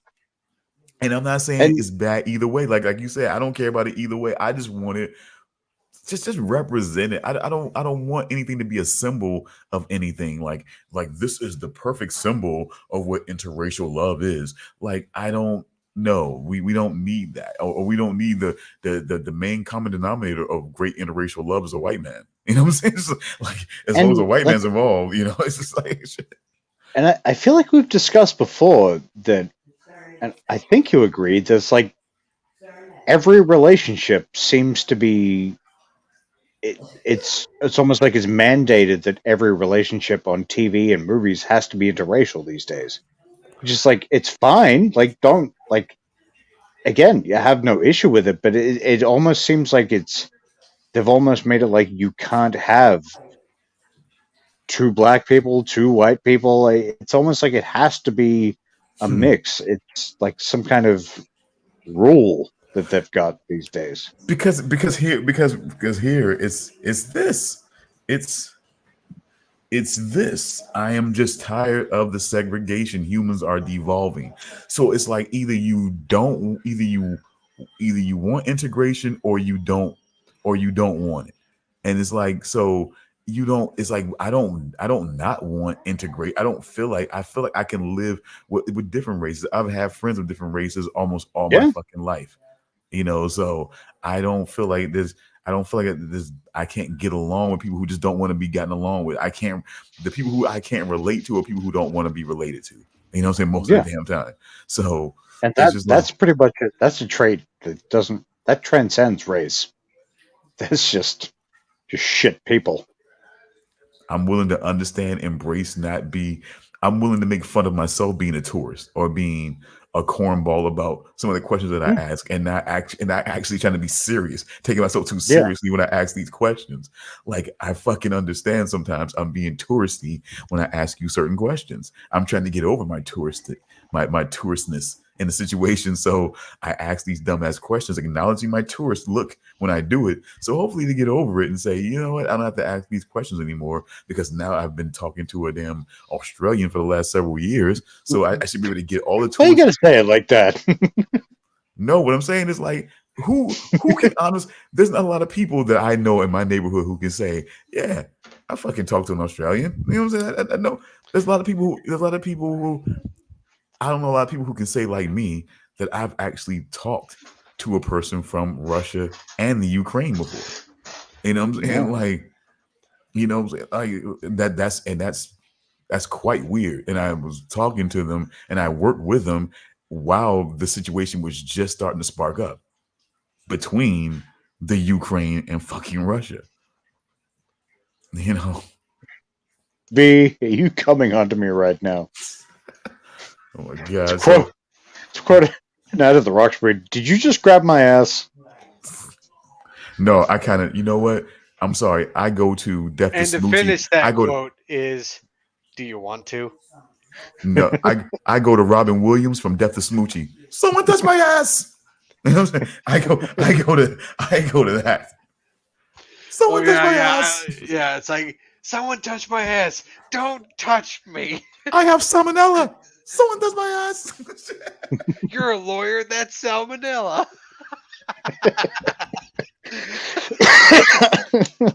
I love that movie. It made me. It was one of those movies. I was always afraid to watch movies like that would make me hate Robin Williams. I didn't watch it at first because I didn't want to hate Robin Williams. I'm like, this movie's gonna make me hate Robin Williams because he's going after a fucking character and he's like whatever. It's like Death to Smoochie and I'm like, I don't want to hate Robin Williams, and I feel like this movie's gonna make me hate him.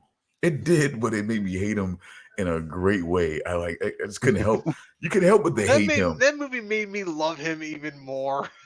It made me hate Robin Williams. It made me hate Rainbow Randolph for a while. You know what I'm saying? It made me hate Rainbow Randy. You know what I'm saying? Did either of you ever see The Fisher King or Awakenings? I've never heard of either one. Awakenings, yes. That was the one with De Niro, a couple of guys from The Sopranos. Like it was set in like the mental health facility. Nope, Yeah. never heard of them. Yeah. And then Fisher King was with Jeff Bridges, where it was a Terry Gilliam movie with Robin Williams as like a homeless guy, and I don't remember a lot about it. I just remember it really being like an entertaining. Are you fucking weird? serious? So he did it again? So he did it a fucking again? So he did it before. What was the other movie where he was homeless? Come on. Well, not so much homeless, but weird or whatever. Maybe he was. I mean, weird as everything Robin Williams has ever done. Good Will Hunting. He was a psychologist in that movie. But wasn't he the weird motherfucker though? No, that was Matt Damon. He was the janitor, but wasn't he? Hold up. So what? So Robin Williams was the psychologist, like the guy who was just like, it's not your fault. It's not your fault. So was the Fisher King then? So it was just the Fisher King. Yeah, the Fisher King was, he was homeless. And I was young. I'm sorry. You gotta forgive me. I was young. I thought that was Good Will Hunting. I thought that was so that was the Fisher King. Good Will Hunting is like the most aggressively Boston fucking movie ever. Ever. Okay, so then wow. Okay, so the other thing with him, he still did that again too, because there was Dead Poet Society and everything like that. A movie I've never seen all the way through. I know that, like, or at least maybe I have, but I only remember that, that scene that everybody knows. Like the fucking "Oh Captain, My Captain" fucking scene. Oh, okay, yeah. Okay, gotcha. Like I think I saw it all the way through, but yeah, it's just that's the only thing that's stuck, I guess. And it's one of Wow. the So that was it's the one of the fish. most cringy memories I have. So that was the Fisher King. Wow. Yeah, Robin I was a- Williams was this God. homeless guy that I think Jeff Bridges took him in, and well, kind of took him in. Like Why did I take I that haven't, I haven't character? seen it in like 20 years, but It's like I took that character from the Fisher King and placed him in Goodwill Hunting. Why did I do that? I think he had a beard in both movies. But he had that weird hat on too, or that weird shitty. He had that weird thing on, that weird top on his Yeah, head. that was Fisher King. Like Yeah, that's what Goodwill I'm Hunting, saying. he was Yeah, just kind of regular. yeah, He had a exactly. beard, but otherwise, But I straight just took that whole weird character and just put him in Goodwill Hunting and made him the genius. Like he was the fucking genius. And like I completely remixed the whole Goodwill Hunting. I feel like you're mixing three movies together because in Awakenings, it was like because that was like a Flowers from Algernon kind of thing, right? Like it was Robin Williams in that movie that got like the pill that made him smarter, right? What? Yeah, that's who? Oh God. Because Oh yeah, it was God. like a Flowers from Algernon thing. Like they gave him the pill, made him smarter and whatnot, and then gradually decreased back to his regular kind of I was state. I was watching too many movies when I was young. Jesus fucking Christ. Me too. That's why a lot of things blur together. / I don't remember them, or I don't think I do. And Well, guys, I was gonna try to sound the alarm at 4:20, and I do at least want to because I didn't mention it at any point. But thank you to all the. It was rising and falling at one point, but we got up to 20 something odd, and then up to 30 something. Now we got all the way down to like 5 or 4, even 2 live viewers, and then now we got up to 31 live viewers to end the show. I got to address this. I'm intrigued. Yeah. Oh, I'm sorry. I was about to put it up myself. I saw it, but What is the question, Sergeant Greenleaf? Sergeant and Greenleaf. Sergeant Tend. Okay, yeah, we're not gonna do that. But so I guess we gotta wait for this. But I'm just saying I was going to do a sound the alarm at 4:20 for us to close out and let you get some sleep. I know it's getting late over there, or if not, well, getting early over there, or you know what I mean. 56. Huh? You guys went back. You went back an hour a couple weeks ago. No, forward. Yeah. Either way, it worked out for me. And then in another 2 weeks, it's going to be even better for me. The show will start at 11:30 or at night, 11:30 p.m. or 12:30 a.m. when we usually start. We typically start like an hour late. Okay. But either way, it's better than fucking 2:30 a.m. Okay, but look, we're getting better. Okay, I would say that yeah. Okay, we set up for 9:30. We didn't get the show started until about what time? Almost 10:30. So I guess you were right. It was slightly over an hour late. So it was okay. It was. We were getting better. Little past 1:30. We were getting better, then we regressed a little bit. So we just need to get better. And but again, this is us like, we text a lot and everything, like we message a lot and everything like that. But this is our chance to actually maybe if we met up and talked a little bit more, maybe we wouldn't feel the need to talk it up a little bit more before doing the show. And but this is our time to actually talk and look at each other, at least somewhat, when we all decide to show our faces and we talk a little bit and make our connections and do what we need to do. So and then we do the show. But I enjoy it either way. So but this is our time to be able to socialize a little bit more and catch up as friends. So that's why it kind of veers off and from the time that we were supposed to start. And That's so it. Like, even if we start later, I get to talk to Charles for a while, just one on one, or Mhm. Charles and you, depending on when you like whatever it is. oh, we have it now. We have it now. Okay, Yeah. go ahead. Come on. We've been waiting. Caller, you're on the air. We've been waiting, and now you're taking away from his sleepy time. Okay, he might need Which a I Valium. desperately need. He might need a Valium pretty soon if you keep messing around. Oh, do you have any? Can you email those to me? I think we have it. Oh no! Oh my no! Don't put it up.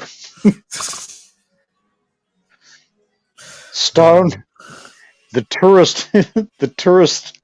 biggest tourist award. I'm sorry, but it goes to Sergeant and Greenleaf. Come on, we waited for that. Oh my God. Fucking cunt. You couldn't even have said how big is your knife. God damn, something better.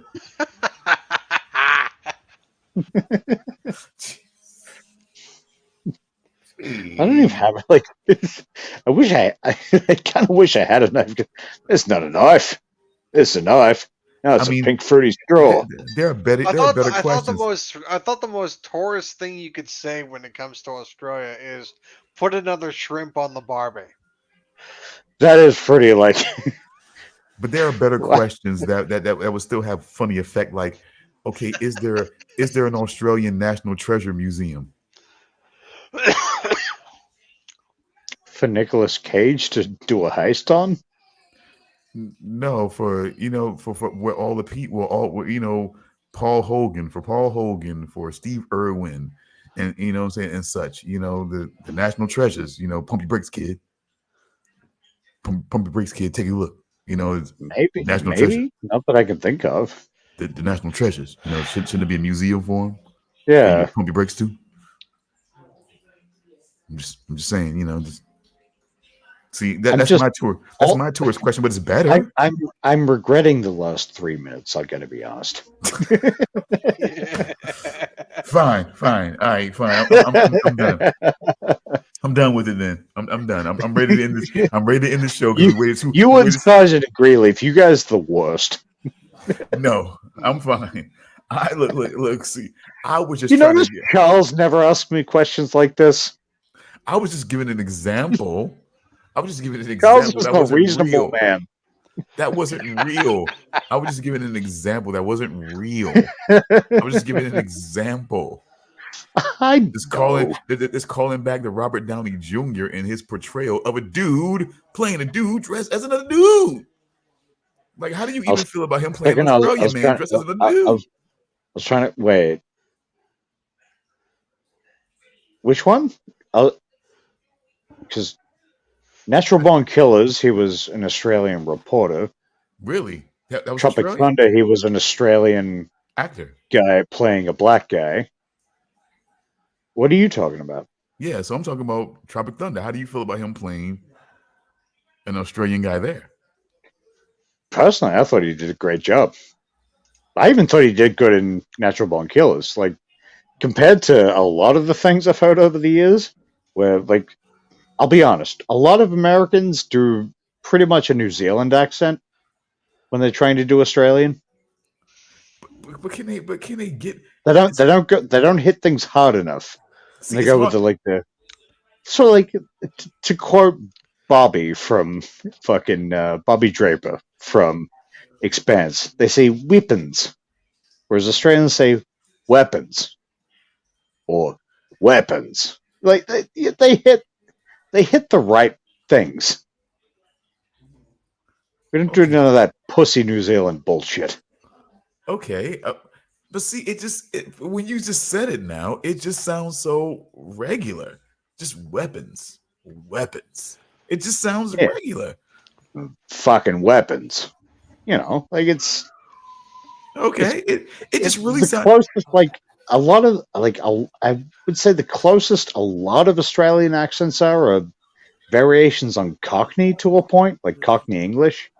You guys remind me of like movie heroes. Like you guys talk like movie heroes.